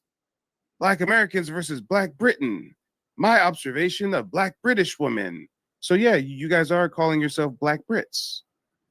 That clearly is a thing. Black Brits ends the debates on where are African Americans from. Okay, so I mean, I don't know why you don't want to admit that some of you, I'm not saying all of you, but clearly some of you guys use the term Black Brit, but go ahead and unmute yourself. Let us know what's on your mind. Hi, beloved. Nice to see you. Thanks for tapping in. You can go ahead and unmute yourself, Akasa. Pick up right where you left off. You wanted to set the record straight, right? We ready. I don't know. You're still on mute. You have to unmute yourself, sir. You have to unmute yourself. Just click that button. I know you know how to do it. You've done it a couple times already. We'll give you a good, healthy 5-second countdown before we get on with our conversation we were having. And a 1 and a 2. Oh, I'm an ignorant American. I don't know how to count. All right, guys. What were we talking about? Oh yeah, there was questions on the screen before we were distracted by a foreigner who didn't answer one question. Yeah, we can't even get past go with some people. And mind you, none of these questions really have anything to do with Africans in Europe, do they? Not at all. Yeah. Akasa says you need to unsure me. If you mean unmute, it wouldn't let me unmute you. You have to unmute yourself. Akasa then says, man, you guys are so ignorant. No, Akasa, we really wanted to hear what you had to say, but you wouldn't unmute yourself. So just go ahead and come back up. Or here, I'll make it easy for you, Akasa. I'll show you how not ignorant I am. I'm smart enough to know how to send an invite, so I'll send you a personal invite to rejoin. And as long as we can get your microphone on, then we'll be able to hear exactly what you have to say and why you think we're ignorant and how you guys call yourself Black Brits, but you're not really Black Brits, right? Okay, hello. Yeah. Firstly, I want to clearly make you understand one thing, that Africa today, the name Africa does not even exist originally. And you know, the Black civilization has been on this earth for over 10,000 years. There was no classification on the basis of race. It is only this classification of where you're from or who do you identify with is only it's a recent phenomenon. That is exactly what I'm trying to make a lot of you Americans understand. You tend to see yourself, okay, we are not those monkey-eating Africans, and you know, these are the kind of ignorant things you push out that further drag the Black race down. This is exactly what I want to let you understand. To stop this further classification of the Black race. What Black race are you talking about? I'm talking of the Black man anywhere on earth is a Black man. You should understand that. So wait, hold on. No. Wait, hold on. Time of a Black man in India. Stop. I'm trying to understand you. So when you say a Black man, what makes somebody a Black man? The race. That's what makes you a Black man. The race. Understand? The what? The race is what makes you a Black man. Your race is what makes you a Black man. Charisma is what makes you a Black man? No, your race. Your race. Your race. Oh, okay. Guys. Exactly. I honestly thought he was saying Riz. I thought he was saying Riz. My bad. So your race. And there's a child in the background screaming and crying profusely. I'm just going to mute you for a second so you can sort that out. We'd really love to hear what you have to say, but I just can't hear you past the screaming child in the background. So you're saying the race. So then if you're saying your race makes you Black, we're kind of in a paradox. This is a situation of what comes first, the chicken or the egg? Because you're saying that we've got this global Black race. And I said, well, what makes you Black? Your race. Wait, so we have a global Black race, and in order to be a part of the race, your race makes you Black. I mean, we have to have some other markers for what makes a person Black. Is it geography? Is it the country they come from? Is it their phenotype? Is it their culture? Is it their heritage? What makes a person Black? Okay, very well. When I say Black civilization has been on this earth for over 10,000 years, it's not that I'm making that up, or I'm making that on the basis of trying to create a distinction between the Black race in America or the Black race that existed in those 10,000 years, the Black race that existed in somewhere Africa, or the Black.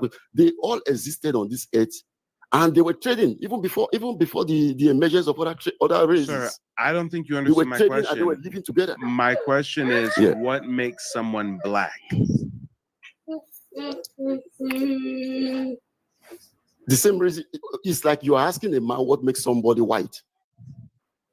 Can you see the logic in your question? White It's like is asking a a racial white man. construct. There's no such thing as white.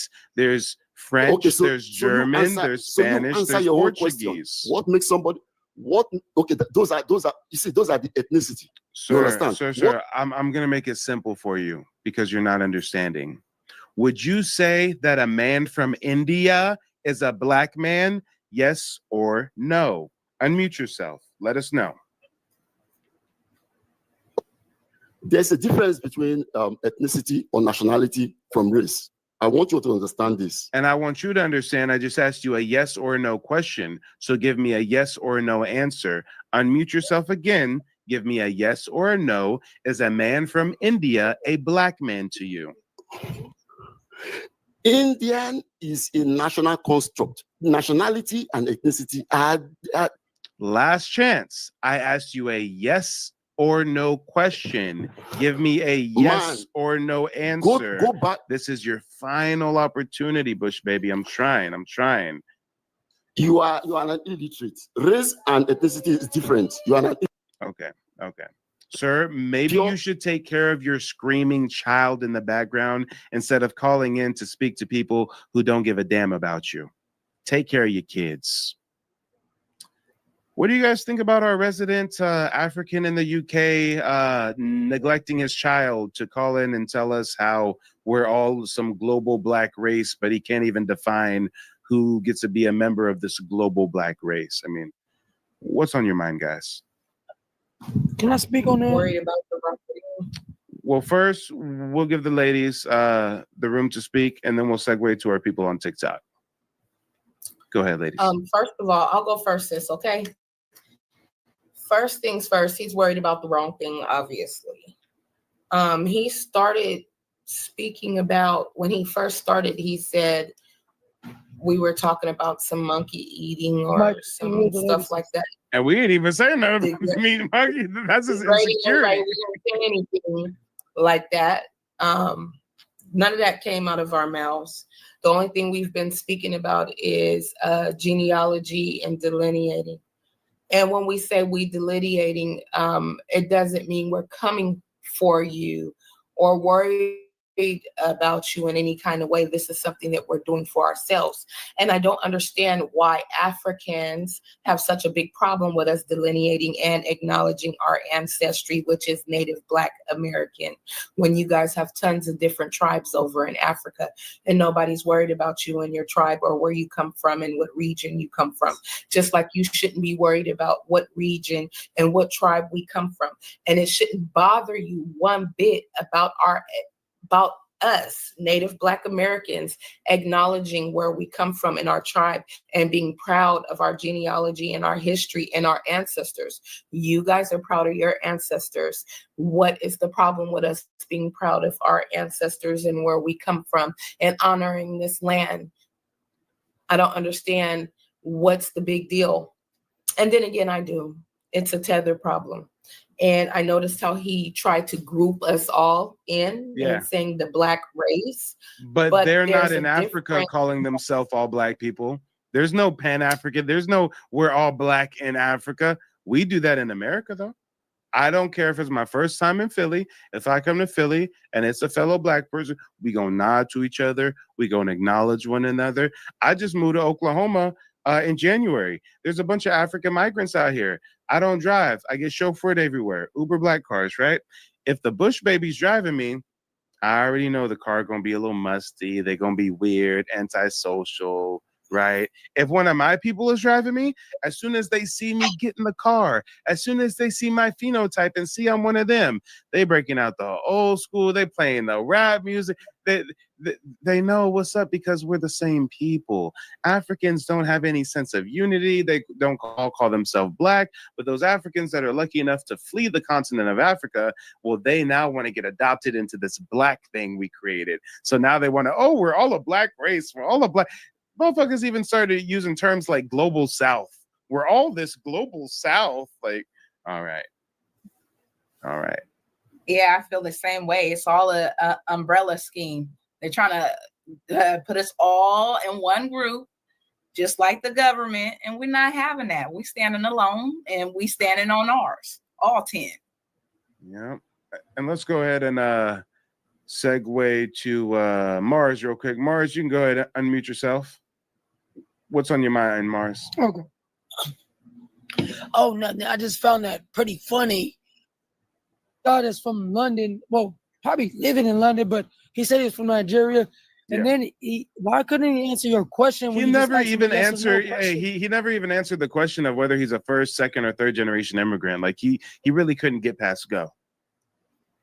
And that's pretty sad. And it's not like you was trying to say, "Oh, we don't accept you Africans, this and the third." You're asking him. You literally ask him a simple question: are Indians considered black? Because you can't consider them black because of their skin tone. Yeah.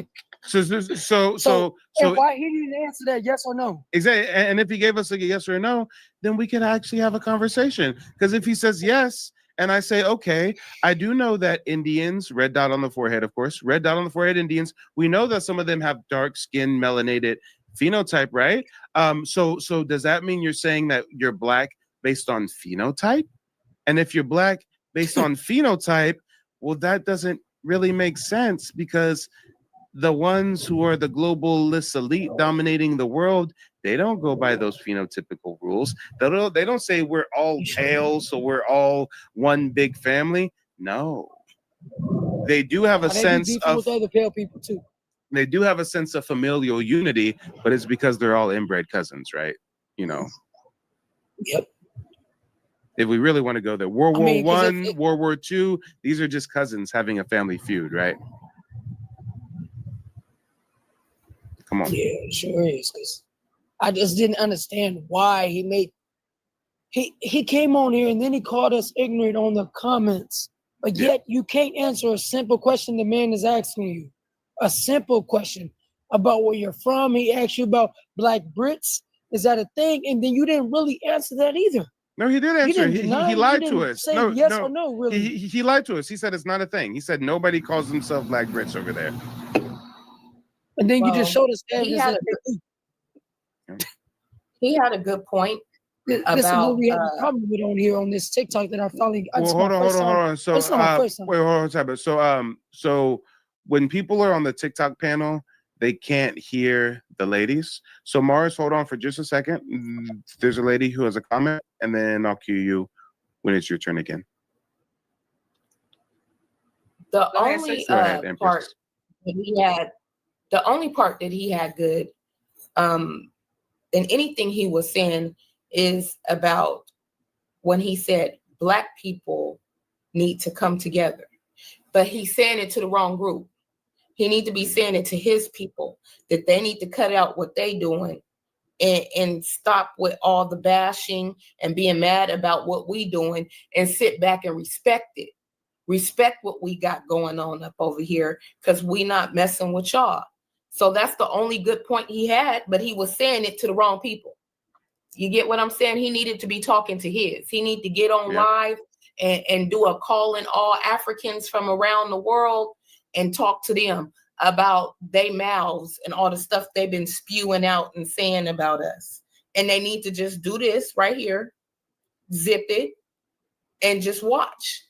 That's it, like they've been doing. But leave us alone. Keep your opinions to yourself about what we got going on. If you ain't trying to root for us and cheer us on, then don't say nothing at all.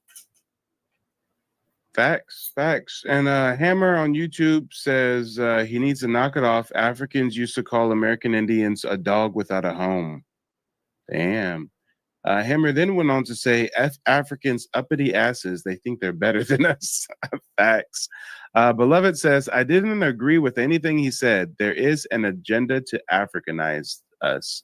Yeah. Dreamcatcher says, I can hear them. Yeah, so the TikTok audience can always hear them, but if you're a panel member on TikTok, then you can't hear any videos I'm playing or any guests on YouTube. That's just a weird thing. But yeah, Mars, go ahead and give us some closing remarks. Then I'm gonna have Unbelievable Truth give some closing remarks, and then me and the ladies are gonna wrap up the live stream. We already did like 2-3 hours of live streaming. I'm sure they're tired. Yeah, my closing remarks about this is just the fact that they're not willing to learn and to have a debate and to be guess a strong-minded and smart person that's to be educated, just a person that's smart. I'm very bad with words, but I know I'm not a slow person. And the fact that he calls somebody ignorant and you can't answer a simple question it makes you look bad. It makes your people look bad. He asked you a simple question. He wasn't trying to debate, like really argue with you. He didn't put down your people. He didn't say, no, you didn't. You just talked to him and he couldn't answer nothing simple. And that bothered me. And you're not a Black American. You will never be a Black man. You don't understand that Black is mainly over here. This is what it means. And that's why you asked him, so Indians are considered Black too? And he couldn't answer that. He went on and talk about whatever that I couldn't understand him because he was getting so angry. And he started talking so loud and so fast and angry at the same time. It's like, I couldn't really understand you. Why are you so upset? They've never been called Black. I guess we can kind of say they've been called Black in the sense that the Spanish did call them Negro, right? And Negro does mean Black in Spanish. But here's the kicker. It does. Nobody ever made Negro something to be globally revered. The Africans didn't take Negro and flip it into something that's super successful. And Negro became a racial reclassification tool placed on us to try to Africanize us. And after we became Negro, they tried to do us one step worse, right? They said, well, fuck it, we gonna give you a sense of inferiority. You ain't even gonna be Negro, you're gonna be Black. And then we took that Black and made it something to be globally revered. And now these Africans want to be Black like us. Yeah, because we made it so positive. We made it so cool. That's why. We know how to flip a negative to a positive. That's what we do.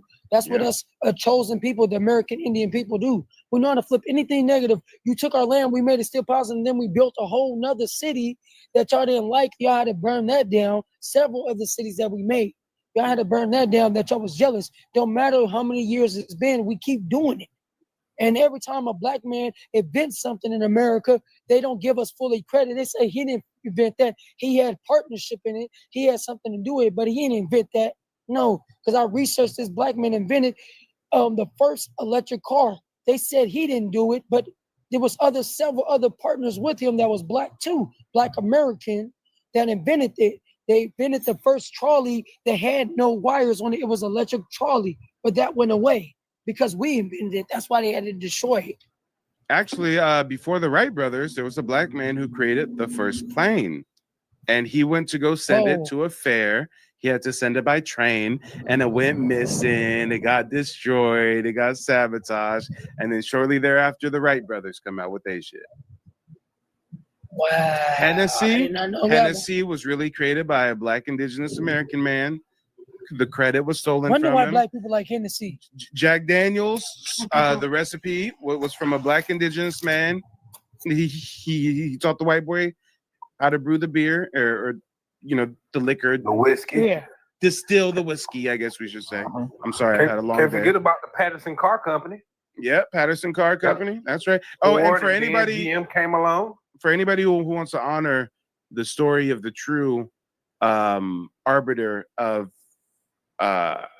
Jack Daniels, his name was Uncle Nearest, and one of his descendants created the first Black female distillery company, and she named it after him. It's called Uncle Nearest. So you guys can go to the liquor store, buy a bottle of Uncle Nearest. It tastes good. It's some real premium shit. I mean, the bottle I got was like $60 or $80 or something. It's some real good whiskey. So, instead of getting some Jack Daniels, get you some Uncle Nearest. Is My it nearest with a I or a Y? It's not a question. It's kind of Yeah, I'll like, find I don't it know for what you. it is, but anyways, I was just saying, so that makes sense why they say right here. black people love Hennessy. I Yep. didn't know that we made Hennessy. Makes perfect sense. Yep. Yeah, now I see why we like it. And I This see, right here, and then when I start researching these things, Uncle why we like it. Nearest, My bad. 1856. Right here, award winning. Company ran by a black woman. I done had some of that before. Sure have. Yeah, it's good, huh? Yeah, that's why I be trying. That's what I tell people all the time, man. I be like, man, look, man. They be talking, man, what did you keep? Look, man, I ain't no god. I'm not one of them people, man. I ain't no refried bean tortilla motherfucker. You hear me? I am a Fawn Weaver. Fawn Weaver is a serial entrepreneur. She's a CEO and founder of Grant Signey Inc., a privately held investment company. And how'd she get into the whiskey stuff? Weaver serves as the CEO of Uncle Nearest Premium Whiskey, a company she founded in 2016. It's the fastest growing American whiskey brand in the U.S. history. The best-selling, here we go, African American founded spirit brand of all time. All right. Interesting. Weaver was named to the Endeavor Group Holdings as board of directors alongside Elon Musk. All right. So she a boss bitch. Okay. I can dig it. I thought it said something about her being related to him or something. I don't know. Maybe I'm tripping. Is Fawn Weaver related to Uncle You Nearest? probably seen it, just took it away. For real. You know, sometimes we be adding tens on it. Fawn Weaver is not a direct relative. Weaver discovered the story of Nearest Green and built the company to bring the legacy to light. Former enslaved black master distiller.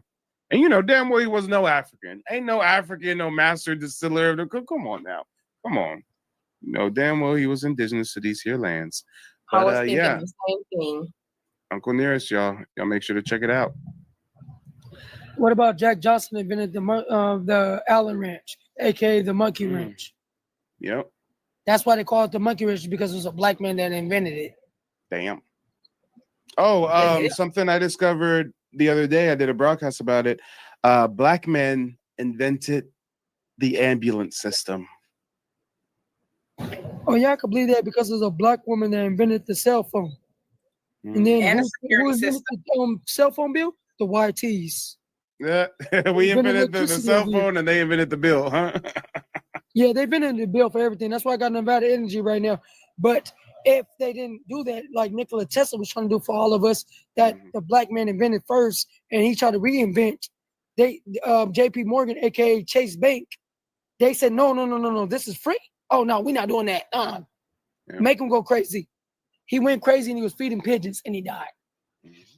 Well, that was also part of the colonization efforts in North America, was stripping us from our indigenous ginormous gardens that we now know as forests, right?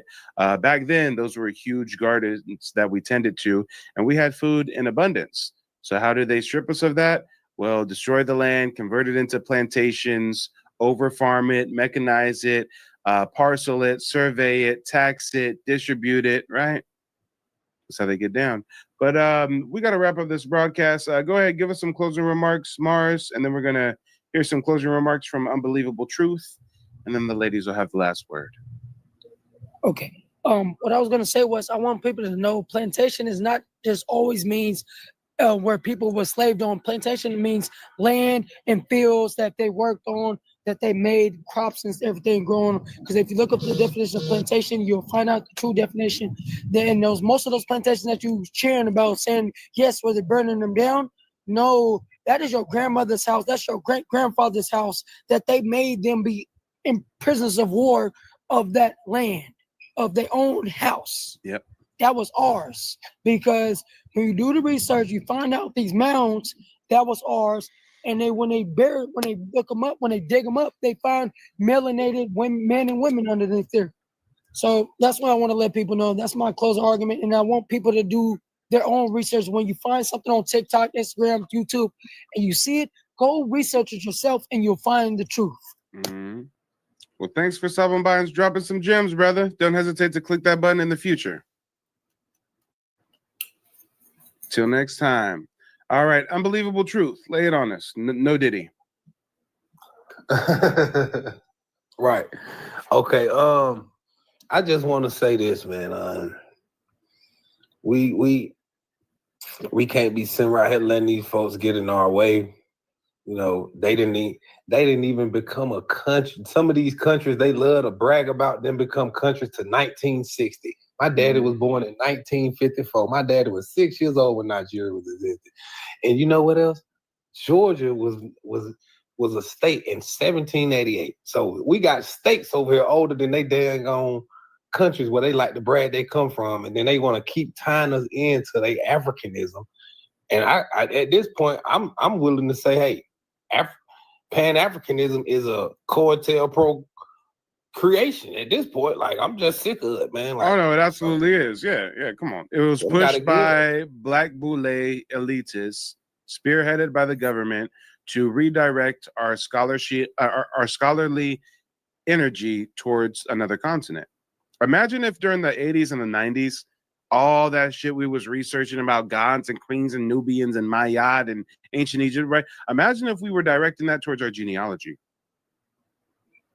Oh, then we know about the land patents, and we'd have tribal citizenship, and we'd have rectification, and we'd figure out about that land that the KKK was hired by an oil company to chase your grandma off, which is why y'all was born and raised in Chicago generations later, right? I mean, there's so much that we would have revealed, but instead they had us looking up African Orishas and shit. Hey, I fell victim to it too. I fell victim to it.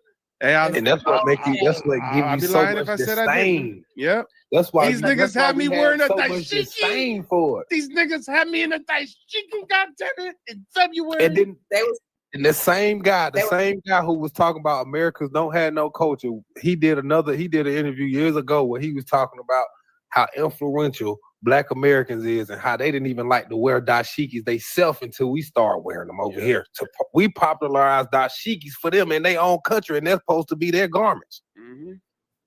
Yeah. So it just lets you know that we are the trendsetters, and we are a specific group of people in this country, and and what really kills me is that we don't sit right here and try to discredit what they done did in their countries. We don't do that. But they'll come over here, oh, you niggas are lost niggas, you don't know where you're from. You are from West Africa. You are sub-Saharan African. Like, no, we not. We keep telling y'all this.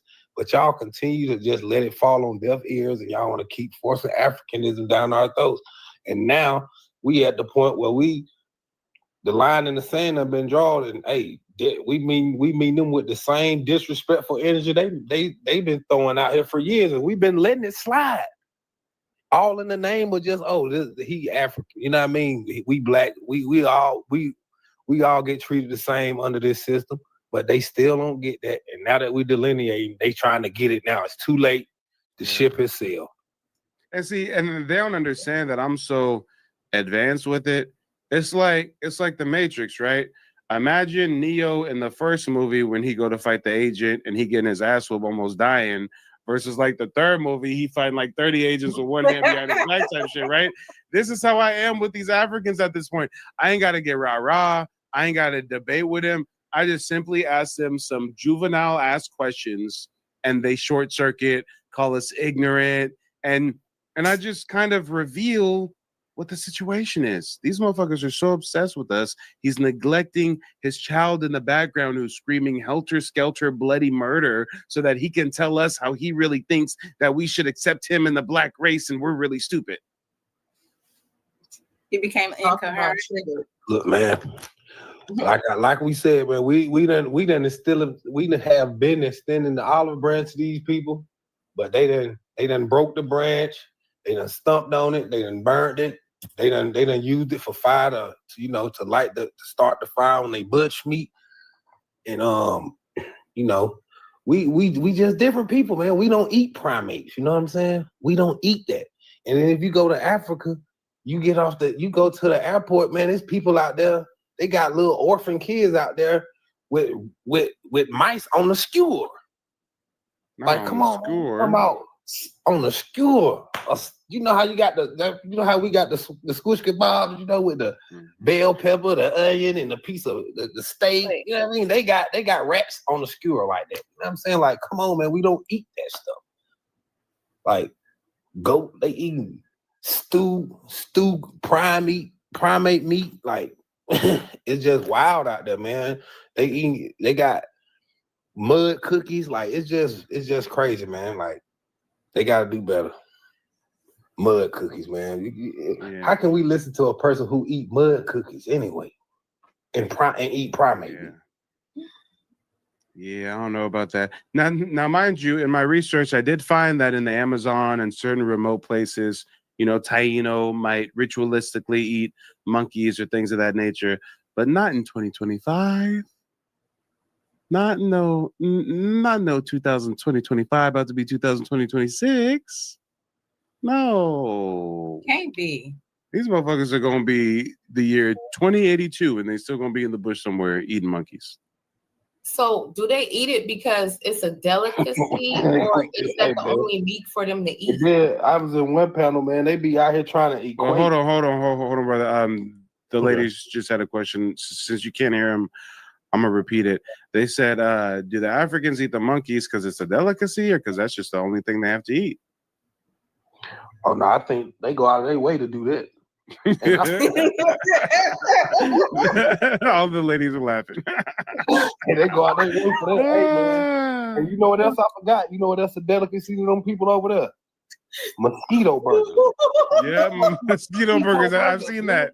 Hey, mosquito burgers and mud pies. I kid you not. Mud pies. They take the mud and they bake it in the sun and shit. And I swear to God, mud pies. They done found the way to spruce it up a little bit. They say they drop a little sugar in the mud cookie. They do. They drop a little salt bay where there's some sugar. Okay. Yeah, they salt bay. Hold on. Sugar in the mud Look, y'all. I'm the king of receipts. African mud pies. Look. Mud cookies is what they call it. They're busting up the rocks. Man. It's not even made out of mud. It's made out of rocks. It should be called rock cookies.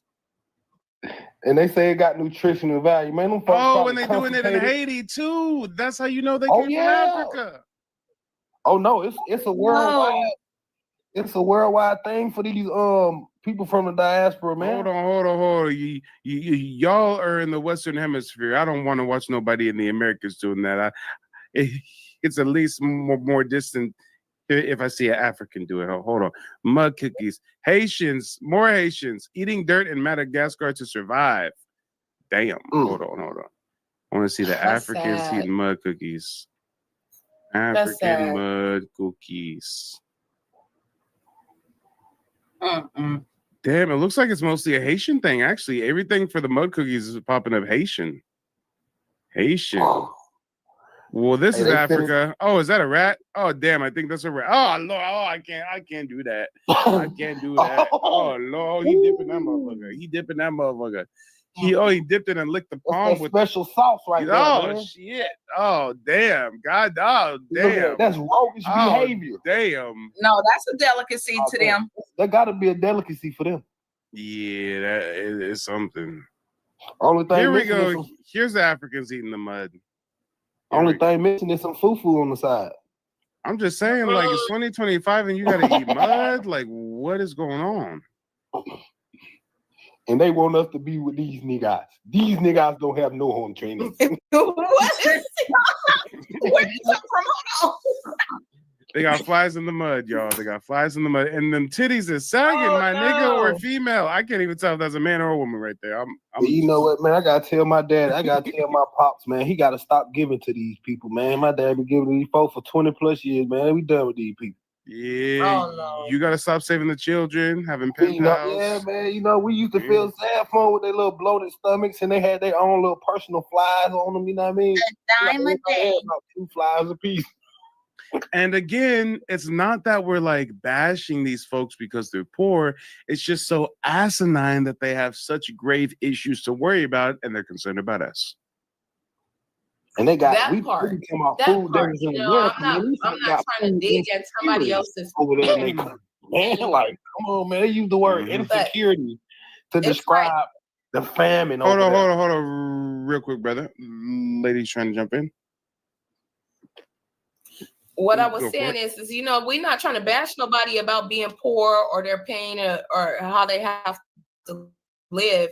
But my thing is that all this stuff that's going on with y'all with the rats and the mud and all that other kind of stuff, but you still could take the time out to be worried about over here when it's clear that you need to focus over there. You really need to be worried about what's going on over there. Your people need you, and you wasting your energy on us.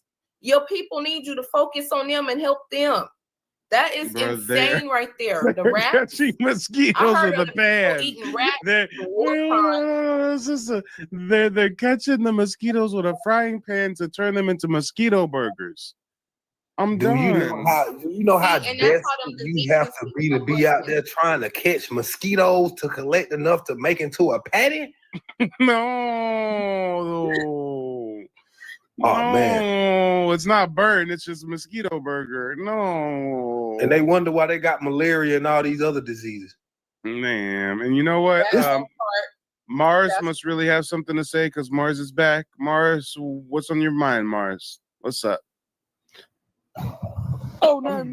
Make it quick, fast, Mars. I'm still trying to wrap up the broadcast, but go for it. Oh, okay. Sorry about that. No, I just want to say is these Africans, they don't understand that they're totally different from us. And our diet, when I researched us, we mostly just ate fruits and vegetables. That's why they grew to be 7 to 8 feet tall. And that's why we lived up so long, because we were so healthy. And then when we did switch to the meat, we didn't eat no damn rats. We didn't eat no cats like they do. I don't know why they're eating those stuff. Like, they have food out there they can eat. Our tribes from America, we brought the corn over there. We brought all our fruits over there to them because when we researched it, they didn't have none of that. They didn't have tomatoes over there. And they didn't even create jollof rice. And tomatoes are indigenous to America, not Africa. America. Not corn is not indigenous to Africa. Corn is indigenous to America. Mostly everything is over here indigenous. That's the fruits and vegetables that goes all over the world. But that's all I want to say, because I hear y'all going in, and I appreciate you, Mike, for having me on here, your live. Every time I see you on live, I be like, oh, I got to get on here. This Mike know what he talking about. He be schooling me about this stuff, and I'll be learning more from you, and I research what you say. I'm like, wow, he was lying about the Virginians, the Georgians, and all this stuff that you teach me. But I'm like, dang. Finally, I found the truth. Yeah, well, I appreciate you tapping in, brother. I appreciate you so much, brother. Thank you so much. Yeah, till next time, brother. Peace. Peace. All right, and Unbelievable Truth. Go ahead, give us some closing remarks real quick. Yeah, man, it's just time for us to get on code with each other, man, and and if the people from the diaspora, if they want to get on code and support our movement, they can. But hey, we not forcing nothing. That's all I'm gonna say. If you in the way, you gonna get steamrolled over, man. We ain't got time to be playing with these people. Hey, out of all the content I've done, all the interactions I've had with Africans, I've ran into like as many solid Africans as I can count on one hand. No lie. Right. You don't run across years, thousands of Africans I've interacted with digitally, years of this, right? There's about 5 that have been solid. One Nigerian in the UK, one was Somali living in the UK. Another brother, I don't even know if we would count him as African. He was actually from Suriname. I didn't even know about Suriname until he called in and educated us. Apparently Suriname was a place of Black indigenous people. So that's why I'm like, I'm not sure if we can call him an African. And then who else? I think that's about it, matter of fact. I think it's about 3 solid ones. So it takes us sorting through 10 million bad Africans for us to get 3 solid ones.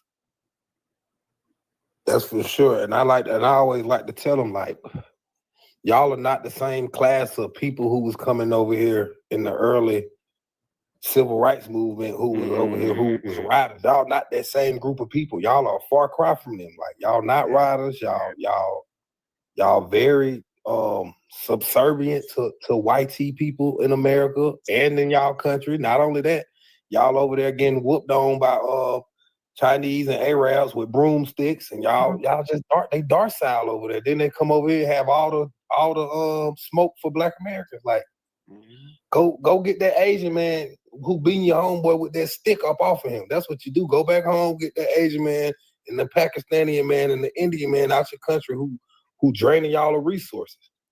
Don't come over here with that smoke for us. Yeah. Well, hey, brother, it was real. Thanks for calling in. As always, make sure to click that button in the future. No problem, man. Salute, man. Y'all have a good one. You too, brother. Too. Good night. Peace. All right, and then there was 3. And yeah, guys, isn't it so wild that this Nigerian in the UK will call in and call us ignorant? But you know what? He'll never call a European over there in the UK ignorant, will he? No, that's their friends. A They get European along in the with UK will spit on him, tell him go back to Africa, and he'll say, "But I want to live here with you." You know what you call the half-breed Indians, the agent provocateurs. Yep. I look at some of the tethers like that, you know. Not some, most. Yeah. Most. They use them against us too, just like they use the Asian community in the neighborhood against us. Let them put their businesses there and all that kind of stuff. Create them as a buffer class. And now we're being invaded by the Arabs, Indians in our neighborhoods. Yeah. Exactly. The same old neighborhoods that used to be ours are now everybody else but us. Well, Even you have in to the realize that they've always weaponized immigration to take us over, right? That's how we became a minority in our own land, right? Yeah. They let Reconstruction everybody- era, they import all them Europeans, them European settlers form the KKK, start lynching, start doing all this shit. They've always used migrants to destabilize us. Yeah. And now these Africans think that if they shit on us real good, then they can be the new slave class of America, right? Because it's much more comfortable being a slave in America than being a rich man in Africa. Yeah, it still is. Yeah. Even the poorest of the poor over here is better. But I'd rather be poor on Section 8 than living as a rich man in Africa. that Let part. that sink in. That part. But it's getting bad because it's even with the jobs, like how they try to clump us all in and say we're all Black. And then if you notice that in these different businesses and offices, they tend to hire them, and the companies are getting away with it because they say, well, they're Black too. And it's not case. You hardly see any MBA or so-called FBA inside any of these workplaces like that. And it's all, people it's all immigrants. That's what it is. It's not none of us in there. I walk inside a McDonald's and it's all foreigners. I walk inside the mall and majority of the people working up in there, they're even white or they're foreigners. You can't hardly find any MBA or FBA inside any of these places, especially the doctors' offices, the hospitals. It's rare and it's hard. And if you do, you only see 1 or 2. And you see 1 or 2 Native Black Americans, and then you'll see the rest all African. You know what I'm saying? If you do see Black people.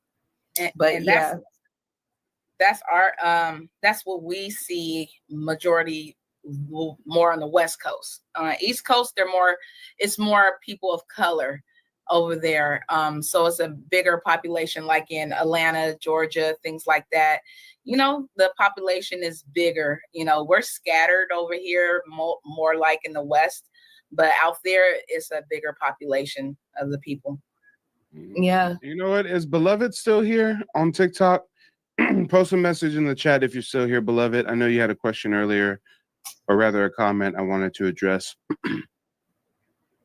Let me see if we still got Beloved in the building. Beloved going once. Beloved going twice. All right, it looks like Beloved's not here anymore. It's all good. I'll still address the comment. Beloved said something earlier about like, oh man, I'm mad I came here late. I wish I caught it early or whatever. For anybody who catches these live streams late and you're watching on TikTok, You can watch a replay of any of these live streams on my YouTube channel.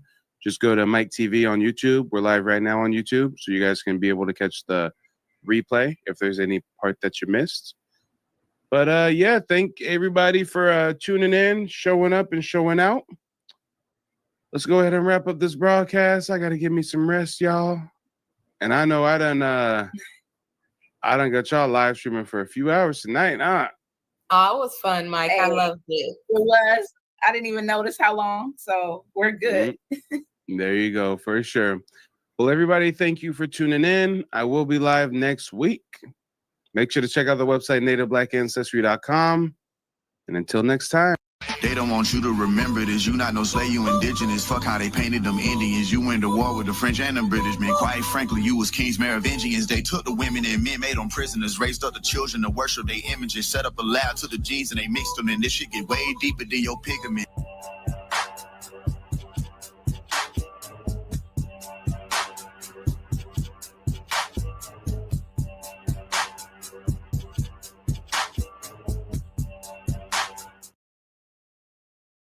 Native American reservation system.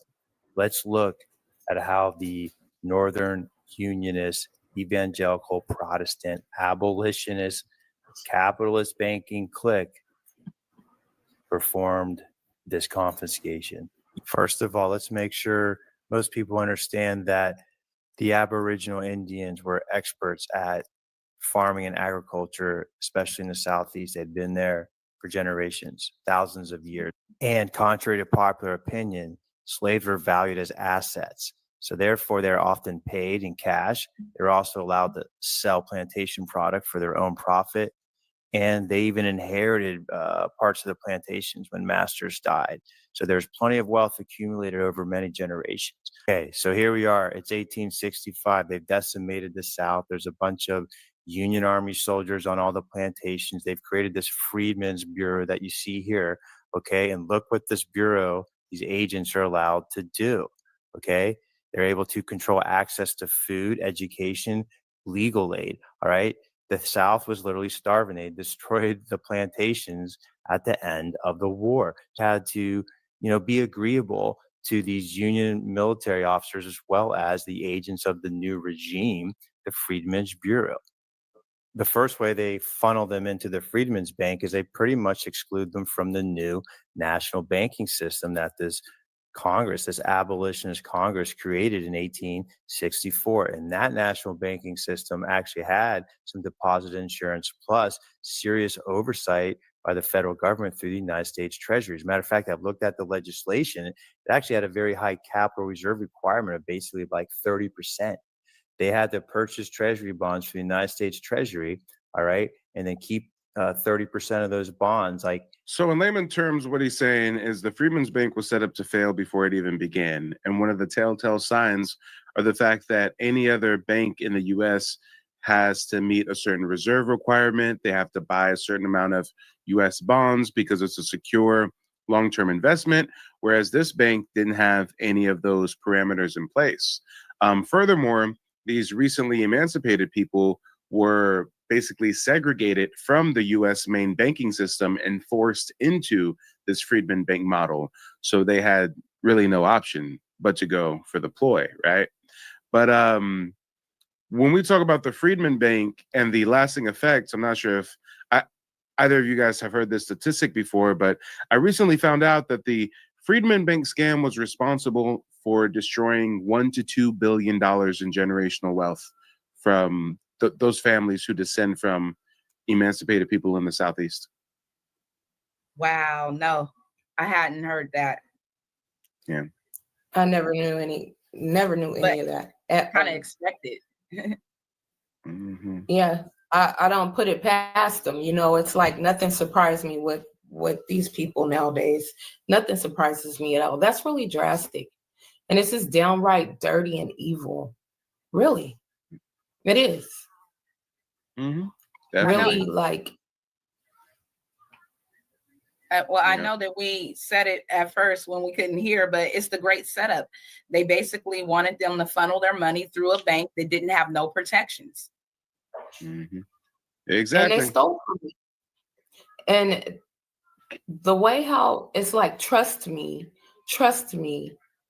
your money's going to be good. And then even the ones that didn't trust them, they forced them to. Well, here's the real kicker too. The real kicker is this is supposed to be the angelic union. This is supposed to be the angelic people from the north who freed all the slaves, right? Come on. The South, for better or for worse, the South had a system that was working.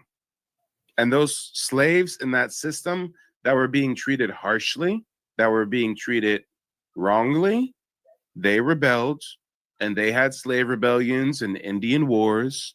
And those slaves that were treated well, like extended family, and they had some kind of work agreement with the plantation owner, they saw the Union as enemies. When the Union came in town, they helped Massa hide the gold in the woods.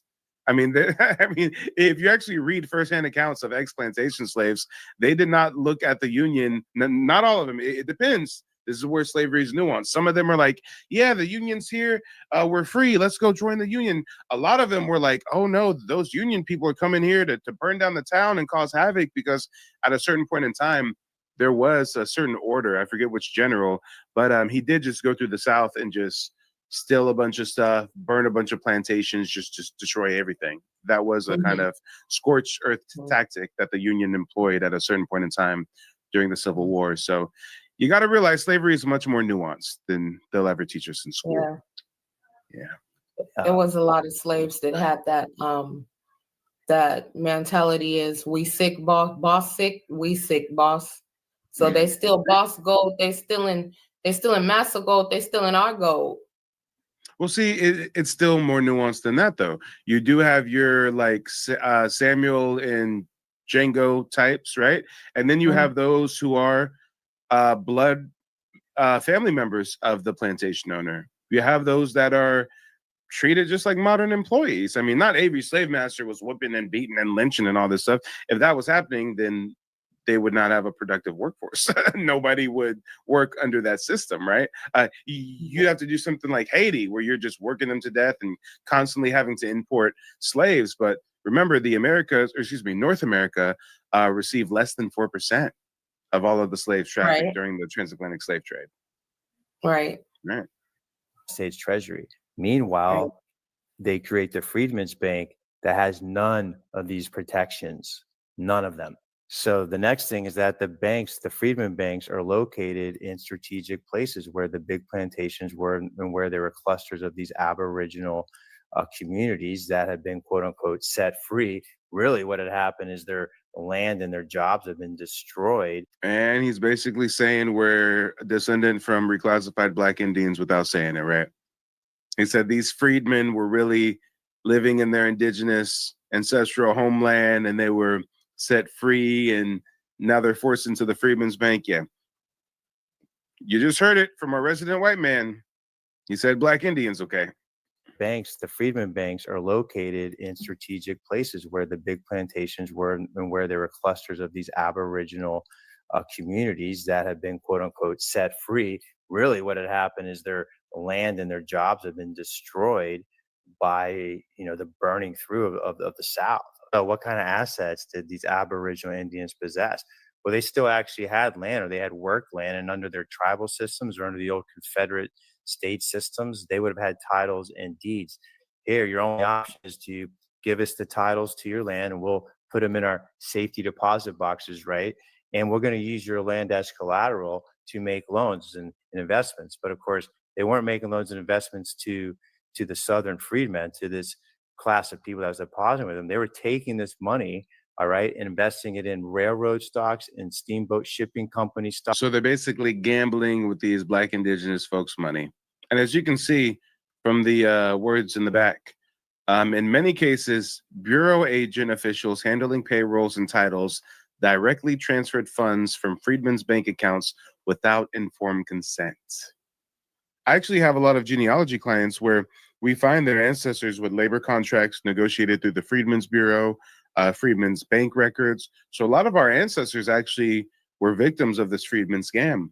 It then goes on to say that many Aboriginal descendant landowners placed their titles or savings into the bank under pressure from the Bureau or with encouragement from missionaries, teachers, or federal agents. That's how they get down, right? A tale as old as time. Man, so they were really going around gaming our people. I mean, can you imagine someone walking up and saying, "Hey, you know, that deed you got back there under your bed, or you know, in that hiding spot you got in that coffee can buried under that tree? Yeah, it's not safe there. Nah, It ain't safe. it ain't safe. Put it in our bank that we're about to bankrupt and burn down in a few years. Then you don't have no proof of your property. Then they could come and strip you of your land." Mm-hmm. So clearly the distrust that our community innately has for the government has, you know, long-standing roots, doesn't it? I mean, come on. Yeah, I mean, they have proven that they can't be trusted time and time again. Treaties have been broken, promises have been broken, and they're still, you know, not standing by their word, and or you know, to standing by their word to uplift our people and, you know, do what they said they were going to do, the promises they made, you know. So I feel like it's just ongoing. How can you trust someone that continuously, you know, makes it a bad look? Yeah. I mean, they don't have a word. They don't have a word. I mean, you can't trust any of that. I mean, if we keep looking at everything we have been through and what our ancestors was going through, why would we trust anything that any of them say or that they do? If they make it so hard to, because they have such a terrible track record. It's like you let a snake bite you once, so you're going to stick your hand out and let that snake bite you again. And every time we look back through history, they have did everything they could to keep the Native Black Americans down, regardless if it's stealing land, burning down towns, stealing money, taking everything you have out the bank and not replace it. They do not care. And I just, you know what? It's no way to repay it. It's just the more and more I learn, the more I figure out and put two together and set this up. Like, wait, first they did this, then they did this. It was like they not letting up. They keeping their foot on our backs all the way right now to today. Their foot is on our necks with all this different kind of stuff. And the way I look at it, the Union and Confederacy, they know different from the Democrats and the Republicans. We can't win with neither one. Neither one of them is doing anything for us right now to this day. Absolutely. Two wings, same bird, if you ask me. There you go, right there. Talk about it. That whole Let's part. talk about it. Now, when I start playing this video, if y'all can't hear it, let me know. Right away. New electric stocks, all this stuff is being done by the share. Are you guys able to hear it? Yes, we're good. All right, good. Trustees of the Freedman's Bank. There was no oversight by Congress. There was no oversight by the Treasury. There was no insurance. Okay, then they, after 5 years, actually changed their own corporate charter to allow them to invest in anything. So it goes on and on what they were doing here. So how would these Union Army officers and these Freedmen's Bureau agents, you know, sell this to them? They would tell the Indians that this was created specifically for this. This was an Indian-friendly bank, right? Okay, and besides the Bureau and besides the military, you also have this new group of like evangelical Protestant groups coming down, in particular the Methodists, the Baptists, and the Presbyterians. And they're like, the Methodists. That's where we get our AME church from. That's where we get our African Methodist Episcopal Church. Come on, let's talk about it. That church that most of us have ancestors who were a part of. Some of us have ancestors who are pastors and leaders in that church. Some of our leaders, like Martin Luther King Jr., came through that organization. I mean, come on. The more you know. It's wild. Mm-hmm. So, yep. It sounds like you have something you want to say. Well, is this real? Is this real? Oh yeah, it's real. It's real. And it's gonna get worse. It ain't gonna get better. Social and cultural arm Oh. of the union. Okay, they're coming down there. They're taking over old Indian infrastructure, their schools. They're taking over their mills. They're taking over their farms. Okay, the schools they were turning into schools to train the new white European people in the system as well, because they were actually being. Remember when Martin said that at the same time that they weren't giving us nothing, they were giving European pilgrims subsidies, giving them land to farm, teaching them how to mechanize the farm, giving them farming colleges and schools. This is exactly what he's discussing right now. Okay, they're coming down there. They're taking over old Indian infrastructure, their schools. They're taking over their mills. They're taking over their farms. Okay, the schools they were turning into schools to train the new white European people in the system as well, because they were actually being imported from all over Eastern Europe for the most part in the Caucasus regions. So they actually had to be trained in this new system of land ownership and surveyed land. And did you guys know that 90% of white Americans descend from European migrants that migrated here after the Civil War, 1865? Yeah. Yeah. And They all came over also, way most later. of them that came over before them were banished by their own country. Like they were kicked out. Yeah, no, most of the British colonies kind of started off just like Australia as a prison colony. Yeah, except it wasn't necessarily just prisoners. It was like debt slaves too. So a lot of Europeans who owed debt back in Europe, they can come over here, be indentured, work it off in a few years, et cetera, et cetera. Right. They had a farm. Yeah. Meanwhile, they had other schools turned into re-education and indoctrination schools for the Indians. That's what was going on. And these are the three religious organizations that were deeply on the record tied to it. So once they've accumulated and attracted all these land titles, these deeds, okay, therefore, when the bank collapses due to investing in initial public offerings and crazy stock market things, they're able to just turn around and go, oh, sorry, your deposits are gone. Now, the next question might be, well, okay, that stinks that I lost my dollars, but, you know, I had a title in there to my 200 acres of land in this part of Georgia. What happened to that title? Oh, funny thing happened after the bank went bankrupt. These records got destroyed. This is literally what they did. This is on the record. This is how the rulers of the United States that won the Civil War, these wonderful abolitionists, these moral Puritans, these Methodists, Baptists, and Presbyterians, this is what they did. There's nobody else in charge. But come on, so were they benevolent figures that came down and freed slaves, or did they only free slaves because it was a last-ditch effort to win the war, and they needed those slaves to win the wars for them because they were good warriors? And then right afterwards, they do this Reconstruction thing and force us into an even worse type of slavery, a wage-type slavery, where now we're sharecroppers. And again, I've read the firsthand ex-slave interviews, and they say that they preferred slavery. They said life was much better when they were enslaved versus when they were free sharecroppers. Because now you're working the same land for the same master, but now you got to pay for that food you're getting, and you got to pay for those those tools you're using, and you got to pay rent on that shack you're living in now that you used to stay in for free, right? So yeah, look into it, y'all. Look into it.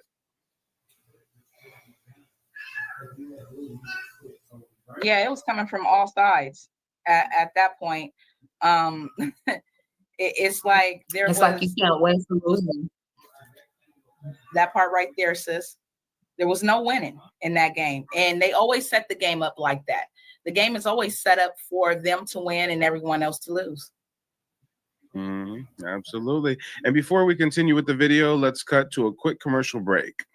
My name is Frances Tuck, and I contacted Mike from Mike TV on YouTube because I wanted to find out about my family's Native American history that I believed existed. Through the research that I was able to do through Mike TV, I was able to find out that our name is indeed on the registry. I had a consultation with Mike today, and because of his advice and the research that he has done, I am now confident that I'm able to find my family's roots in the Native American History Database. Thank you, Mike.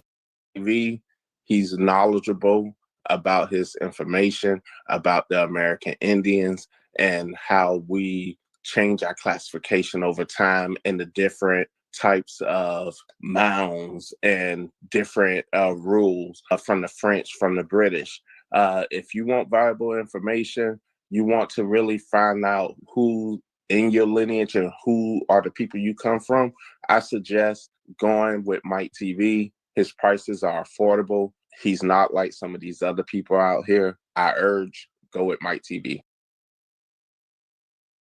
Oh, yeah. Real people, real results. Let's talk about it, y'all. Make sure to check out nativeblackancestry.com if you need personalized guidance with genealogy research.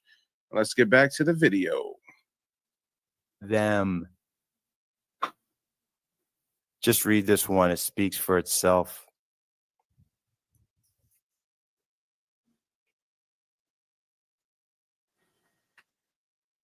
Hold on, I'm going to read it for you guys. It says, the destruction of the Freedmen's bank records was both deliberate and systematic, and it played a major role in severing financial, land, and legal ties for hundreds of thousands of Black and Aboriginal descendant people. Here's a breakdown of how and why the records were destroyed. Here's a specific example of the 1874 DC branch fire. Of course, that was the largest of all the institutions in the Freedman banking system. This shows what happened in the southern branch. They literally closed their doors overnight and immediately began burning the records. I mean, they have these accounts in the newspapers of union officers and contractors clearing out the offices, destroying files and boarding up buildings. Then even the National Archive, whoops, we lost them. So what can you say? There's nothing good to say about this. Here's another slick way. In 1870, they altered their charter so that the banks, the individual bank branches, no longer need to hold original deposit certificates or land title receipts. So you're native, or you're an Aboriginal Indian. You own a couple hundred acres. You brought to them the paperwork, which would be a title, a land title receipt, and that's the only one you have. We don't have copy machines back then. You have to understand what banks meant. And historically, way before the United States of America, banks, why banks in ancient times were actually subsumed under temples. Okay. Yeah, that's right. Temples and churches were stores of wealth. So now that all the records about... Well, let's take it a step further. Most people don't know that temples and churches weren't just a store of wealth, but churches were literally the first banking institutions. Before the modern financial markets, before the modern advent of banking, churches were the original banks. Think about it. They're literally siphoning wealth from the community. You're paying your tithes, right? Faithfully. And the church is storing that in the vault.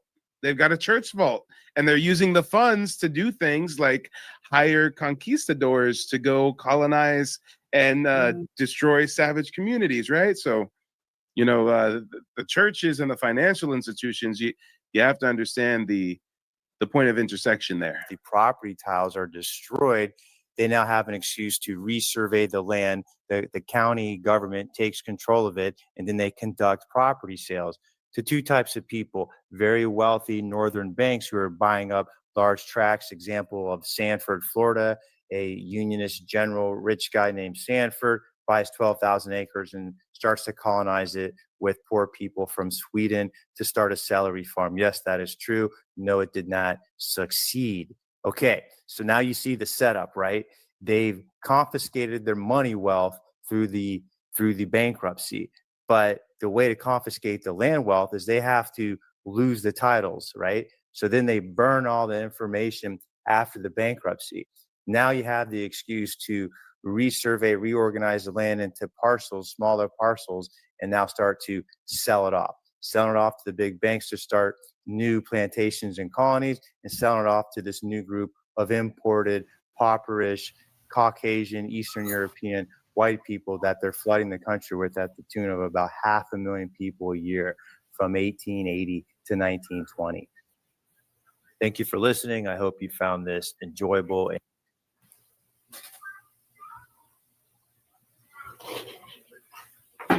So what do you guys think about that? He in trouble, first of all. I know they don't like him.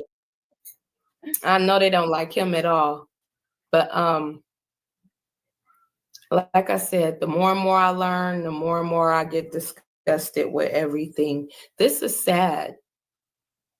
How much would all that money and stuff be worth right now today, Mike? Just give me a rough estimate. Oh, I said earlier, $1 to $2 billion, $1 to $2 billion in generational wealth was lost.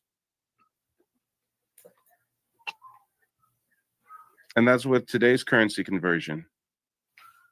And these people, their descendants go on to get terrorized by these new European migrants. They formed the KKK in 1865, right? They then swindle them out of their land. They then go on these great migrations to the north, Chicago, New York, to the West Coast. A lot of them end up going to the city, getting forced into ghettos, housing projects. And then their descendants are in the projects living the way they're living today. And they are oftentimes totally unaware of the fact that they're a direct lineal descendant of people like this who've been disenfranchised and had their family inheritance stolen. Yeah, they have no idea. Like a lot of us, that's a huge percentage of us that have no idea who we truly are, where we came from, and what was really lost and stolen. Not even lost, what was really stolen and taken. And there was nothing that, the ancestors could really do about it. Nothing at all. They were chased off their land. They were lynched. They were hung. And then they were getting attacked up from all fronts. Oh, yeah, right? Because even when they migrated to the north, there were massacres in the north. Yeah, absolutely. Yeah, when they moved out here and stayed in neighborhoods out here, it still was, they were met with racism. Segregation, redlining, Jim Crow. Yeah. Yep, same thing. But I know that you guys had some videos that you wanted to share with everybody. So let's go ahead and start pulling them up. Let's take a look at this first one. Why don't you go ahead and give us a little bit of context on what this video is and why you thought you should share it with us here today. Well, I was inspired because I came across this video on TikTok, and this woman speaks very confidently about who she is, and she knows who she is, and she does it in such an articulate way that it's not confrontational. She doesn't get hostile with it. So I'm really digging this lady right here. All right, well, let's take a look. Why are you not African? You're just only American? Yeah, I'm American. Okay, explain. So my most recent descendants are literally from Central America and North America, Indigenous Black Americans. They have the same color, the same melanin content, but they are not from Africa. I can't name any country in Africa. What I'm saying is that if I take a test right now, I could say some Italian, some German, some Australian up in there, 13% Ghanaian, 19% Nigerian, like who knows and who cares? But what I'm saying is that my immediate ancestors are American. Oh, yeah. Mine. Are they Black? Well, you know what? She's making a very good point. Again, I don't really believe that DNA testing can tell you your tribe or your ethnicity accurately. I mean, it's good for telling you who your daddy is if you're adopted or something, or who your cousins are. But theoretically, if we're going to put on our tinfoil hats and say DNA testing can tell you your ethnicity, when it says that we're these 10% Ghanaian, 10% Nigerian, we know for a fact a lot of us more readily have European ancestry, and that European ancestry could have African DNA as well. I mean, North African Moors conquered the Iberian Peninsula for like 700 or 800 years, and Europe is not far from Africa at all. There's been a lot of, cross pollution, if you will.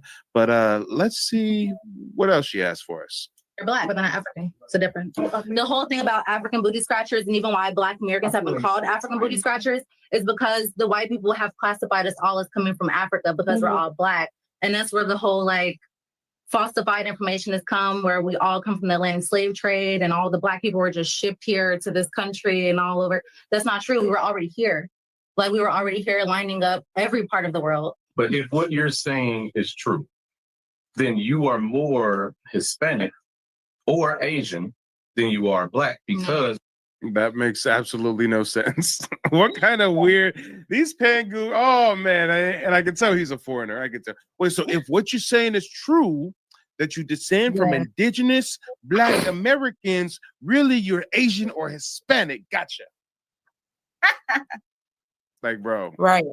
try again. He's the main one that I'm like, he's serious. Yeah, try again, little buddy. Try again. Before the transatlantic slave trade, there was what they call Paleo Indian, and Paleo Indians weren't Hispanic. Those individuals. No, and once again, you're misinformed, and that's that's nice. I'm not saying that's the only people that were here, but Yeah, they it's have not. Paleo Indians. If you're not saying that's the only people, then what are you saying? If she's saying she descends from Black indigenous people, and you're saying there were also Paleo, you literally just said that she's claiming she's Indian or Hispanic and Asian. So, like, bro, like, what are you talking about? Which the Aztec came from, which the what is it, Aztec, the Inca, those tribes came from what is called Asia to some extent. No. That is a theory that some communities, more specifically the Southwestern Plains Indians, the Southwestern Plains Indians migrated from Asia, but not the Inca, not the Aztec. Maybe it's a little questionable. The Aztec, even in their own ancient oral tradition, have stories of migrating from other places, but the Inca, no. The Maya, no. The Olmec, no. I'm saying is that with the transatlantic slave, Atlantic slave trade, like you've been like misinformed to think that there were only, what do you say, Paleo, like white colored Indians essentially that were here. That's not true. There were Black people here, or as people say, the Moors, or whatever you want to call it. There were Black people here indigenously, like they were across the whole.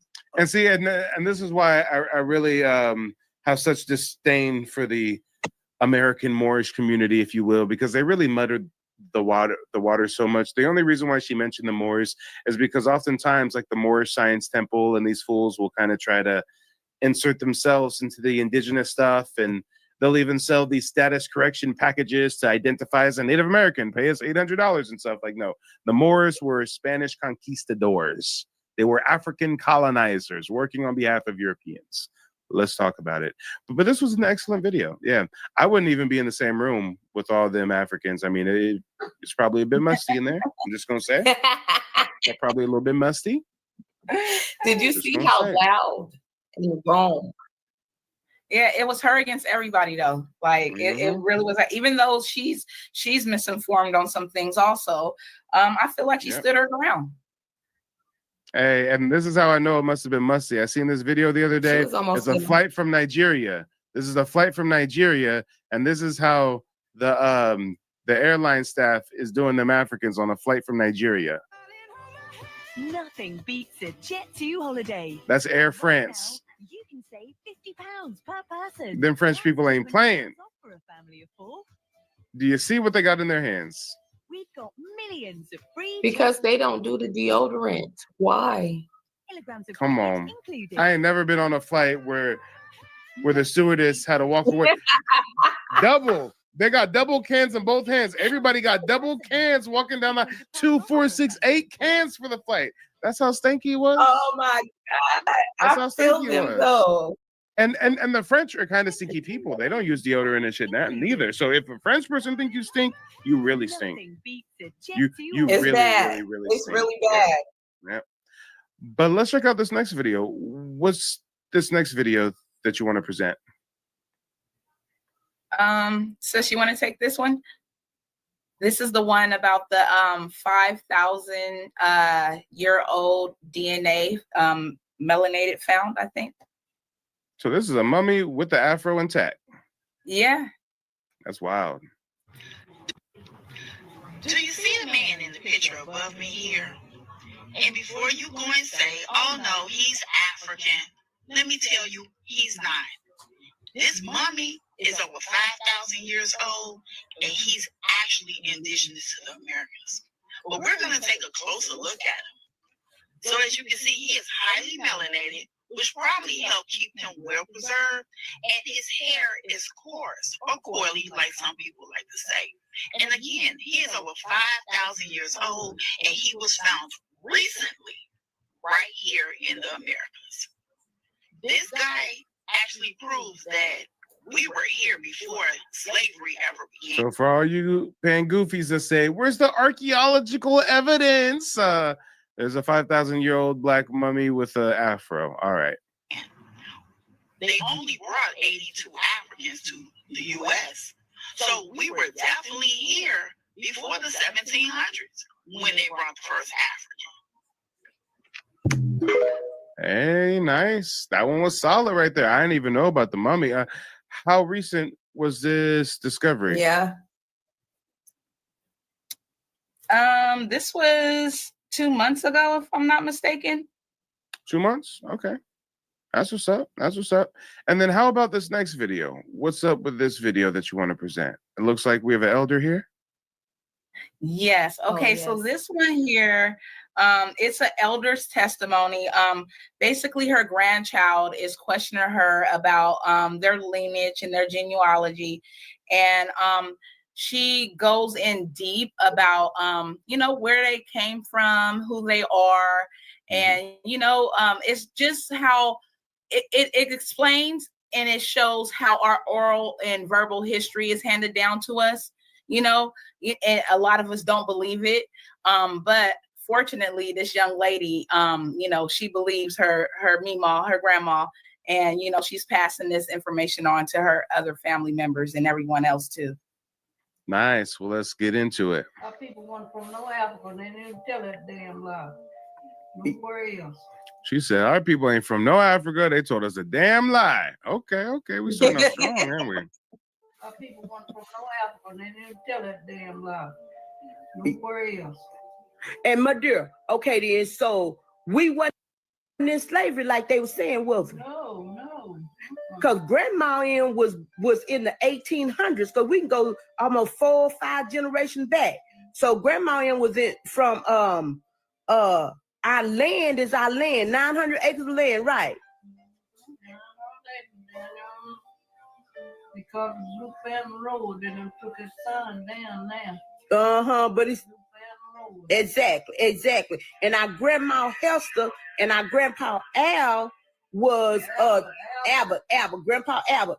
And our names is our name. We didn't get no name from no white people, did we? That's what I was telling you guys. I've been saying that for a while. That's why on my website, nativeblackancestry.com, I built out this tribal surname tab, because it's a grand misconception that we get all of our surnames from slave masters when a lot of us descend from folks who were never enslaved. So, you can definitely cross-reference your family last names and see if you have any that align with the 5 civilized tribes. But yeah, it's great what the elder's saying. My dear, they teaching that stuff in the history book, talking about we were slavery. We wasn't no slavery. Our people want 4 parents, was not no slavery. They tell them bare-faced lie. Y'all hear that, don't y'all? Y'all hear that? And we Choctaw, right? That's right. We Choctaw. Y'all see a Choctaw, y'all. That's who we are. And our people were already here. And all of these history books have been lying. We just did the math. So I can go back before they said slavery was freed in Texas. When I did the math, it didn't add up. So I asked my grandmother, and my grandmother said, I said, my dear, so you mean, so were we slaves? Were we in the plantation? No. We don't know about no plantation. I won't even belong when all that mess was going on. But my 4 parents know better. They weren't from no plantation. You see that, y'all? So dirty is right there. My dear just confirmed it. 94 years young.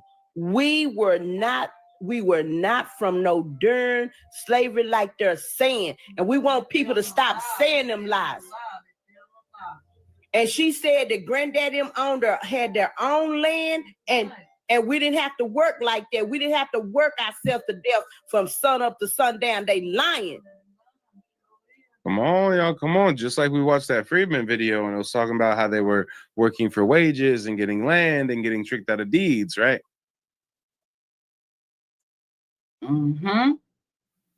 It's so, like I said, the verbal history, oral history is so important for us to sit down, have those conversations with our elders, our great aunts, our aunties, our uncles. It had the knowledge is passed down verbally. Unfortunately, not a lot of history was written down for our people, but it's there. Our history is there. It's just oral and verbally. Listen to your ancestors, listen to your great grandparents, your parents, and trace your genealogy. We are all not from Africa. And I can't stress that enough. We have not found not one African in our lineage yet. And we're back to the early 1800s. So just give it a shot. Book with Mike if you need help. But do not believe in everything that they teach you in school. Oh, yeah, let's Right. get into You heard it. what Medea said. Sis. I don't know if he's saying, I don't know if she's saying my dear or my dear or Medea. Have I anything don't to know, add but to that? go ahead. No, sis, you hit it all right on the nose. You got it right. You gotta, listen to your grandma, your great grandpa, your great uncles, any kind of your greats, your elders. That's what it is. Listen to your elders, and if you got to take notes, record. I mean, the generations now, they have it better than we do. They can record like this, they elders speaking, and as we was watching the video, I was sucking in what she was saying, the information. But at the same time, in my head, I was like, oh, if I had a camera back then for my grandma and them, oh, it would have been on, because it was so much knowledge they was spitting and throwing out, about things back then in the day. But yeah, you got to listen to your elders, pay attention to them, jot it down, write it down, record, because your grandma, your grandpa, they not lying to y'all. Pay They had no attention. reason to. Yep, they was too old to lie or Right, lie for exaggerate. what? And then we have all our fruit trees and stuff, my dear. Right. We have peach trees, apple trees, plum trees, grapevine, muscadine vine, scuppernine vine, all of that. Y'all hear that, don't you? Then in the country. You hear that, don't you? Grandpa gave grandma the land, her land, and they built houses on it. Grandpa took over and paid 50 taxes paid on it. So they had taxes way back in 1800s. So we know now that the white man invaded. Okay. And what's this last one right here? Oh, you know what? You're on mute. Hold on a second. There you go.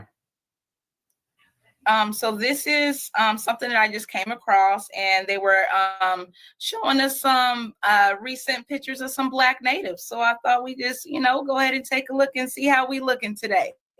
Okay, let's get into it. Blackfoot and Cherokee. My mom's people, matriarch part side of the family, is from Brownsville, Tennessee, and they were the Cherokee descent, Cherokee and Blackfoot. Ashe. Thank you. And what's your name, your native name? Oh, my native name is Marnita Pretty Wolf on Facebook. But my Cherokee name is Red Bobcat. So, and that's my Cherokee name. Pretty Wolf is my Sioux name. I was married to a full Sioux. And what was your relationship to the Choctaw from the Natchez Trace in the Mississippi area? Do you now the Choctaw people? Now a lot of them are from like Alabama, around in that area. Now we're cousins. Yeah, I just say that we're cousins. Yes. Mm-hmm. And are you happy that so many people are remembering that they are the native? Yes. We're remembering, and I'm so. Oh yeah, that's right, y'all. The Great Awakening is upon us, and everybody watching is a part of it. That's right. Let's get into it. Beautiful to see you, Oh, sister. Yeah. Oh yeah, thank you. Yeah. Now, $400,000, you can figure it up, but $400,000 in 1825 was quite a lot of money.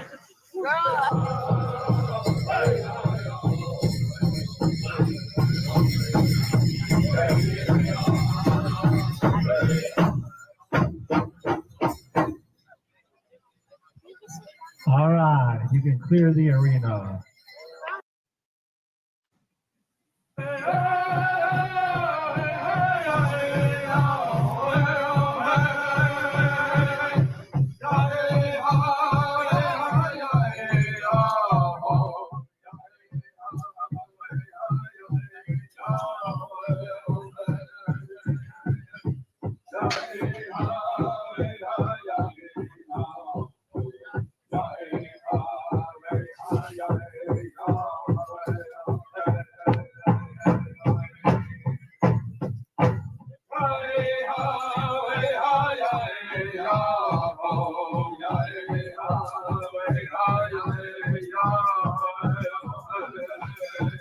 Nice. And you wouldn't happen to know what part of the country this is in, would you?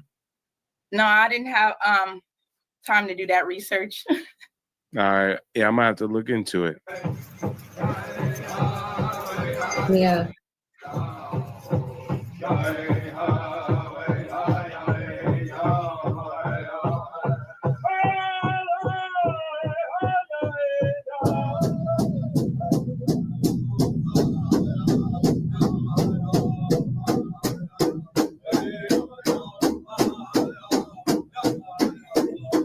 Keeping them on beat. For real. Always got to have a brother on the drums. Yeah. Calm down, Tommy. This is how you catch the rhythm.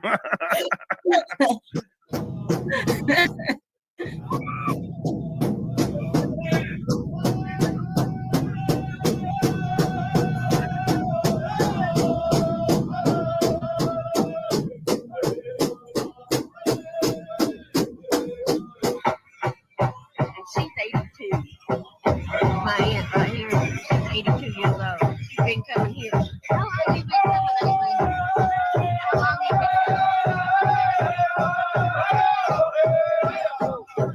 And I see we got some snow bunnies a part of the tribe as always. You know, it is what it is, what it's going to be. But hey, they got the complexion for protection, right? Because when they get online, ain't nobody calling them a pretendian. Correct. Let's talk about it. Let's talk about it. But you know what? Let's go into another quick commercial break. And when we come back, we're going to react to our main event tonight, which is these pan goofies. These pan goofies near and far. For anybody who is on the fence about having Mike help you or walk you through or educating you about genealogy and the genocide that has happened with the paper trail, I implore you to reach out, allow him to educate you and assist you in this process. I have learned so much in this consultation. I feel educated, empowered, and excited for learning about my history and looking forward to the future. So if you're on the fence, please go ahead, hit up Mike. I promise you will not be disappointed. How you doing? My name's Major Wright. I just got done with my consultation with Mike. If you trying to trace your ancestry, Mike is a good first step to go through. He's going to break it down to you, all 3 steps to get you what you need. And if you want somebody to maybe do the research for you, you pay that price and Mike can help you too. But yes, he will fill you up with knowledge that you never knew and give you all the things like those unanswered questions in your head throughout time. Talk to Mike, man. He's a great dude. I believe in Mike. Black people in America were taken, think of it like Frankenstein. You know, like Frankenstein would take the arm from this place and the leg from this place and the head from this place. And they were created into what they are. What's the form of eugenics, Kobe? They're severed from what they were. You see, the black people on the continent of Africa, they still have, even though they were colonized and you know, enslaved on their continent, they still, because they were in their continent, they got to hold on to some remnants of their culture, their language, their foods, stuff like that, right? So they, even though they were colonized. So basically, he's trying to say Africans are better than us, right? Yeah, that's basically what he's saying. And what he mean, we were breeded into something else. He literally Whereas said like purebred is- Frankenstein. Yeah, that's weird. And you see, and then they wonder why we be coming for their heads and why we look at them crazy. What kind of ish is that to say about somebody? He said we are Frankenstein's monster, and Africans are better than us because even though they got colonized too, they didn't get severed from the land. Like, what kind of weird talking? Check this out. Check this out. If you're better than us because we got severed from the land and you didn't, then why are we globally successful and you're not? Shouldn't you have a competitive advantage over us? There's billions of you guys on your ancestral homeland, and you still can't get shit popping. With all those resources you have on your continent, you cannot come together as a people and do anything. We surpass you guys in every aspect of that. When we stand together, we're heard. And we know how to stand together and move as one. They have never done that. And they don't have an African Dubai, let alone an African Wakanda. Wakanda had to be built in the United States through CGI and Hollywood. That's the only way they got a Wakanda, okay? They weren't totally severed from who they were. The Black American is severed from who they were and then cultivated and created into this being. So they don't have a natural language. Their language is the language of the person that created them. Meanwhile, Africans are speaking French, Dutch, Portuguese, Spanish. Yeah. You have entire countries in Africa that speak French. Yeah, I'm still stuck on the severed part. We wasn't never severed from no Africa. That's not our homeland. Our homeland is right here, and we doing fine. We're doing a lot better than what they doing up over there. I think that their great hope is Ibrahim Toure up over there, for what I've been seeing on the Ibrahim news. Traore or whatever his name is. Yeah. Yeah, he the only thing they got going for them right now, and they all can't even rally behind them. They also corrupt. Time out. Here's the kicker. You do know how Ibrahim came into power, right? It was a whole coup. A coup, yeah. So it's like their best, most recent revolutionary came to power doing a coup. Like how ass backwards is that? I can't get it. Here goes another pan goofy worried about the wrong thing. He all need the to way be in the focused UK. over there. Yeah, he all the way in the UK. We are studying. And he's loud and wrong. Just like the other one was loud and wrong. He loud and wrong too. Well, let's hear what the Africans in the UK have to say about us. We would never spend our time doing a broadcast or a video just discussing Africans in the UK. Like, we don't care about you, but we are clearly on their mind. Do you get what I'm saying? They don't have a natural religion. Their religion is the religion of the person that created them. They don't have. Meanwhile, you guys are all Catholics and Christians in Africa. Oh, okay, I'm done. Everything that they have has been cultivated by the people that created them. No, we created everything we have. We created hip hop. The Europeans didn't cultivate hip hop. We created inventions. Okay, the gas mask, the street light, the cassette toilet. I mean, what are you talking about? Black people don't like it. That's one of the things I wanted to talk about. Why don't we like each other, bro? Black people don't like each other. And it's shown. Just so disgusting. Do you see how early on they're trying to say black people don't like each other? And then the other one says, why don't we like each other? They're trying to grift into this black identity we made so popular. Yeah, but They've why never are called they themselves talking about black. black? Exactly. They've never called themselves black. They're Africans. They got their tribes. They claim that they're not severed and we're severed, but now they want to be black because we've made it fashionable. Yeah.